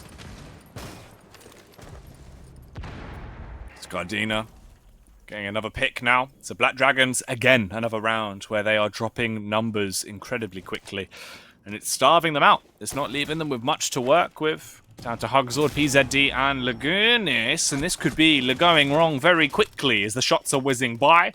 The sniper of Hugzord is nearly stunned and taken out of commission in seconds. Ash will roam in to provide a little bit of assistment.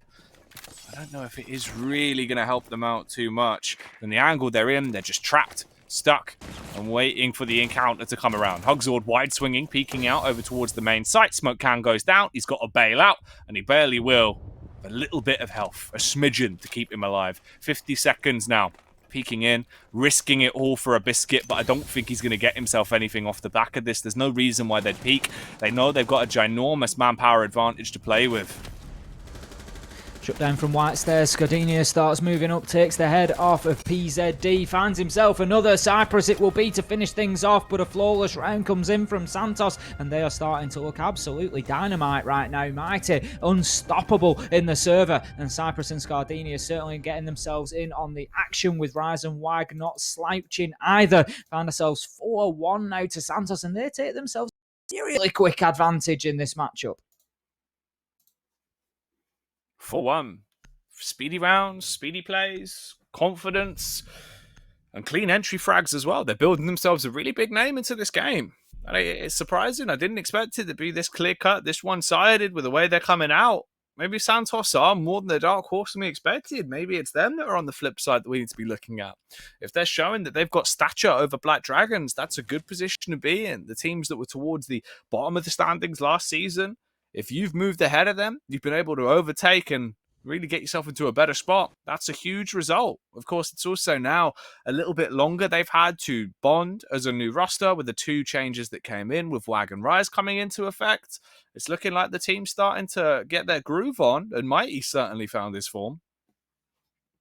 I mean, as I commented coming in, Black Dragons were not the best on attack yesterday. They were certainly better when they were on the defensive side. They were aggressive, they were entertaining to watch, and they're certainly willing to go in there and give it their all and, you know, really have a big attempt at getting those defenders cleared out. But it wasn't always that successful, and that is exactly what we're seeing again so far. Hornetau started out big with a couple of entries in round 1 and 2, but since then it has been very quiet and all sliding towards the side of Santos realistically, with Mighty coming in and doing some great work for his team so far. If we have a look at his stats, 8-1, Jackie, 8-1 inside 5 rounds. He is dominating so far. Oh, mate. The big dog himself, absolutely giving it. Every round has been a bit of a showstopper. He's got confidence, he's got his cool, and he's looking sick with the way he's playing here. Round 6 then. Black Dragons, if you've got anything left, if there's any fuel in the tank, you need to give it your all now. Rev it up. Oh, Cyprus spooked there by the automatons coming at his feet. Imagine that, Tim. Just 2 little robots driving straight past it. You would be scared.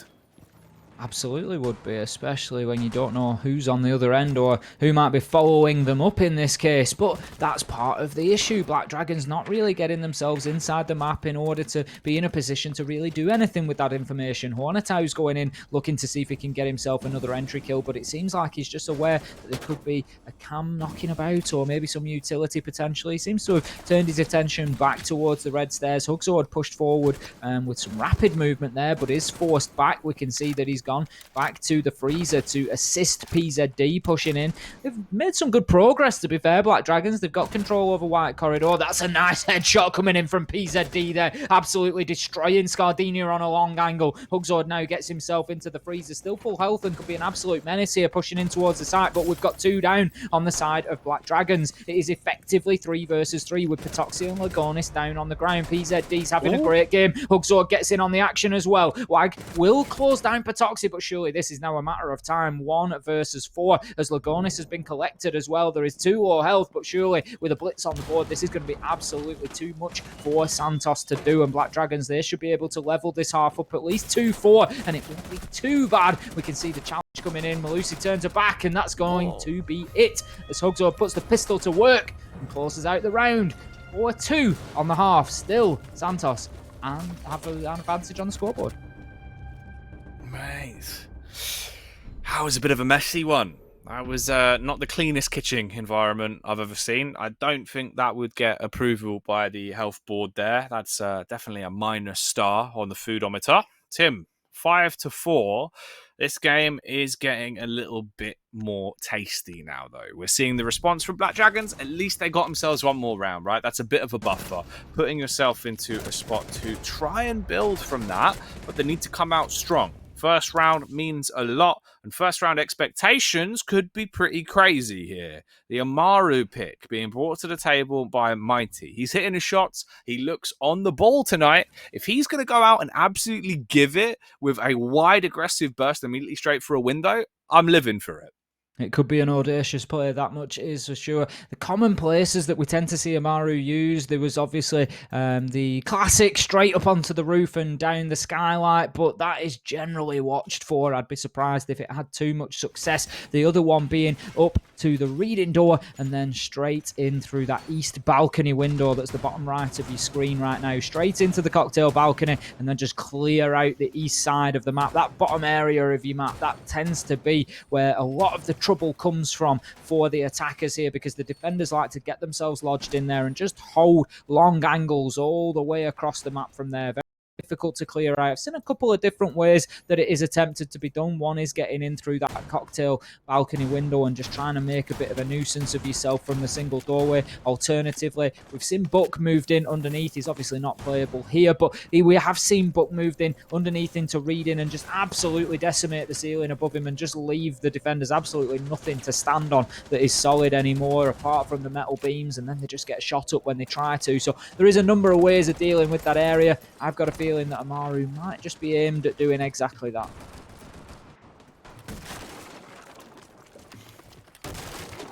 Standard stuff so far. Scardina, the renovator. Obviously, in his past times when he's not playing Siege, we know that he likes to buy and sell houses and renovate them, normally working on hatches and floorboards. And we're seeing a little bit of that transition from real life into game there, Tim. Handy with a hammer and handy in removing those vents. Struggles to sell them, though, as they're all just smashed up when he's finished. Well, that's the thing. You know, I think he got a little bit confused in renovating houses and also just those stress rooms where you just smash a room apart. But I tell you what is getting smashed apart, the likelihood of Black Dragons getting this round, and also the friendship between Mighty and Wag as he's been shot in the back of the head, backstabbed by the imposter, and leaving us into this position. A 3 versus 1 that is over and done. Rise and Mighty get the final 2 frags and Santos get another round. Again, in rapid time. If they are on the stopwatch, Tim, they're doing it with trailblazing speed.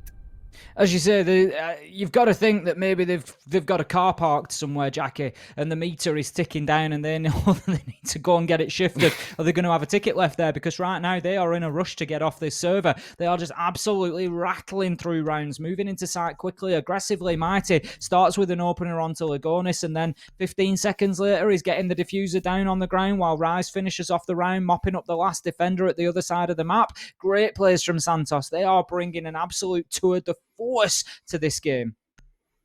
They're giving it. They've gone out there. They've just played their hearts out. They've brought the competition to them. They've shaken them to their core.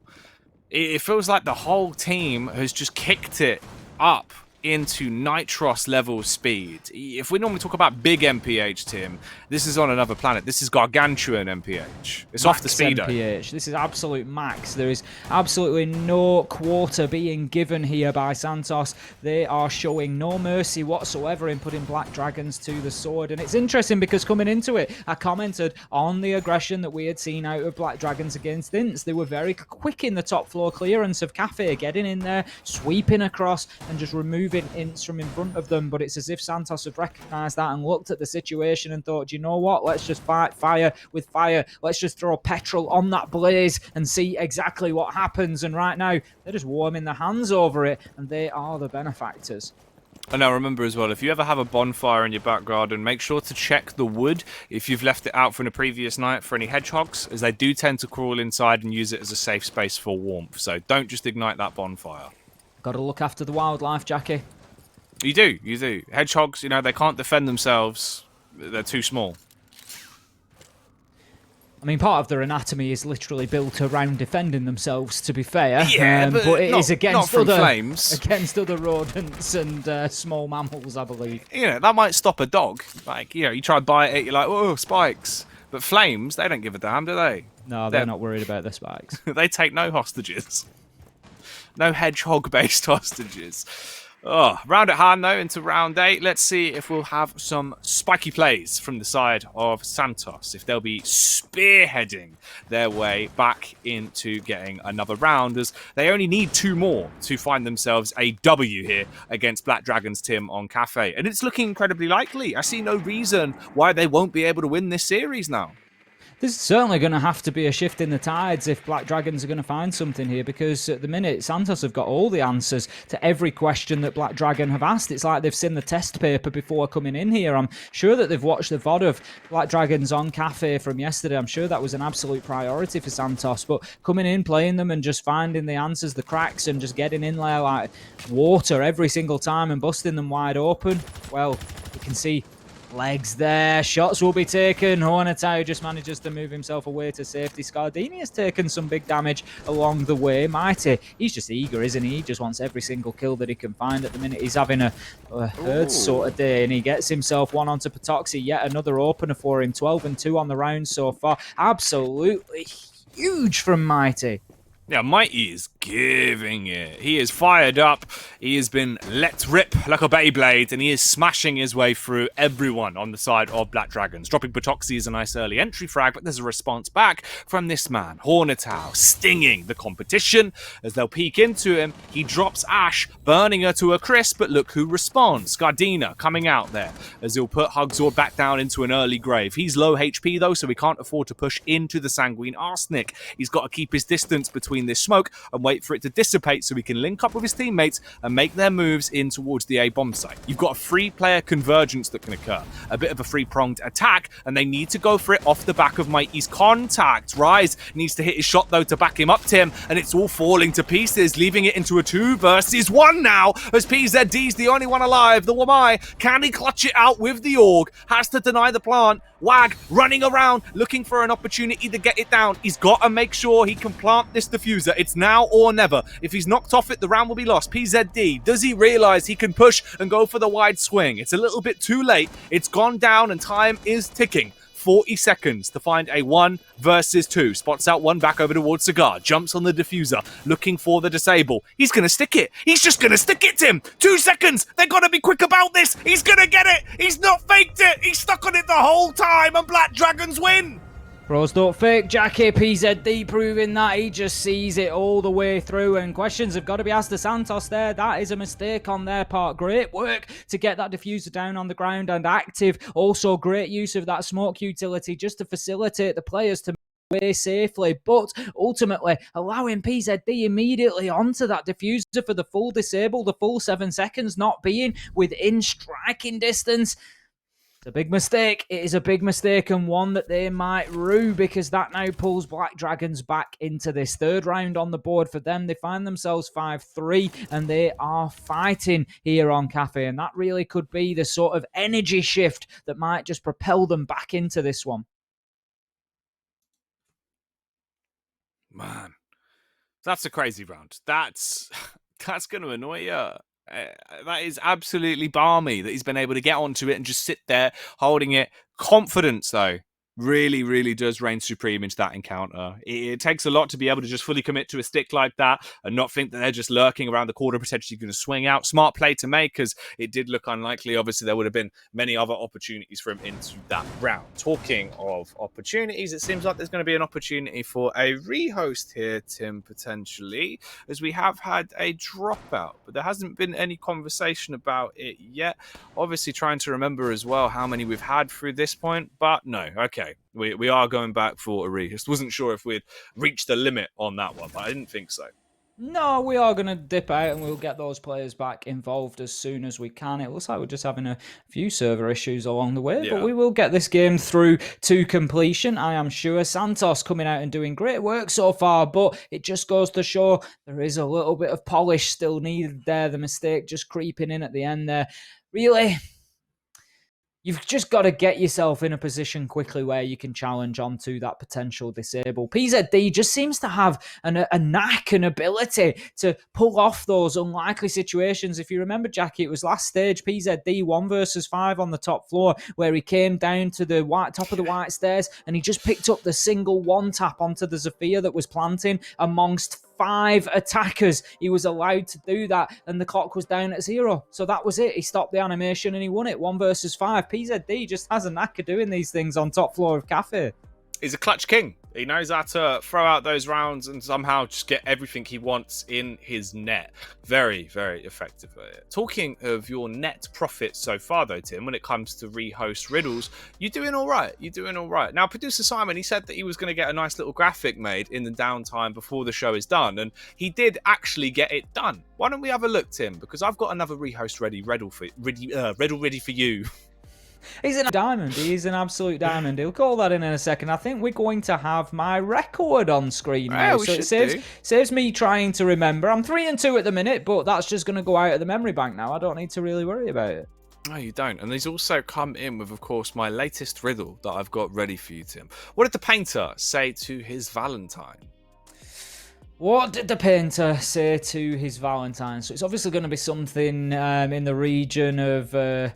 compliment of such, or maybe a declaration of love, but something involving painting, models, artistry, something like that. What did the painter say to his Valentine? What type of painter are we talking here? Are we talking about like an artist? Are we talking about you'd go and sit for them and they'd do you a nice oil painting? Or are we talking painter and decorator? Are we talking somebody with a stereo full of gloss? No, it's not like Big Dave who has a van, he occasionally does house renovations. It's more of, his name will be like, I don't know. It'd be something quite sophisticated, like LeBlanc. And LeBlanc could, he's been painting for years. He's a big fan of art in general. Doing that with his paintbrush a lot, trying to judge scale, that sort of thing. Oh, yeah. Yeah, occasionally he stops and goes, just to check the wind, make sure it won't affect the curvature of the artwork, Tim. He's a professional. I can see that he would be. What did the painter say to his Valentine? I think you've got me on that one, Jackie. I think you've got me on that one. I think I might have been. I'm wondering if anybody in the chat has got it. I'm wondering how they're doing. I know there's a lot of people loving joining in with the rehost riddles. They do. And of course, it is always hashtag rehost riddle if you ever have a sneaking suspicion of what the answer might be. But unfortunately, Tim, on this front, it seems like you don't have an answer for me at all. I'm really stumped with it. I'm thinking along the lines of, like, as I've said before, either my brain goes there immediately. I'm not good at figuring them out. I'm either good at my brain immediately ticking onto the logic, or I just don't tend to get them. If I have to sit and think about it, the longer it goes on, I think the less likely I am to get it, because I just find myself in loops of the same thing. Right now, I'm thinking around the different types of paint. I'm thinking oils, mats, all that sort of thing. Right. But I'm not finding anything in that region. All right. Well, Tim, you've tried, you've had your internal struggle, you fought for an answer, but unfortunately you haven't been able to provide me with one. So the correct answer that I was looking for is, I love you with all my art. There we go. I think it's the play on words ones that I'm not good at. I think like the last one, because it was just logic. What if it drops, it cracks. If you smile, it will always smile back. I think that sort of logic I'm good at. But where it's a play on words, that's where you really lampoon me with those ones. It's almost as if you can win the riddles, but you can't quite get the puns. That's it. I'm not puntastic, Jackie. Oh, yeah. I know that you are very strong with the pun game. A very eloquent man, and I think that's where your strength. Imagine us as some sort of riddle tag team. I think we could be pretty formidable at that point. I think we'd be strong. I reckon with our knowledge combined, if we did a sort of fusion dance type scenario and then went to a pub quiz, I reckon we'd smash it. I'm definitely there for that one, Jackie. We'll make it happen. If you got the answer, though, tweet us and let us know, of course, more of a comedic one for a night that has been very serious, because the siege has been sickeningly good. All the way back from the start of the show, it's been banging. And at this point, this game is leaving no stone unturned either by keeping us on our toes with the way it's been going. I think it's surprising to see the resurgence that's starting to come out from Black Dragons, right? They're looking better the longer the game is going on. But Santos, for me, Tim, they take the cake tonight as being one of the more impressive teams that we've not really expected to see play to that level. Well, this is what I said coming into the night. I said, keep your eyes on the fixture. I think there's going to be some surprises. I think it'll be an exciting one. And that's certainly what we've had so far. Mighty's going absolutely massive so far. He is having a mighty fine game, one might say, as he comes in with 12 kills. I'm not sure if he got any in that last round as well before we closed out, but he's on at least 12 and he's absolutely dominating so far. And Santos really stepping up and showing their ability, but they need to not let that mistake get to them now. They've obviously had a bit of a blip there where PZD's been able to get in and get that disable on the diffuser, and they'll know amongst themselves that that shouldn't have happened, but they need to just write it off. They need to put it out of their heads and just carry on with the game plan, because what they've been doing so far, it's been working very well, and if they continue like that, I'm sure that they will close out this game on Cafe. But Black Dragons, they sort of feel like they've maybe got a bit of a sniff now, I would imagine. And I think they're on the scent. They've got the scent. They're on the trail, and they are chasing this one down, and they are looking to get themselves back in. 5 versus 3 doesn't look so terrible now. This next round being particularly important. If it goes to Black Dragons, you're 4-5, you're in touching distance. Santos, however, can get themselves onto that map point, and I just feel like whoever takes this next one very possibly goes to take the entire thing. Right, on the conversation of picking up the scent, obviously, playing into my mind immediately, I've started thinking about dogs, Tim. Whilst we've got a little bit of time here, whilst we're waiting for the final Santos player to join, I'm curious, Tim. I want to get inside your mind. I like getting to know you better with every passing moment of my life. I want to know what your favourite breed of dog is. What's your favourite brand? Favourite brand of dog? I tend to like a bigger dog. Oh, yeah. I like something substantial. I think something like a Dalmatian, actually, quite fun. Ooh, all right, yeah. A lot of energy. I the like zebra it, of the dog world. Absolutely. I like a lot of energy. I like a lot of bounce. It's quite showy. It's I'm quite down for a Dalmatian. I quite like an Alsatian as well. I think they're quite an interesting breed. Quite solid, substantial. That makes sense. I've always been a big fan of, they're always in movies. They're always in the snow. And it's like, if you've passed out in the snow, right, he rocks up. He's a big slobbery boy. He's got beer cans around his neck. It'll sort you out. St. Bernards? What are they called? The St. Bernards, yeah. That is St. right. Bernards. Yeah, that's it. Yeah, they're used as alpine rescue dogs, the St. Bernards. Yeah, they're proper working dogs, yeah. They're good lads. I've always been a big fan of them. I feel like, if we had to have a dog, I'd take him on board. I wouldn't mind about the dribble. I'd let that slide. Oh, they could. I'm sure that they can keep going for miles as well. There's absolutely no problem. Like I say, they're working a proper job. They're up in the mountains, hillsides, and they're really helping people. They're the men with Ven of the dog world, really, aren't they? They certainly are. That's the Jack of labourer. all trades. Oh yeah. But master of one in particular, just carrying the beers, rescue. Getting the beers in. What a lad! What a lad of a dog St. Bernards are. I can see you're injured. Let me bring you a beer, son. That'll sort you out. Broken arm, is it, boy? Have one of these. I'll sort the pain out. Get that down you. I'd be interested to know if it is it beer in the barrel? Is that the intention? Or is it like water? Is it actually something life-saving rather than a beer? That's what I'd be interested to know. Because it warms you up, though, isn't it? Because it raises your... I think it does. I think alcohol raises your blood temperature. Or I could be wrong. That could be a common misconception. Actually, it could lower your blood temperature. At that point, that's not a helpful dog. That's quite spiteful. Surely that can't be the answer. If you're stranded in the mountains, turning up with a beer, there surely has to be better things that could be stored in that barrel that would be more helpful. Bit of coffee, maybe some hot coffee. I'm sure the chat's informing us right now exactly what is stored in the barrel. I think the barrel is quite an old-fashioned thing. I think it's probably quite a traditional thing. Now, the working versions, I think they're carrying a lot of equipment. Oh, mate, no, hang on. We've got some info coming in from producer Simon. Apparently, that was all just hyperbole. That was all just that was for the films, for the animations. It was never real. They never had the barrels. I said there's no way that they're trekking beer barrels round. They carry proper equipment with them to help people. That's ridiculous. Well, I feel like my whole life's been a lie. All right. Well, anyway. St. Bernards aside, we're back into the game. What's your favourite brand of dog? Let us know over on Twitter. #BR6 as we get back into the gameplay, of course. 5-3 is the current scoreline as we're finally ready to kick off Cafe once again. It is the 9th round of the game. We've suffered 2 rehosts, unfortunately, with this one, so the tempo's been a bit back and forth. But Black Dragons have started to show they do have momentum left in them, Tim. I'm curious to see if that will carry over, though, because obviously we've little bit of downtime there. It was a couple of minutes. It might have slowed them down again. And if so, I'm scared that they will let this one slip by them and we'll be going on to the second map.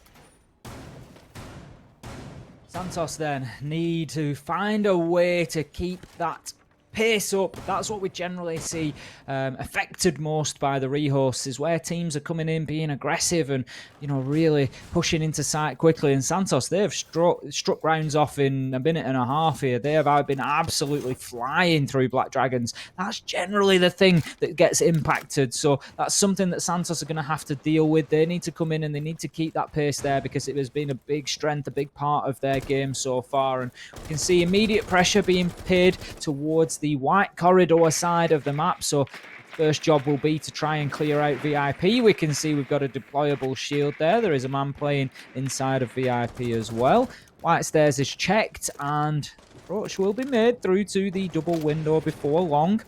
But first of all, step one, deal with the deployable shield. Okay.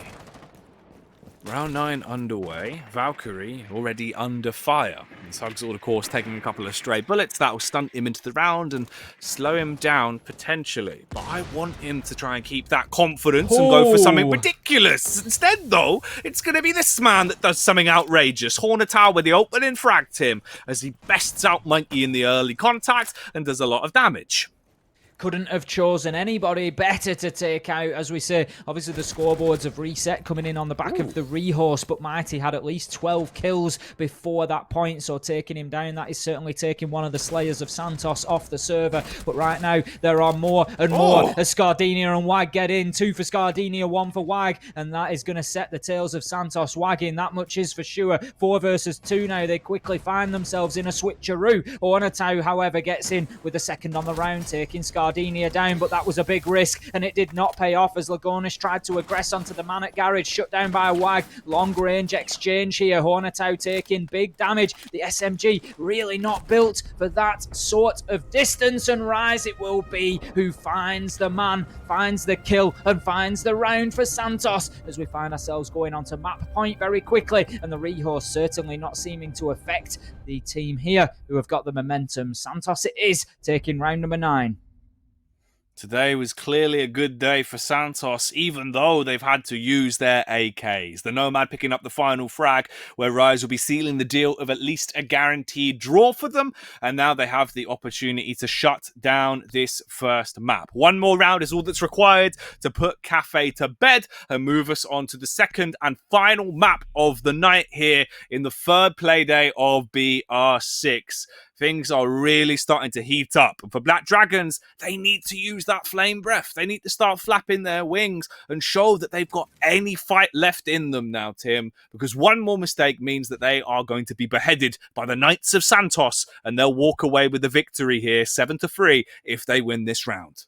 They are certainly looking like a bit of a toothless dragon at the minute, not really able to back up any kills that they get. We saw them have a good opener there. Hornetow taking Mighty off the board. If you could pick a man from Santos to take down at the minute, he would be the one. He would be the one you would come in and handpick for that opening death. But even with that on the board, the strength of Santos at the minute is found in the depth of the squad. Scardinia coming in and getting a big double, and we saw that out of him last season, and he's really carrying it forward into this one, showing exactly why he kept his place in this roster when changes needed to be made, and he really pushed that round over the line there. And Santos 6-3 now, map point, and they need and want to get themselves off Cafe quickly. They don't want to let Black Dragons get back into this and get any momentum heading into that second map. Santos, can you secure the bag and run away with a victory here? Snatch the lease out of the hand of Black Dragons and repossess this prime real estate waterfront cafe, Tim. It is worth a lot of money, and they want to take that lease out of the hands of Black Dragons. If they can get one more round, it will be theirs. The defensive side of Black Dragons, you have to step up to the mark now. It's do or die from this point forward. No second chances, no more room for error. And in terms of the entry frags we've seen coming out, I am terrified of what could be going down here. It feels like all of the roster of Santos is being able to step up when it matters most. They're passing the baton at perfect times. And honestly, Tim, with 2 minutes left to go into this, with all 5 alive on either side, I'm terrified for when that first contact is found. As you say, the cafe is a real piece of property. I'm sure an estate agent would have no job at all shifting this. It would sell itself. But right now, the only thing being sold is Scardinia down the river as Hornetai moves in with the shotgun and deletes him off the white stairs. Wag will get one for himself onto PZD, but kills are raining in on both sides as Patoxy it will be shutting down Rise. So that is the Nomad gone, hopefully for them. The air jabs have already been deployed. 4 versus 3 and Black Dragons, they need to take full advantage of this situation. And that's not something they've been able to do so far. I commented at the end of the last round, no matter when they come in and get that man advantage, they're unable to really make it pay dividends, and that's something that is going to have to change. I think they get a little bit of a peek there. Hornetai onto Mighty. That is a nice quick peek back in the opposite direction. Ooh. Takes a peek. He's just left, right, centre, everywhere. Kill onto Cyprus. 1 minute left to go. 1 versus 4. Wag. Can you do it? I mean, he's starting to make it a possibility, but look at his HP, so low. A single sneeze near him could effectively take him out of commission here into the round. Paranoid about the placement of the cams as well, and he will get plucked out of the sky, dead before he even hits the ground, as Patoxy runs out and cleans house with the final kill, being racked up by the Jaeger. And Black Dragons getting themselves another opportunity, keeping themselves in the fight for at least another round. Of course, Tim, 1 is not enough. They need 2 more on top of the round they've just won, even get themselves into draw territory. And that is a lot of room for Santos to eventually have a big round, to get the entry frags and just shut this one off. They'll be heading back to bar now, and so far it's 50-50 for Black Dragons up on the top floor. Round 7, they lost the top floor site. Round 8, they won it. But if you remember, Jackie, the only way that they won it was that very unlikely PZD disable once the diffuser had been activated. Santos have been very good at attacking this top floor, and really they did nothing wrong up to the point of getting the diffuser down. In fact, by contrast, they did everything right up to that point. It was just the post plant that let them down, and PZD's quick actions to jump into the breach, to plug the hole in the dam with his finger and just keep on the disable, keep just deactivating that diffuser. They're able to win out the round. And Santos, more of the same, really, I think. They just need to come in and approach this in the same way that they did, but this time, if the diffuser goes down, just give a little bit more thought to that post plant. Okay, here we go. 6-4. But Black Dragons, they have 2 more opportunities to get themselves around. And it feels like we've got 1 more opportunity to get back on topic with some dog-related banter. Corey sending in a tweet saying, I believe the beer thing is a misconception. It makes you feel warmer, but actually lowers your core temperature. Also, Australian Shepherds are the go-to dog breed for myself. Ah, cheers, Corey. Thank you, mate. We're always in for the learning here on Latam. That's what it's all about, Jackie. We like the little facts. Hopefully we can help you out in a little quiz here or there. Once upon a day, you'll sit there and you'll think, I know this one. I know this one because Ace and Jackie told me about it. That's what we like to do. You know, we help you with your siege knowledge, with your animal facts, and also at times just very random points of conversation that will crop up, I'm sure, at some point in your life, and you'll go, wow, thanks, Latam.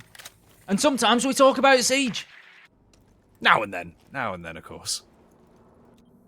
And right now is exactly when we are going to talk about Siege. Santos 6-4 here. Round 11 we find ourselves in on Cafe. Black Dragons fighting hard to keep themselves in this one, but there's just been a few mistakes along the way, particularly a few lost gunfights that have really cost them and that have led them to this point of destruction. As Santos, they are on map point here. It is, of course, best of 12, so first to 7. 6-all will see a draw on the map. Best of 2 series it is, so one way or another there will be a second map, and that second map will be Clubhouse. And depending on what happens here, there are a number of options, but the way we do it is we assign points across both maps. So 2 wins will get you the full 3 points. A win and a draw would be 2. A win and a loss or 2 draws would be 1 point, and a draw and a loss or 2 losses would be 0 points. So Santos, they're trying to put their best foot forward and get themselves fighting for that full 3 points by getting a win here on Cafe, but they're going to need another successful round before that happens.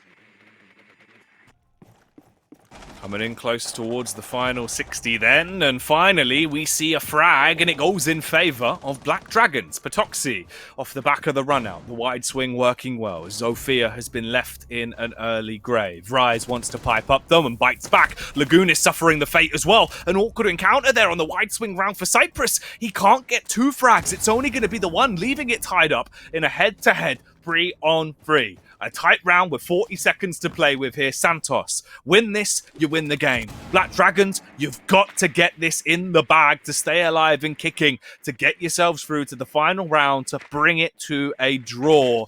But all of that is ifs and buts at the minute. Nothing is confirmed here, and it is all to play for. Hugzord, he's got something tasty in his back pocket, though. That Nitro, waiting for an opportunity to potentially cast it out and detonate, blowing away the chance of Santos securing this round when push comes to shove. The toxic gas doing damage as well onto Wag. He's been finished off. Hugzor with a 2k, sticking to his firearms to rip his way through them. There's the wide peak from Hornet Tower as well, as Rise will be trapped in the corridor, set up on a date with the coroner, as Smoke will smoke him. We're going all the way, Jackie, all the way to 12 to decide whether this will be a draw or will it be a Santos win. You have to feel that Santos almost deserve the win here. They have been the aggressor. They have come through and taken the game by the scruff of the neck. But Black Dragons, they have shown some great resilience, mental fortitude, aplomb, and they are fighting their way back into this and bring themselves into the last round, giving them every opportunity to get a draw and then even maybe snatch a win from what looked like the jaws of defeat by getting into that second map. If they can win on Clubhouse, it will be a victory overall, and it looked unlikely to begin with because Santos, they came out so strong. Let's not forget, at a point Santos were 5-2 up on the scoreboard, Jackie, and Black Dragons have done a great job so far, and it's all going to be answered right now. The game has to end here and now. Final round, deciding, of course, if it will be a 7-5, right down to the wire, a game that will rattle the core of Santos, where they'll prove their worth in the final moments, or if these two teams are going to come out neck and neck, if it will be a matter of Santos choking it away and giving Black Dragons a draw here onto this map. The difference is vast. The amount of points you could get onto a side like Santos would be critical for them to have a better season this time around throughout Stage 2, Tim. They need these points. It is going to hurt them a lot more than it hurts Black Dragons if they come back in and close this one down as a draw. A terrifying position to be left in, and Hugzord, he's looking to potentially do something quite terrifying early on. Launching out the cameras so he can get a bit of a read off and see if he can go for a bold play. Spotted out by the Ping 2.0 system. That black eye will not exist for long.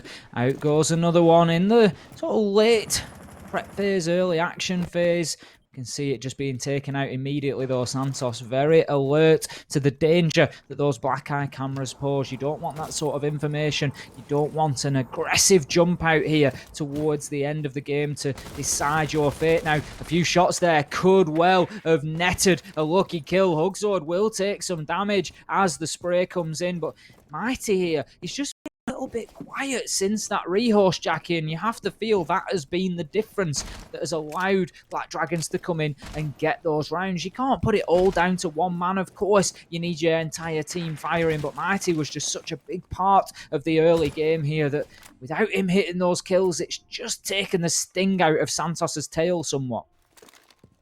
It has. It's slowed them down. It's restricted them. They were playing some fast, snappy siege. They were hitting their shots. They were racking up the entries, whereas now it feels like, unfortunately, it's a little bit slower to the burn. This is a man that we need to see doing some damage into this round, though. Mighty, on the Zofia, slipped his way into position by the stairwell, looking to see if he can stun Black Dragons into this round. If they push him, if they give him that opportunity. There's no overextension yet. He does also have the drone in close proximity to clear out the angles, but isn't going to follow through. They'll stick to their guns and open up the vertical angles to peer down into the site first. Obviously, with the new Ping 2.0 as well, it's so much easier to get some of those vertical plays off if you can spot out your opposition.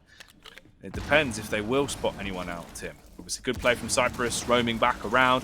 Ooh, it gives them a bit more to play with, and that was incredibly lucky, as they nearly bit off way more than they could chew. An explosive opener coming out, but it's not going to be a kill for Black Dragons, Tim. It's Santos in the entry. I don't think you could be stood any closer to a Nitro without dying to it. That is extremely fortunate for Santos there. Scardinia managing to use the vertical angles, and here comes the push. There's the drop into Freezer. We can see 2 men have gone. They are looking to get in there. Wag is getting the diffuser down, but will be hit by a Nitro. Hornetau on the headshot to Mighty. Hugzor, Don to Cyprus, and now suddenly in a 2 versus 4. Yet again, we see the switcheroo come around, and it is all going in the favour of Black Dragon. Surely they are going to close this one out for the draw, and we are going to have that tight game that we expected. Scardinia, he gets 1 of 3 left to go, and that is the last thing he does as Hugzor shuts him down on the long angle. Black Dragons, they managed to tie things up for a draw on Cafe, and who saw that coming at 5-2?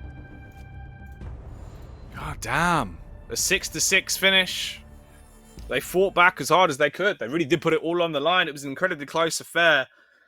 I do feel like the rehosts might have played a bigger part in it though, Tim, because the momentum did change an awful lot. Unfortunately, though, that is the outcome that we get left with. Both of these teams that we said are dark horses that are fairly evenly matched get left in the most even position possible. As I said, the rehost seemed to affect Mighty more so than anybody else. He was absolutely slaying before that point, but it just seemed to suck the energy out of him, and we just didn't really see much from him. He was the opening death a couple of times after the rehost, and it really seemed to then have a knock-on effect throughout Santos. And you know what it's like when you're playing in a team and you've got that one guy that's just going off, everybody's buzzing around it, and then when that comes down, it can be tough to find the frags from anywhere else. And Black Dragons, they took full advantage of that, so kudos to them, and they managed to move in and draw things up. Yeah, but moving off the back of the Greasy Spoon, a cafe, of course, we are going into Clubhouse. So make sure you have prepared your secret handshakes to find yourself safe passage into Clubhouse when we come back after the break, as we'll be returning with another heavy hitter between these 2 dark horses. Get yourself ready for that one, as it will commence after these messages.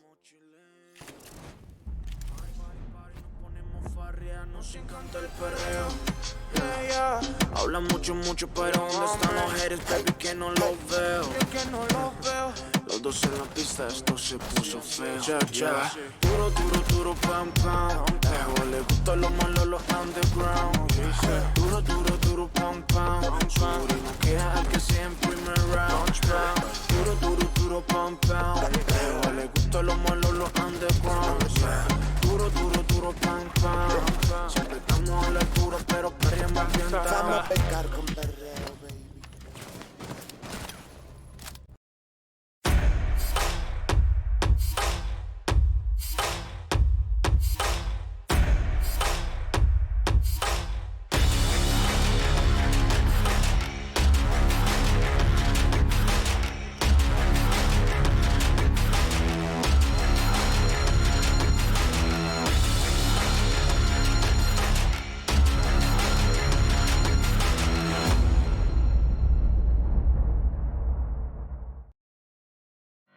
Join Face It, Play Siege, win prizes. With 45,000 Ubisoft credits up for grabs every week in the EU Open Cups. Join the action at fce.gg/R6EU.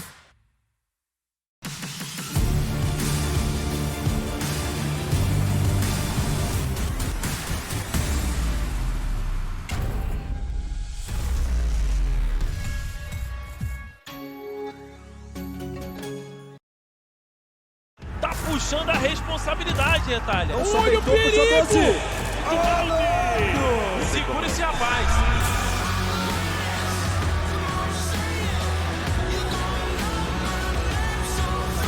Consegue garantir a rodada num round incrível!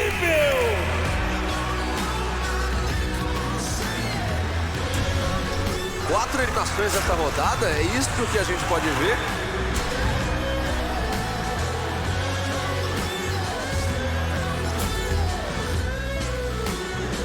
Jogo na tela pra vocês!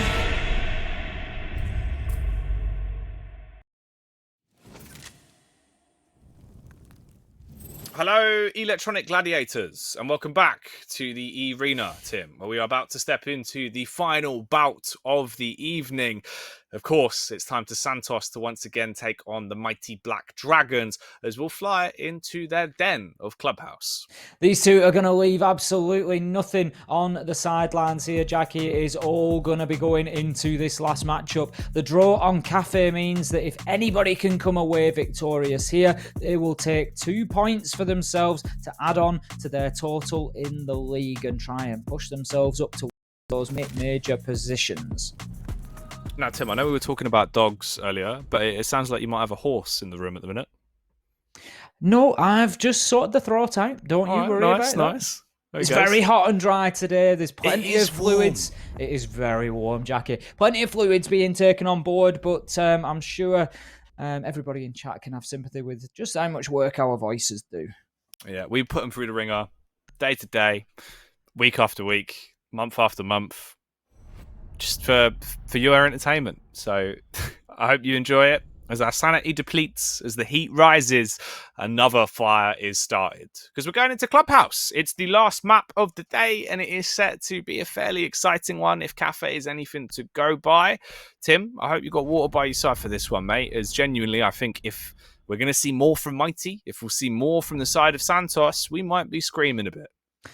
We certainly will be. Don't you worry, I will bring the thunder just as always. My voice is more than used to it by this point in time. You can't do a full stage of Latam without that continuous excitement and hype becoming second nature to you, because this is what they bring. This is what they deliver all of the time. I think, I've got a feeling, Jackie, this is going to be another 24 rounds. This will be another play day where we've got 48 rounds across 2 games going the absolute max that they can. I just can't see either of these with the way the last map finished, coming in and really just completely dominating here. I would expect possibly 2 sort of 4-2 halves. I think this is going to be potentially a battle over gym and bedroom myself. The 2 most useful parts of a house, really, when you think about it. You know, the gym, vitally necessary to stay healthy. The bedroom, good sleepy location. Certainly is. I mean, I don't have a gym myself, Jackie. I'd quite like one. Home gym? I'd quite like exclusive. A little home gym. Yeah. Very useful. I feel like that's my excuse for why I'm not in shape. Oh, yeah. Do you want to know a little Tom Cruise fact before this one kicks off? I'd love one. So Tom Cruise actually has his own gym that he takes with him to all sets or all shows that he does, called the Pain Cave, Tim. The Pain Cave? Yeah, the Pain Cave. I mean, that you mean business, don't you? If you're going for a workout in the Pain Cave, you certainly mean business at that point. Oh, yeah. 100%. He has, like, certain rules about who's allowed into the Pain Cave. It's a whole ordeal. It's very sacred to him. Isn't that incrucible? It certainly is. Now, we'll see if we get any incrucible plays here in Clubhouse as Santos, they are on the attack to begin with. Black Dragons, they're going to be holding the downstairs site of Church and Arsenal to begin with. And just to give you an idea, if you're wondering what I was on about when I say it's going to be a battle over gym and bedroom, that means I expect the defenders to hold down the 2 popular sites of Church and Arsenal and CCTV and Cash. And then it's going to be all about whether they can actually win those rounds on the tougher site of gym and bedroom, or whether we're just going to see 4-2 go in either direction and then close out with another draw. But right now, Hugzord, he's keeping himself alive on that mid-floor. We can see quite a few defenders up there, actually. Hornetau, Hugzord, PZD, all up above us at this point. Romers to be cleared out by the attack of Santos. Alright, then. Let's see who'll be stepping into the Pain Cave into this round. If it'll be the side of Santos, as right now, it seems like the man that's on cruise control is Hugzord. Gets the opening frag as he'll bludgeon down Scardinia and give the opening pick over to Black Dragons. A sneaking suspicion that someone else might have tried to worm their way into his garage. He'll prop himself up in the corner and watch, heavily laser focused, for another bombardment to come through the doorway. But no one is there. Instead, on the flip side, I think off the outline, it looks like it might be Ace. It is indeed of Wag. Obviously, he's got those Selma charges. If he wants to, he could rip those soft walls apart in second and throw them off guard, but he's not going to waste them. He'll keep them close and potentially make a bit of a distraction play, allowing an entry to come in momentarily. 1 minute and 10 seconds left on the clock. Off the back of that opening pick, there's been a bit of a lull across the battlefield, Tim. No real response from Santos yet here on the first round. It's a bit like they don't know exactly how to play into these roamers. I'm not sure they've got them all pinned down on drones. Hugsword seems to be pretty happy sat where he is in the garage, waiting for that late round backstab. He could potentially drop down the oil pit and into blue corridor quite easily, or there's always the quick rotate round to the main stairs. Hugsword and Hornetau teaming up, PZD getting in on the action, and we suddenly find ourselves 1 versus 5. Rise has got it all to do here. He is down in Moto, so he is able to access site. Here comes the first push, takes down Hornetau, still an absolute and a lot of work to do yet. 1 versus 4, he finds himself. He knows that there's one on the single door. The rotation is there to be challenged through, but he will back away. He's just concerned about the potential for a flank. 20 seconds left to go. He has to try and get this diffuser down. Shut down from the door. Hugsword moves out of stop onto the single door and gets the kill onto Rise. Great round from Black Dragons. They've certainly carried their momentum forward. Look at that for a tight angle. A beautiful one. A curt angle indeed. And a lovely round to start off the game for Black Dragons. Coming out hot this time around, not needing to warm up. It seems like the oven this time, Tim, has already been preheating in the downtime, and they are looking at a lovely 200 degrees straight from the opener. The roam absolutely decimated Santos there. There was nothing that they could do. They tried to play into it. They tried to get those kills, but none were forthcoming whatsoever. And ultimately, it just came down to the one man in a 1 versus 5. You are talking about absolute fractional percentages of the amount of times you will be successful from that situation. So Black Dragons carry their momentum forward. As expected, really, pick up the defense of Church and Arsenal. I, again, would expect a strong defense here of CCTV and Cash, and then Santos's opportunity is going to come when we move across to the west side of this top floor into gym and bedroom. But there is a full 3 minutes before we get to that point, and who knows, they could well try to push in here. How will they go about that, you ask? Well, they're going to try to breach the wall that is down at the bottom of your screen at the moment, the east wall, and then apply some pressure from that half roof. Generally speaking, it's also advisable to clear out Garage Catwalk in and around where PZD is. Try and get a man or two established in there, and that pretty much gains you all the control you need of CCTV. If you want to chuck a man or two into construction to throw some confusion in there, it never hurts, but you should have all the control you need at that point to get that diffuser on the ground, in behind that server stack inside of CCTV. But quite a few ticks in boxes need to happen before they get to that stage. Talking of ticking boxes as well, we'll see if Black Dragons can tick off a successful garage hold with the way they've set up for this round, of course. Patoxy are going to be plopped in there. You've got the Jaeger and the Wamai in play, and that makes it so much easier to gain control of it, but you can't control this. Mighty on the rappel, finding a disgusting little angle and blowing the feet off a Hornetau, dropping your mute out of action very early on. There's potential for a follow-up here as well, spamming away, bullets whizzing very close by to picking up another target. For the meantime, switches over to the skeleton key, the under barrel that will tear apart that soft wall and give them complete access in towards that B site now. Hugsword, he runs the risk, jumps up on top of the decking and looking for the peak there, but he's not going to get anything just yet. This is the reality they live in, Tim. A 4 versus 5 with 1 minute and 45 seconds left to work with. Rise just doing some work there on the Maverick to clear off the electrification that's been put down. I think it was actually mute jammers on the garage wall, and that will allow Ace to open things up. So as I suggested, east wall is theirs. They are now looking to move into garage. PZD has been cleared out by Cyprus, and that leaves us 5 versus 3. Cyprus looking to aggress up those cash stairs, but Patoxy in the garage, he will deal some damage out onto Mighty. You can see he's been forced back towards site, just burning those magnets there to allow the nades potentially to come in. Scardinia gets control over garage. Lagonis moves down with a kill in lounge. So we now find ourselves 3 versus 2, but there is a lot of control for Santos here. They still have the option of getting a man on the half roof. I think it is Mighty who is in place there, and the garage is theirs. So they have that control. They have diffuser in hand. They are certainly 9/10 of the way towards activating that little briefcase on the ground, but they need to get in there safely, and that's exactly what happens. Out comes the Toxic Babe canister. They just need to bait that utility out. Rise it will be to shut down Hugsword. This is all on Lagonis now. 1 versus 3.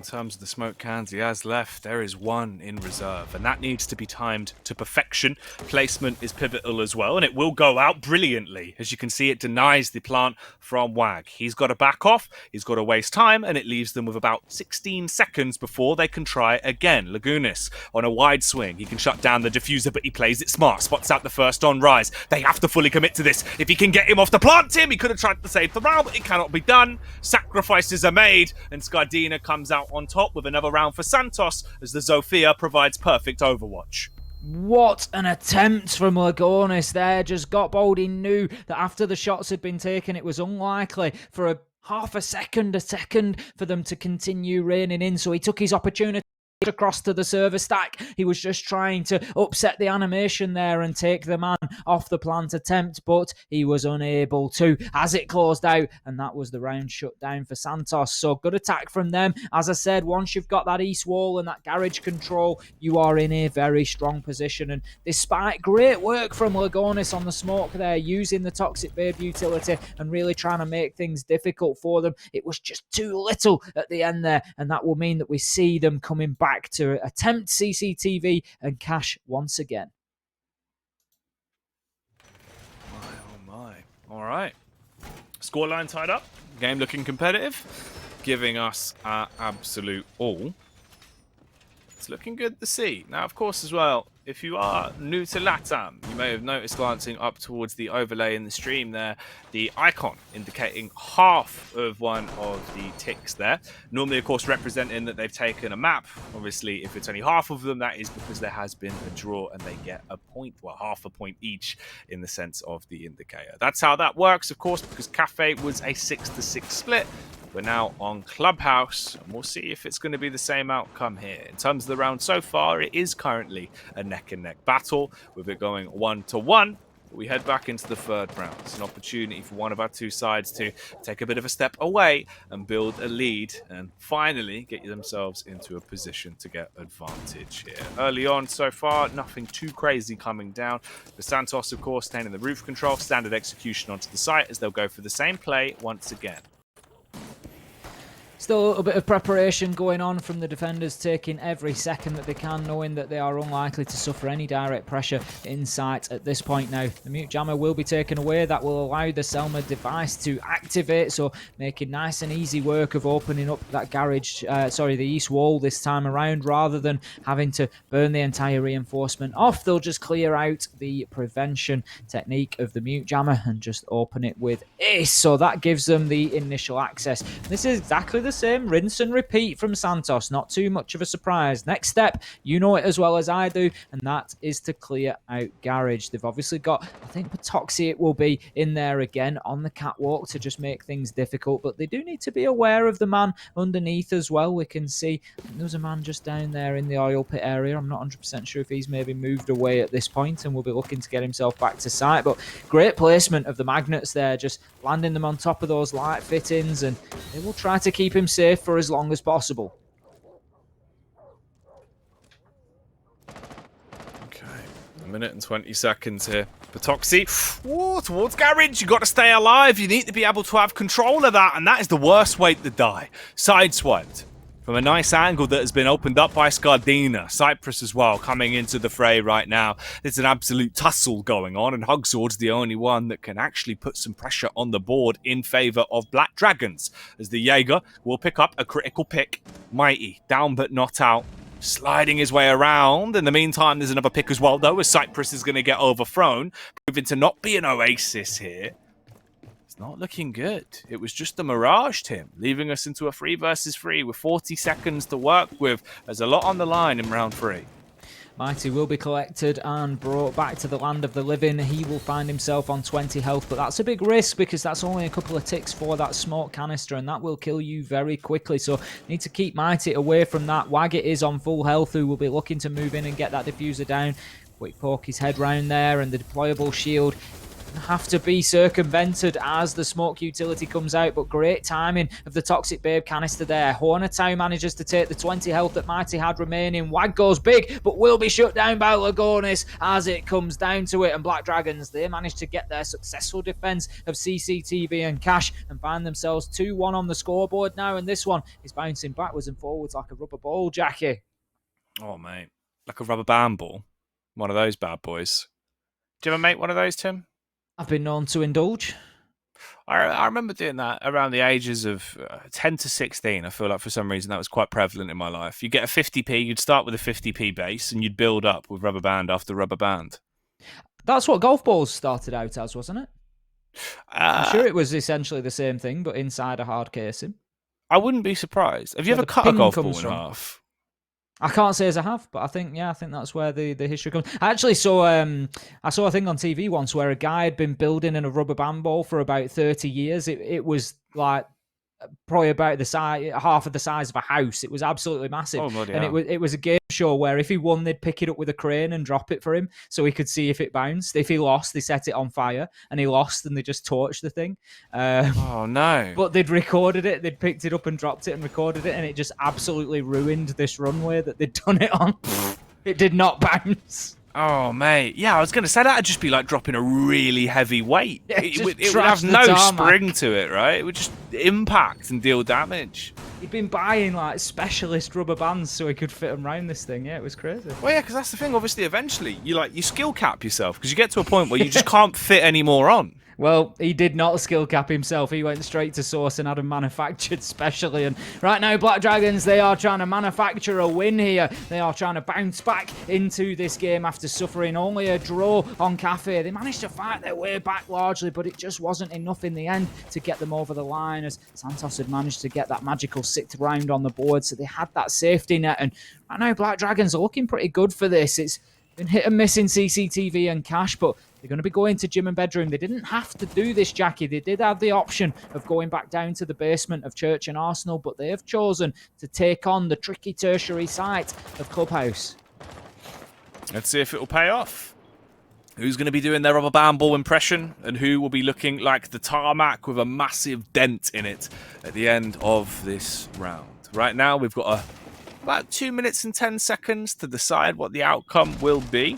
Bit of hatch control being taken. Lagunis with a sneaking suspicion, obviously off the back of the drone hole, trying to blow their shoes off. Is firing out shots, but they're far too far away right now from too much of an impact into the round. Talking of impact, an impact fragger reveals himself. Scardina, quick on the draw when it comes to the entries, and that hasn't died down into the 4th round. Gets a critical pick onto Hugzord. That's your smoke gone. Smoke as the first operator you lose in a pivotal round like this, on a bit of an awkward site to play with.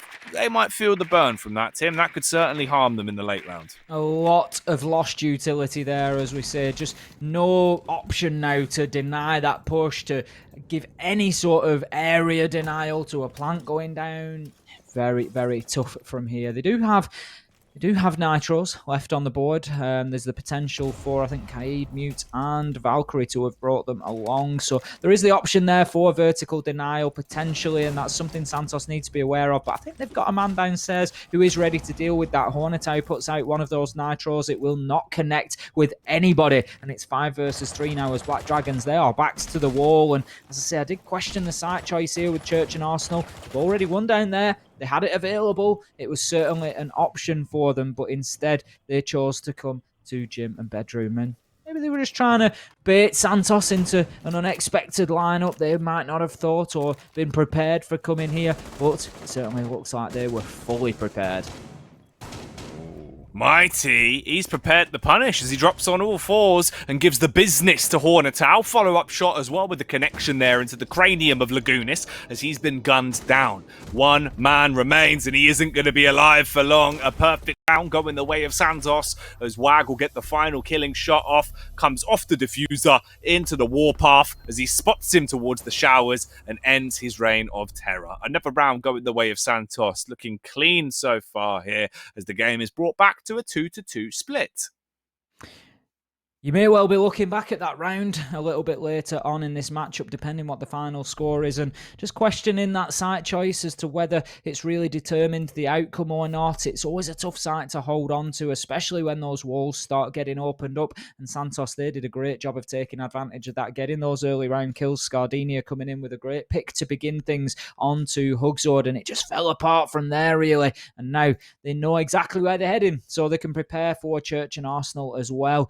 This time around, it'll be interesting to see whether Black Dragons go for that Rome hold again. I think they will, because they had a lot of success with it last time around, but BZD on the pulse, that would suggest at least he is going to be playing in and around site. But having a look at the operator lineup, you've got the Malusi there, you've got Patoxy on the Jaeger, so that is some option there to get players off and into the map, but with no Mozzie, no Mute, you are not preventing any drone or information gain whatsoever from the attackers. We could well see this being a turtle on the basement. And that's never ideal. Turtles in the basement, you want to call someone to come and deal with that. That is a problem on multiple levels. And I feel like this map does play into having problems on multiple levels, specifically roamers that can get themselves into tight nooks and crannies to devastate you as the round develops. And the round is beginning to open up now. We are back in as we walk into the opening moments. Let's see if Santos have any skills up their sleeves that they'll be pulling out into a pivotal round like this. Obviously, this is going to decide who will get to 3 first, and from that point, if it will start to go towards a 4-2 split, or if we are looking for this to end up straight down the middle once again with another 3-3. And honestly, Tim, I wouldn't be that surprised. Santos and Black Dragons, over the course of the rounds we've seen so far, with Cafe included, it feels like it's so neck and neck at every single turn. It feels like it really is too tough to call between them both. I completely agree. It's an absolute nail-biter. There's no two ways about it, and that is exactly what we expected, and these two teams are not disappointing. Now, Santos, they've recognised that there is no roam game to trouble them this time, and they've moved in very quickly. They've got control of Bar, started opening up those hatches, so they now have vertical control into Moto as well. So the next step for them is to try and get down there and look at getting that church wall opened up. Once they do that, they've got access to the default plant spot, but my big concern would be they need to apply some pressure from either blue or from dirt tunnel, and right now that's what Scardini is trying to do. He needs to move Patoxy out of the blue tunnel. He's being supported by Rise, just opening up that hatch above him as well to make the Jaeger feel a little bit more uncomfortable, but they definitely need to get somebody established in there. One-dimensional pushes into this site often don't work. All right, let's see who will be on top of the situation then when this starts to kick off, as they're not leaving themselves too much time for push to come to shove. Santos, of course, basically down to the 60-second mark now, and it is a full 5 alive standoff. It is going to be a hard-fought fight when they do push themselves on to that bomb site. Scardina roaming around, gets tagged up and shot in the face, sees a man drop in front of him and adjusts his aim to kill another. Wag coming in as well as Patoxy's been punished. It's all on PZD. A 1 versus 5 from a 5v5 in a matter of seconds. This is a horrible predicament to be left in, and he is going to be panicked. Somehow he's finding frags whilst he's taking a sip from his water bottle, Tim. He's doing damage right now. Drops out the nitro as he will readjust and look for another opportunity to take down another man, and it'll present itself. The Maverick's been mauled, his head's been ripped off, and it leaves it still in a winnable position, but it's not so winnable if your heart's not pounding. The pulse has been flatlined, finished off by the Ash that will burn that round into the history books as another one for Santos.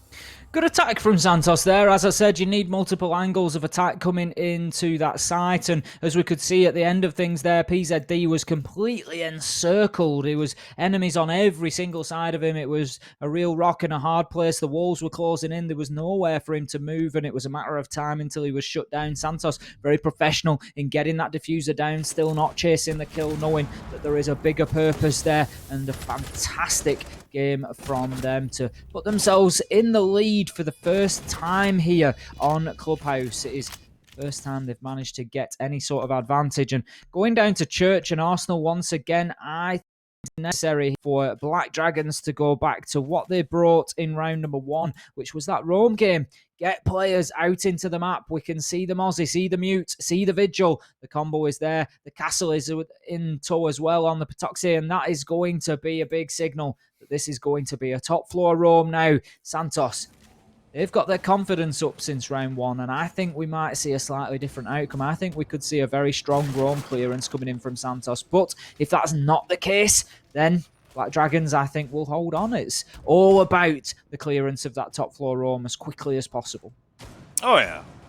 If Santos come out with a high tempo that we've seen them play with at times, then yeah, there's a big possibility that they could really get themselves a 4-2 split here on the half, which would be huge going into your defense. That is a lot of buffer that you have to work with. We'll see, though, if that's what they're going to go for. In terms of the grouping right now, fairly budged up together, as it seems like they could actually go for an aggressive bombardment straight in, with Cyprus leading the charge. Actually, Scardina's going to go as the one in front, hop droned in, because obviously that will go in for the reconnaissance play. He'll follow through just slightly behind it, but it's been taken out immediately. The Mozzie making a mockery of them, and the Shotty starting to tear them to pieces. Hugzord ending the life of Mighty, as Buck is broken. Splits in two. Zofia could suffer the same fate, but she gets down the vent just in the nick of time. Follow-up frags, though. 1, 2, and 3. Santos, we said they might go for a fast round, but we didn't mean they'd be overthrown in a matter of seconds, Tim. But that's what's happened. Black Dragons with a perfect way to end the half. Found ourselves leveled up, squared away, as we come in at 3-all, and you've got to ask the question, Black Dragons, you should have brought that in round 5. It was the roam hold that they struggled to deal with in round 1, and Santos struggled just as much in round 6. Nothing changed as they were completely shut down and decimated by the Black Dragons all over the map. There was just absolutely nothing they could do, no challenge that they could win. They just played right into the hands of that extended roam game, and that moves us into the second half of things here. Absolutely none the wiser as to who is likely to take the majority of points. Now, Santos and Black Dragons drew on Cafe 6-all, as you can see up at the top of your screen on the overlay there. Our wonderful producer Simon has got the little graphics on there, so it shows you Cafe 6-all. We see so many times people commenting in the chat, what was the score of the last map? So he's gone ahead and put it on the top for you there. Heading into Clubhouse now, second half, there's nothing to separate these two. Can Santos be more successful on the defence? As I said, we might expect teams to take Church and Arsenal and to take CCTV and Cash. That's all Santos need to do. They don't need to worry about Gym and Bedroom. If they can lock down those two sites and take the half 4-2, they will win 7-5 overall and put 2 points on the league table for themselves. Okay. An important round 7 here. Obviously, with the game being so close, with it literally being tied up 3 rounds to 3 rounds, you need to come out and give yourself a good stepping stone. And Black Dragons, based off what we've just seen into the prior one, they've shown they've got a lot of firepower. This is looking more like the Black Dragon side that I was talking about before we'd even got into Cafe. Before the series had even really started, Tim, I thought they'd come out swinging. They'd be the ones playing with confidence and aggression, when in reality, that mantle has pretty much been under the belt of Santos. It's been so neck and neck, so back and forth the entire time, and you do need to take a step away. You've got to build yourself a big position here, because at this point, rounds are the commodity. That's what you need. And into round 7, we'll see who's going to be snatching a little bit more. Of course, a couple of angles being opened up early on there by Patoxy, just to look his way through, take out any of those batteries that may be in place. And we see the Selma charges being chucked on to rip down the barricade and give them an entry point early on into the round. Ooh, near misses there, as Garage Control's getting a bit aggressive.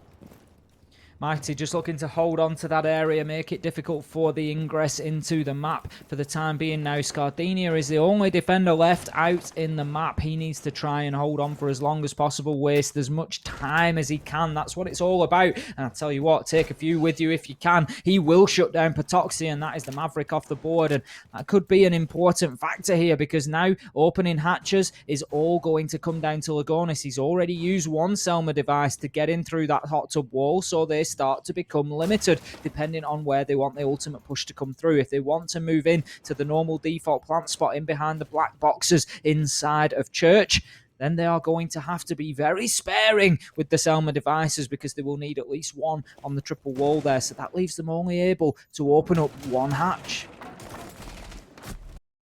Ooh, I'll tell you, opened up though.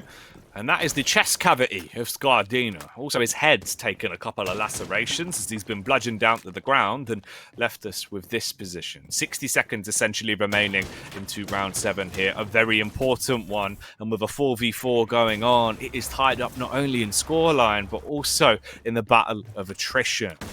This is getting worrying, Tim, now. For the side of Black Dragons, you have to get a little bit more. You've got to come in, find an entry frag, give yourself a lead to play with. The issue they run into, if they execute late onto a site at the minute, Santos effectively can just contently play the trade game. And they've got a lot of utility left as well. Curious to see how many of those smoke cans Rise actually still has under the utility belt, because if he's got at least 2 of them, with 30 seconds, Tim, he could burn so much time off the clock, and you will be left up a creek without a paddle. But they don't want to stay up. They want to drop down. Hugzord sliding through the hatch and taking the peek around. Cyprus will get the opening kill. Hugzord and PZD find 2 apiece, and the game now flips into their favor, especially if they can get this next follow-up frag, shutting down Rise and leaving it all on Cyprus. Jaeger 1v2. He's got to deny the plant to secure the bacon of this one. Charges around, bullets whizzing by. If he can just tuck in and find the frags, he can win it. He comes off the diffuser, but he expects him to go left. He takes the right turn, makes the right move, and wins the round.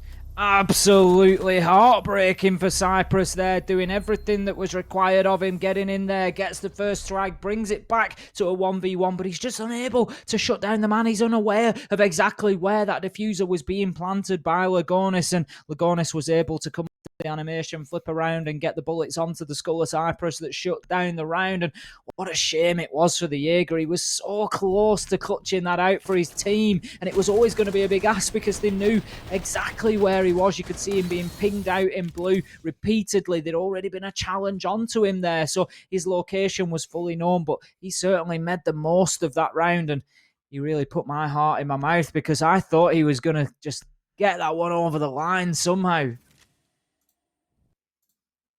Man, that's a rough position to just have snatched away from you. It felt like he was going to win the 1v1. He had clawed it back into a great position, but it's all gone wrong. It's all gone a little bit peak-tong, and it's left us here in round 8, with, of course, Black Dragons now having a lead. 1 round ahead, to be precise. Hugzord hitting some of his shots as well. 7 frags to his name. Second closest there is Lagunis with 6, closely followed by PZD on 5. Linked up with Hornetau. Team's looking good. They are hitting their shots. They're playing some high-quality Siege, and across the board for Santos, it feels like they've all been muted a little bit. Their decibels have certainly been turned down. The only one that's actually bringing the ruckus in my eyes is Scardina, and he has to bring the ruckus to him. He's got to go out wild into these defensive rounds. I want to see him playing with that confidence. You're on the Valkyrie, do something dangerous, and get a bold opening pick. Oh, he's certainly doing a job for his team right now, as you say. He just needs 1 or 2 others to step up and really support and just try and find that sort of extra yard, that extra mile that's just going to push them forward and get them over the line. But right now it's Black Dragons who take the advantage on their first attack, and if they can continue in that fashion, they're heading down to Church and Arsenal once again, and the loss of the Maverick early on really didn't seem to do them much damage. They were able to push forward and still get exactly where they needed. Instead, they just opened up the softball with the book and moved in through the old Ash Rush spot onto getting the plant down, and it was really well played from them. And can they get in here and get another successful roam clear? They pushed the defenders back to site quickly last time. Scardini was the only one left out on the roam for a good while. He did manage to get 1 kill out there, but then was shut down. We can see he's been forced back to main stairs as it is now. Cyprus and Wag are out there with him, but as I say, that Hornetau, it will be shutting down Cyprus with a headshot. So that's the Jaeger off the board, and the roam clearance is already underway from Black Dragons. They're starting to bring that aggression that we saw against Ints and those quick clearances. That's what you need. You've got to turn up the tempo. You've got to play with that high-octane style of play. Go in there with the large MPH and take the business straight to them. Right now, Suits and Ties plays from Black Dragons. They are bringing a bit of the business. They just need to maintain it throughout the course of this one. Good use as well from PZD, of course, opening up those vertical angles with the sledge. You can peer down and potentially do some death-defying stunts from the elevated position if they reveal themselves. If they get a little bit too aggressive and overextend out. Maverick opening up the hatch as well. We might just see both of them bombarding in, and at that point going for the full execution. The pincer play into the lower sight. That's what will really test the might of the side of Santos, Tim. Looking at probably about 40 seconds before Black Dragons burst their way in, and we'll start to see sparks flying between the two teams. Scardino just trying to hold down that blue corridor. We can see he's supported by a Banshee gadget as well, just on the floor. So anybody trying to push down those stairs is going to struggle to move forward. They'll be impeded by at least 25%. I think it will go up to 50 as they get to the point of actually approaching Scardino. He's just going to battle for as long as possible. 30 seconds left to go, and Black Dragons just seem to be hitting a bit of a wall here and just slowing down majorly. Now, the Banshee has been cleared out. That is a good start for them. Scardino decides it's time to dip away and fight from a different angle. He's going to move himself into the rear of Arsenal, but completely shut down, unaware of the man at the bottom of main stairs. Hugsword it will be, getting a nice headshot the full length of that corridor. 5 versus 2 now as another kill reigns in. This is going south very quickly for Santos. Lagonis once again able to start getting that diffuser down at boxes. Horneteye will shut Mighty out before Lagonis can activate the briefcase, and that is going to be another round for Black Dragons, and they are looking super solid on the attack right now. Oh, yeah. Metal Gear Solid with the way they're playing it, Tim. It's big, it's strong, it's a commanding lead now, and that's the more important factor, right? You're 1 round away from, at the very least, having the draw guaranteed. And compared to how much of a slog it was on Cafe, getting the draw guaranteed now for Black Dragons is a big feat. And at that point, there's an even bigger foot that will be coming alongside it if they can get a following round and shut it down 7-3. It's possible, especially with how they're coming into it. I mean, the confidence we're seeing from them on their attack, they're going in, they're looking very commanding, they're clearing out their angles, they're hitting their shots. It's impressive stuff. They do make a bit of a change, though, this time around. So PZD coming off the sledge with the 6th pick going onto the Habana. I'm curious if maybe we might actually see even more of a tempo play coming into this one. Just really go all out aggressive, do something a little bit more crazy with that speed that Habana could bring into it. If you just want to remove one of those hatches and just charge your way in and look for a bit of a scrap. I could be wrong, but with the lineup switch out to the barn and knowing that they are likely to be attacking onto CCTV and Cash, I think that will be well predicted considering they've just won the last 2 rounds on Church. Santos at this point unlikely to take a 3rd round there. So at this point, I think with the lineup we've got, we are likely to see an open up absolutely everything strategy. So they'll get the east wall open, they'll look to aggress into Garage as well, but then the Habana generally is used to push from the top side of the map, coming in through bedroom into construction and getting that wall open into cash room. And I tell you now, if they can achieve east wall, garage wall and the construction wall, because they've got an absolute mountain of hard breach utility on side, if they can achieve that, there is going to be absolutely nowhere to hide for Santos inside that site. It's going to be like a piece of Swiss cheese. Ooh, very holy. Not ideal. Not ideal at all when you're trying to defend a site. That's the thing. You see about Swiss cheese, Jim? It's not very good at retaining water. So, is any cheese? I suppose mozzarella is. Yeah, there you go. So that's a good one. Wensleydale also, if it's thirsty. I've got a lovely thirsty piece of Wensleydale on my sandwich. All right then, Gromit. Let's get back into this one, as it is going to be a smashing round, Tim. 2 minutes left on the clock. 3-5. Black Dragons, they're leading. They're running away with it a little bit. I think it's fair to say they've started to find their footing, and with the level of speed they're bringing into this one, already tearing down the walls, they're getting themselves into a good position to attempt to push in. You have to get garage control, though.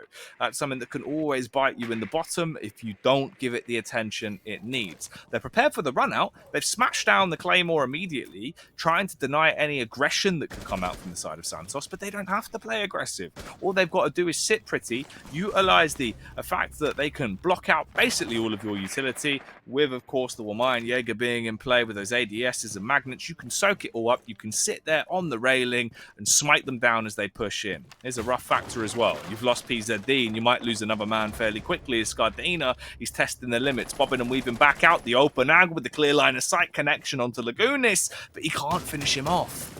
Scardinia's just got a real nose for those hard breaches this time around. You often don't get to pick who those kills will be onto, but taking PZD, that will mean another wall is safe more than likely. Lagonis takes big damage, but will still be in the fight. Scardinia looking to cause a nuisance of himself, rotating underneath the map, but at 4 versus 3, he needs to think about getting himself back to site because the pressure is going to mount on the 2 that remain, and it is not going to be easy. That is a big play from Scardinia. It's a big risk as he goes up the oil pit. Did he get spotted out? No. He takes shots but misses them. He has to hit them there. Hugzord shuts him down and leaves us now 4 versus 2. Established planter going in. Lagonis getting the diffuser down. It's all down to Rise. 1 versus 2 effectively with a man down. He's going to be challenged. He does get another kill. 1 versus 2, but it's effectively 1 versus 1 if he gets the man on stairs. No! Patoxy just able to win it out. I really thought Rise might do that there.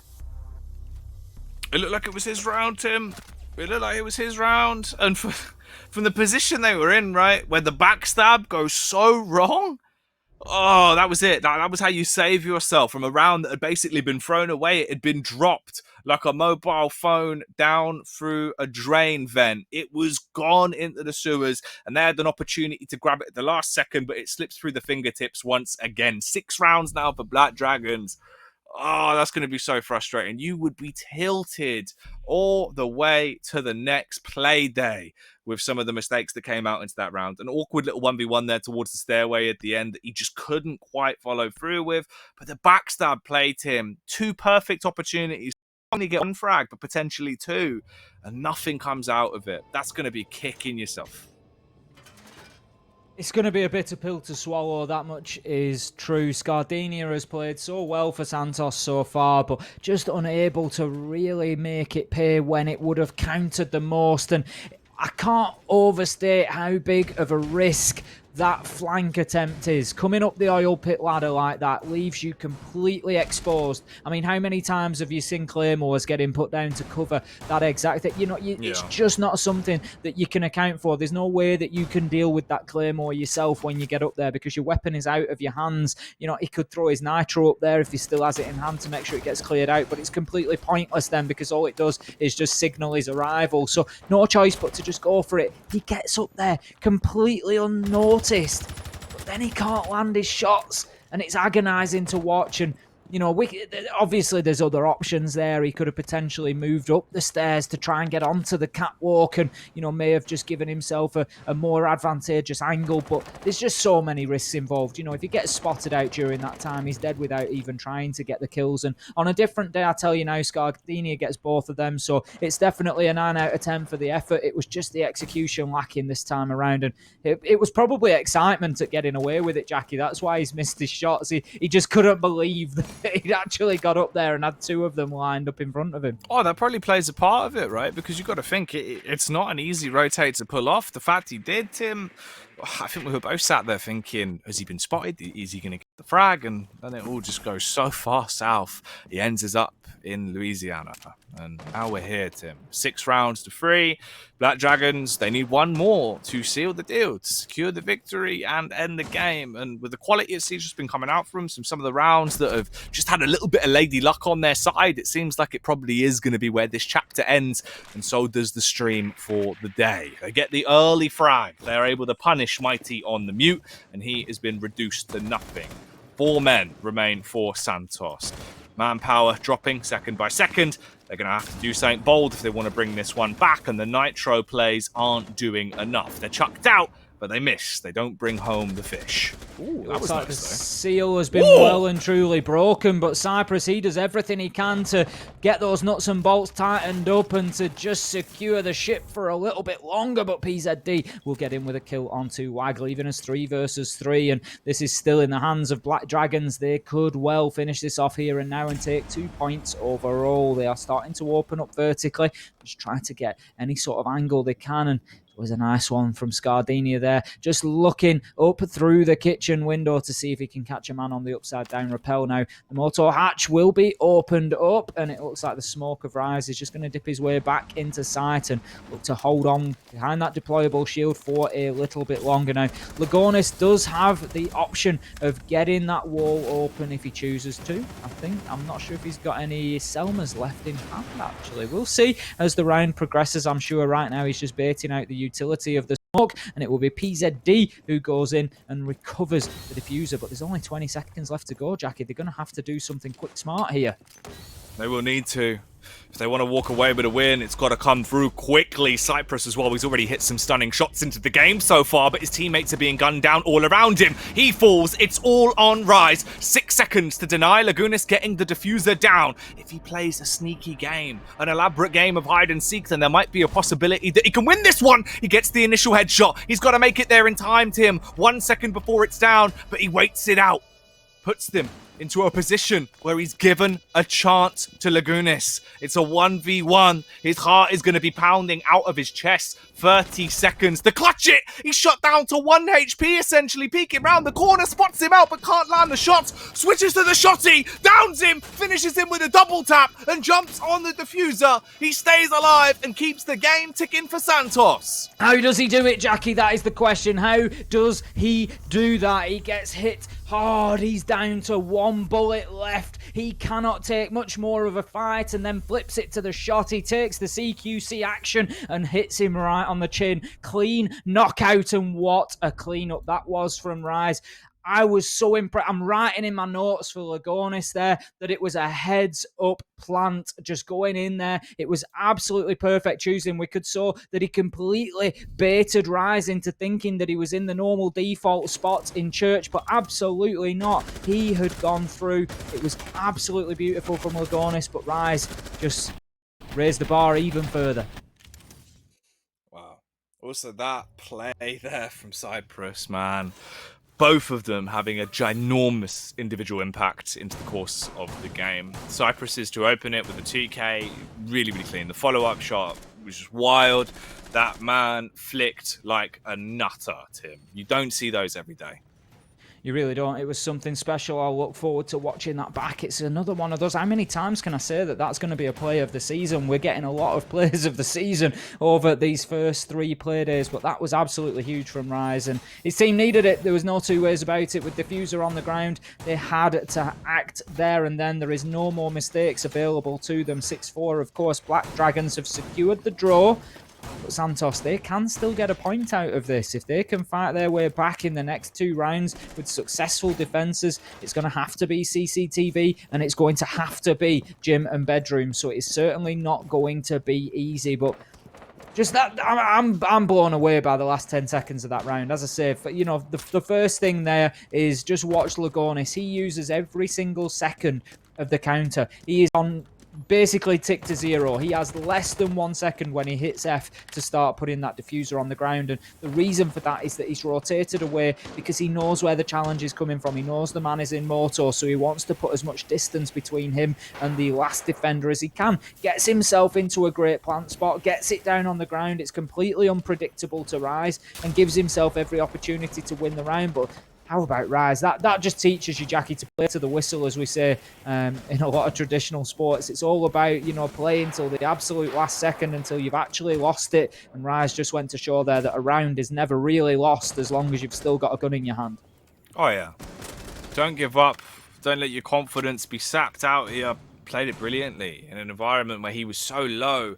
A single mistake would cost them the game, and he made no mistakes. He played it absolutely amazingly.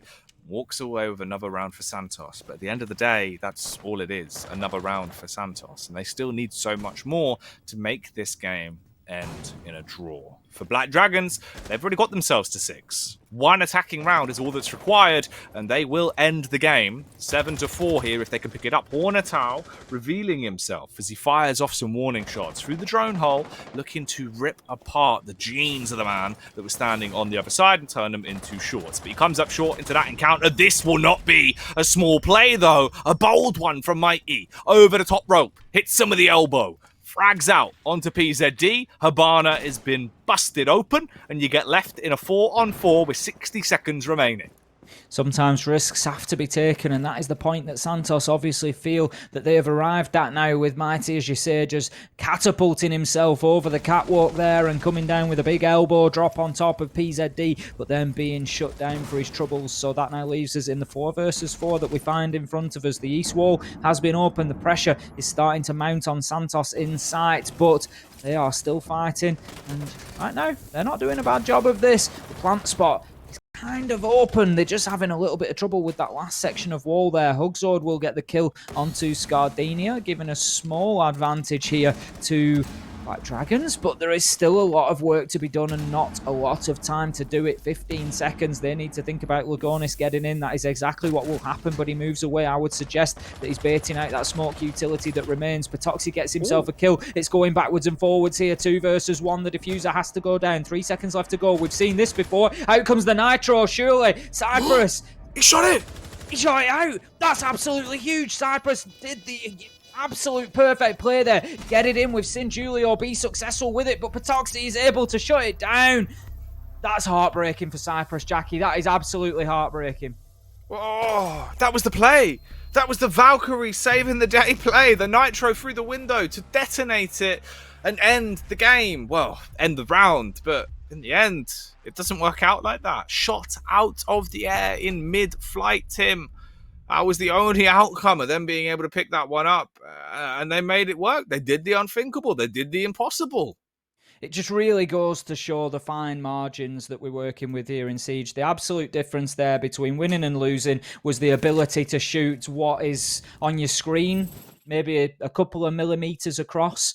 You know, that is the reality of what we're talking about with the Nitro cell there, flying through the air, and it was just completely shut down. It was the perfect play from Cyprus. We've seen it used successfully before. Julio got a 2K in exactly that position with a Nitro and closed out the round and won it for NIP. So Cyprus heads up play, absolutely perfect. I'm heartbroken for the guy, to be honest, that he didn't manage to keep his team in it for another round. But you have to give complete kudos over to the side of Black Dragons there. As you say, I don't know if it was shot whilst in the air or if it was as it hit the ground, or it just doesn't matter. The fact that that Nitro cell has been shot out, it's unbelievable. I think we're going to have a replay of it, and it's certainly deserved. I think we might just slow it down a little bit as well so that we can see it. Absolutely unreal.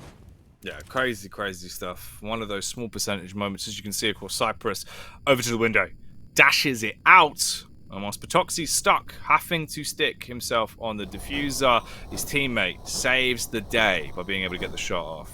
Just as it goes close towards the diffuser, just in as mid-air, it hits the ground, yeah. Just as it's getting towards that bomb chassis, it's Hornetau who keeps his man covered, and unbelievable. That if you need an advertisement for the skill that we're talking about in Latam, there it is, because that was an unreal finish to what we knew was going to be a real banger of a game. We knew that it was going to be a sleeper, and Black Dragons, I'm sure, will heave a huge sigh of relief there to come through that with 2 points. Oh, yeah. They definitely will. And it looks like we've actually got Lagunis that's going to be joining us for an interview as well off the back of that one. So the main man from Black Dragons, we can have a bit of a chat with him, especially just to see how they feel off the back of that final round, Tim, because that is one that will get the entire team going wild, I can imagine.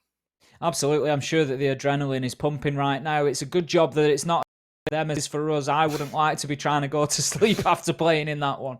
No, not at all. Not at all. That was crazy. Definitely going to be a bit of a high-tempo play. You can imagine they went wild in TeamSpeak off the back of that round. So Nitro Denial, man, it was literally just a moment of like, my brain twigs and I saw it and I was like, they've shot it. They've shot it. They've clutched it somehow.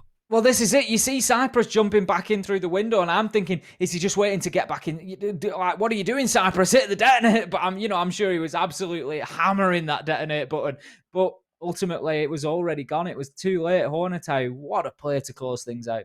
Crazy stuff. But we are ready to speak to the main man himself, of course, Lagonis from Black Dragons, that will be joining us now to give his thoughts on that game. Lagonis, thank you for joining us, brother. How you doing?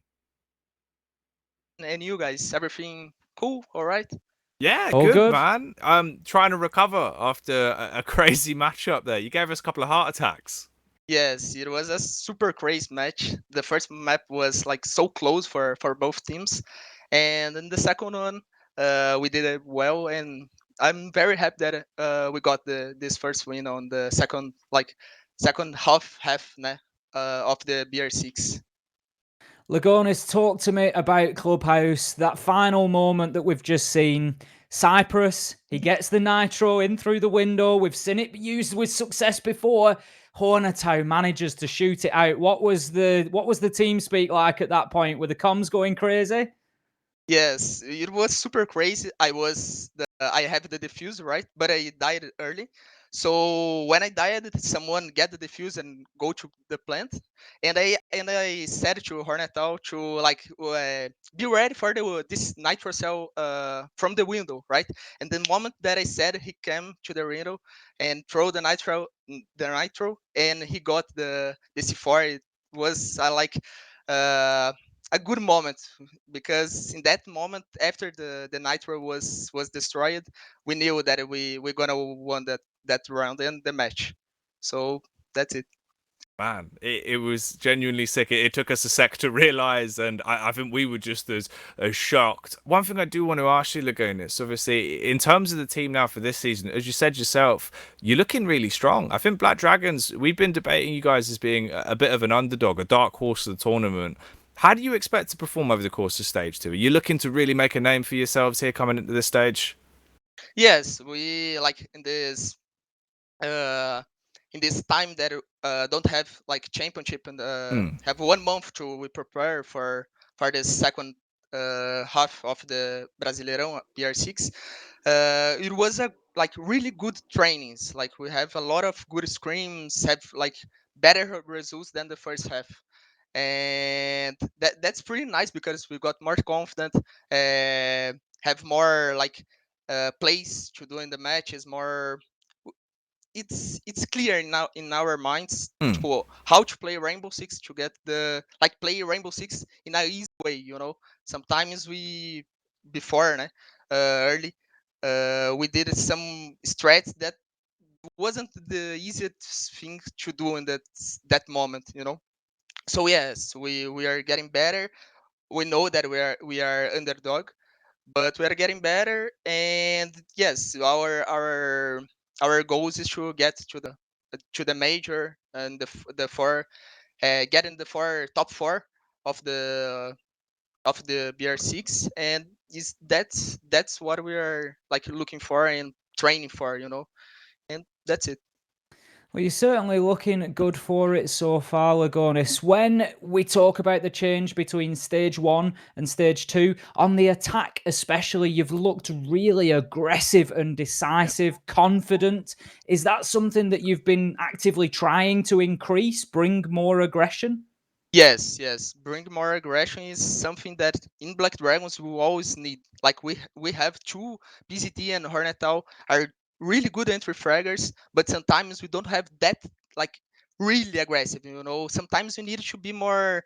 Uh, I don't know how to say.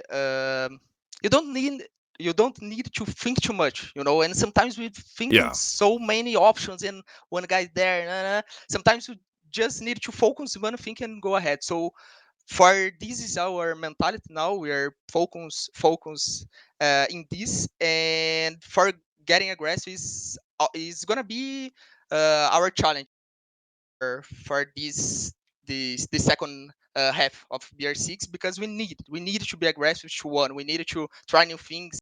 Yesterday we played Blitz in Cafe, and it was something more not passive. Don't play passive, because if we do that, it's bad for us. So is this what we are looking for right now? Playing aggressive. It seems to be working. From our perspective, it feels like it's been a really good change for the team. And of course, just well played tonight, mate. Obviously, even yourself, you came out, you were hitting some tasty shots. There was some really good moments throughout these two maps. Obviously, just anything you want to say to any of the fans out there for Black Dragons Lagunas after Okay. what has been a really good performance. Yeah. Thanks for everyone that is cheering for BD. Sorry about my English. I need to train a little more. Honestly, it's perfect, mate. Genuinely, it's really okay. good. Okay. So thanks. And I hope to be more times here talking with you guys, because if I'm here talking with you guys, it's probably because we won. And thanks for everyone that is cheering for my team, for me. And that's it. Thanks a lot. Good Saturday good Sunday for everyone. And Thanks that's a it. lot. Man. Cheers, brother. Same to you, man. Enjoy the rest of your evening. You played your heart out today, and it showed on the server. The improvements have really been noticeable. Thanks again, Lagonis. It's been nice to have a chat with you, mate. Thank you. Goodbye. Thanks a lot. There he is. That was nice. It was a good side of Black Dragons that I don't think we've really had a chance to get into before.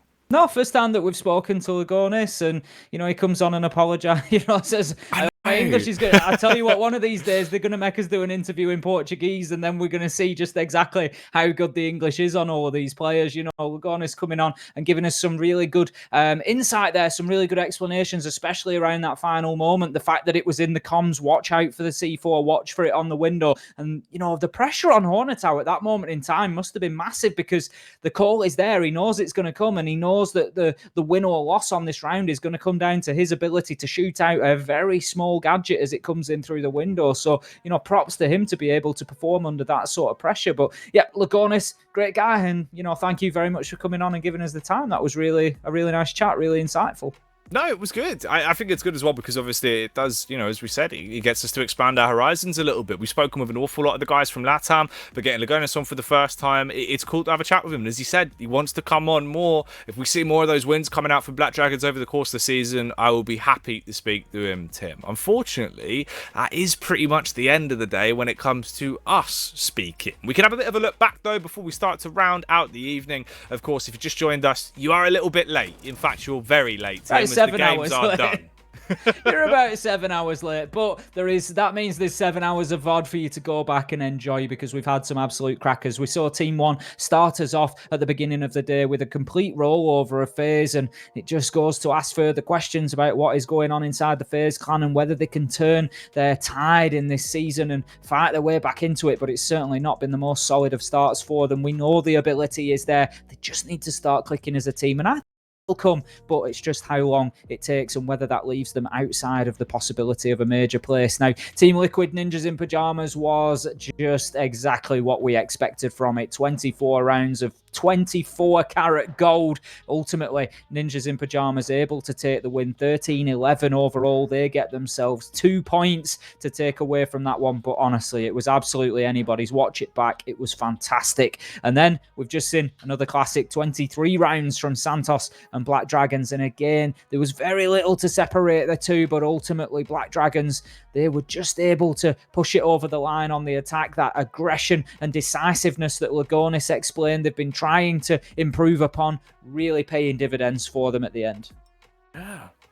Well, there you have it. Those are the scores on the doors from the day, but of course, it's the bigger picture we need to have a look at. Let's get into the standings and see how that has shaped up the competition, Tim. Now, again, as we will reinstate until you are familiar with it, this does still contain the results from Stage 1, as it's all encompassed. That's why the results are obviously a little bit different to what you might expect if you've just watched the current playdays that have gone by. Current playdays, by the way, Tim, it's the end of the first week, mate. We've had the first 3 playdays already. There's only 4 to go. We've already done 20% of the Campeonato Brasileiro second stage. Jackie is absolutely flying by. It is racing past us at breakneck speed. And the thing is, there's still a lot more fantastic siege to come, as we can see things starting to shape up, getting tight in around that mid-table as well. And there is a lot of twists in this tale yet.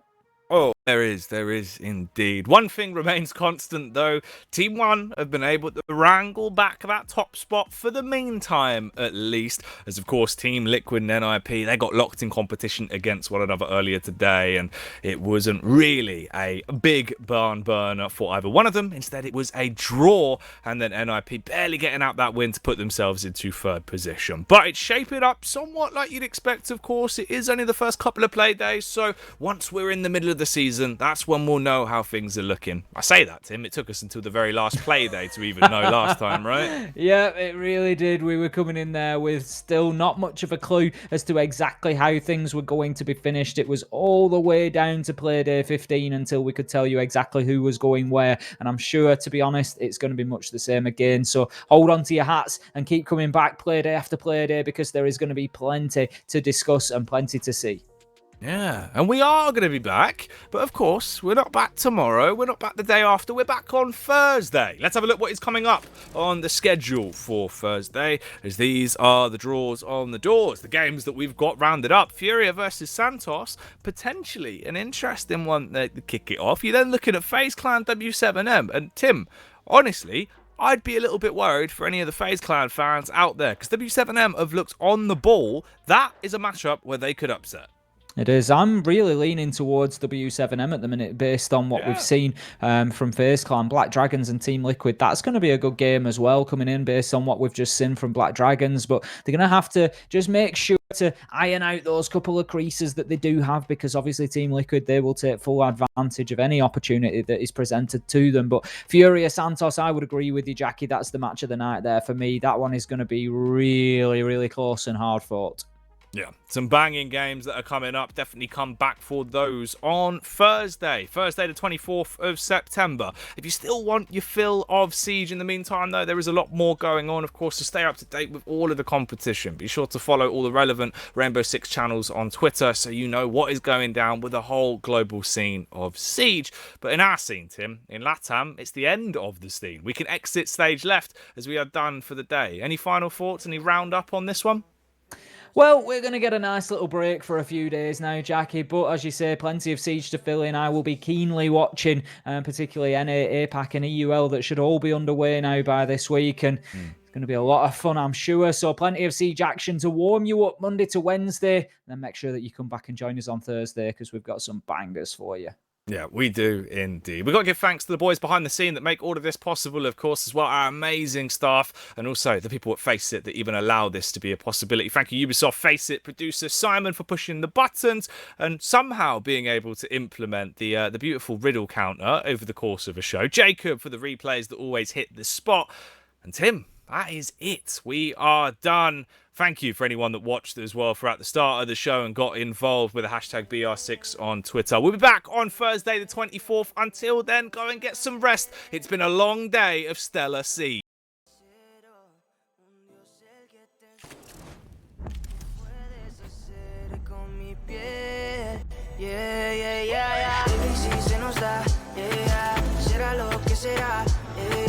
Los dos vamos a matar, toda esa curiosidad. Baby, si se nos da, será lo que será, los dos vamos a matar, toda esa curiosidad. Solo yo sé de ese lunar, solo tú comes el pastel. Con estilo siempre te vas, pero te vienes con placer. Me dijiste no quiero nada, pero quieres todo, mujer.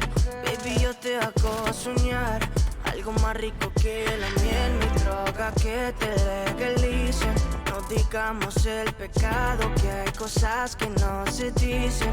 Y en la piel tú y yo jugando, baby, ¿para qué te dices? Y tú solo dices que quieres más, que matemos la curiosidad. Eso hacemos, baby, si se nos da, será lo que será, los dos vamos a matar, toda esa curiosidad. Baby, si se nos da, será lo que será, los dos vamos a matar, toda esa curiosidad.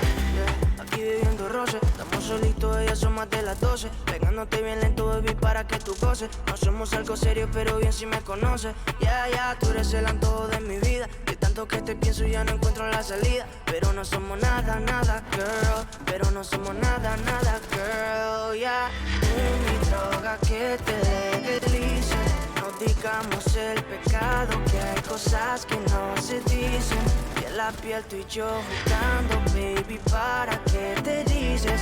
Y tú solo dices que quieres más, que matemos la curiosidad. Eso hacemos, baby, si se nos da, será lo que será, los dos vamos a matar, toda esa curiosidad. Baby, si se nos da, será lo que será, los dos vamos a matar, toda esa curiosidad. Ni el primero, ni seré el último, pero sé que lo gozaré.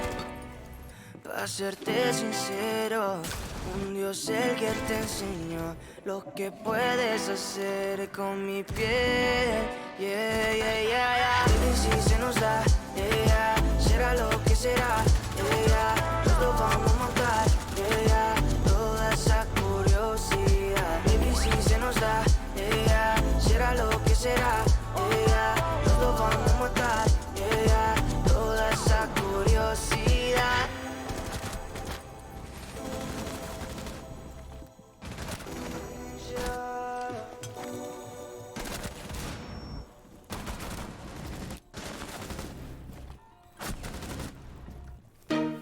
El lunes, vamos a bailarlo, vamos a danzarlo.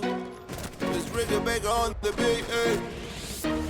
Es difícil disimular lo que pasa por mi mente cuando te tengo de frente, yeah. Esas ganas de tocar ese cuerpo lentamente, divertirnos malamente con tu piel. Baila hasta que la noche se acabe, bailamos salsa y reggaetón. Eres hermosa y a tu cuerpo lo sabe, que bailas con esa pasión. Si lo haces como eso lo mueves, yo me imagino eso en acción. Chica, sé que tú tienes la clave, baila conmigo esta canción. Baila conmigo, tú no bailas con cualquiera. Hagamos de la fiesta nuestra cita en primavera. No estamos para acordarnos de tantos malos momentos. Estamos para disfrutar y vivir una nueva era. La más loca, la que más se atreve. La envidia de todas las mujeres. Está soltera y también como lo mueve. Esa cosa sí que tiene poderes. Mami, tiene lo que ninguna chica tiene. Tanto flow que no se compara en niveles. Mi modelo de ti tengo 10.000 carteles. Eres icy, espero que no me congeles. Paso a paso demuestro lo que ella tiene. Sin reposo te baila trap, salsa y reggae. Por si acaso le muestro lo que tiene el nene. Lo que quiero, mami, solo que lo ordene. Baila hasta que la noche se acabe. Bailamos salsa y reggaetón. Eres hermosa y a tu cuerpo lo sabe, que bailas con esa pasión. Si lo haces como eso lo mueves, imagino eso en acción. Chica, sé que tú tienes la clave, baila conmigo esta canción.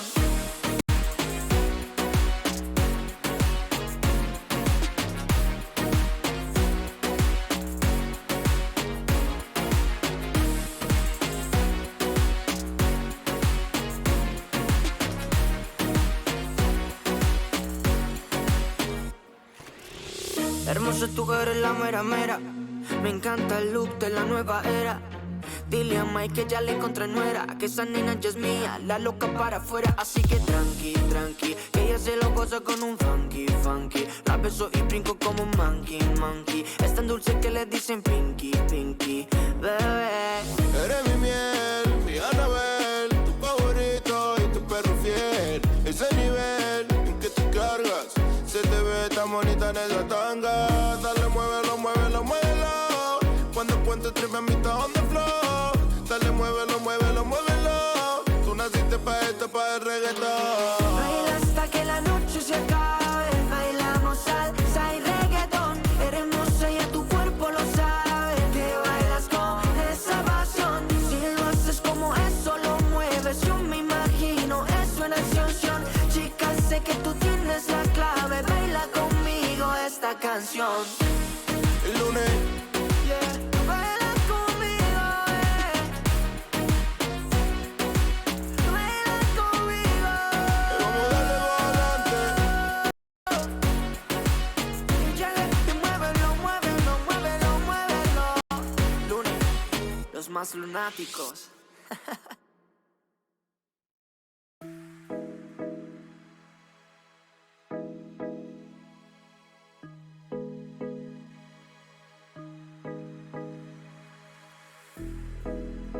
Vea.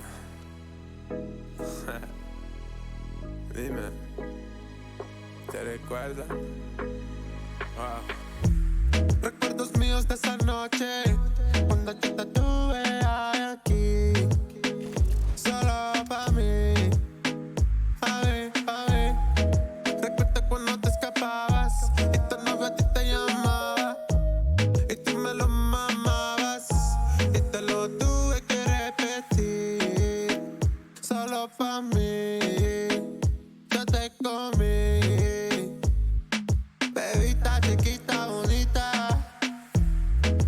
siempre me llamaba, porque la dejaban con las ganas.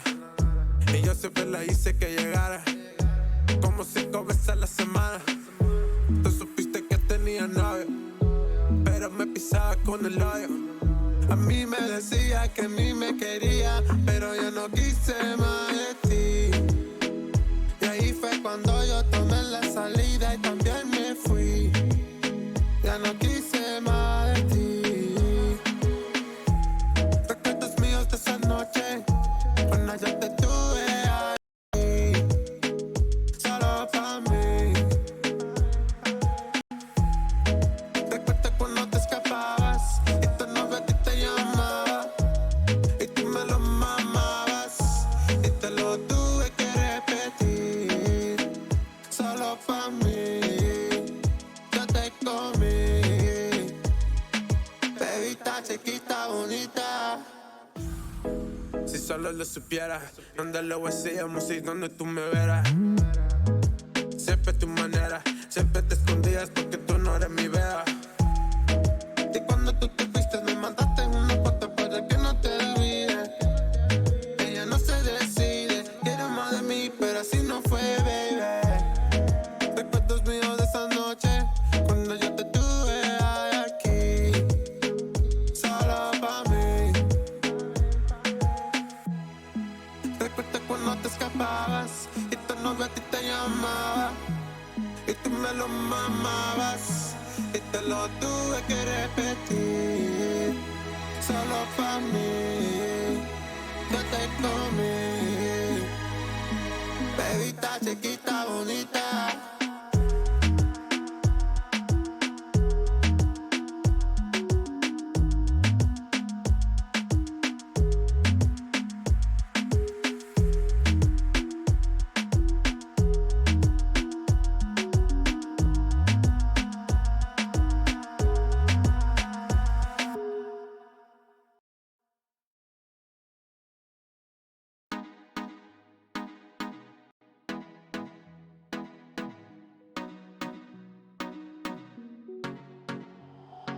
No sé qué tú ves en mí, mi amor.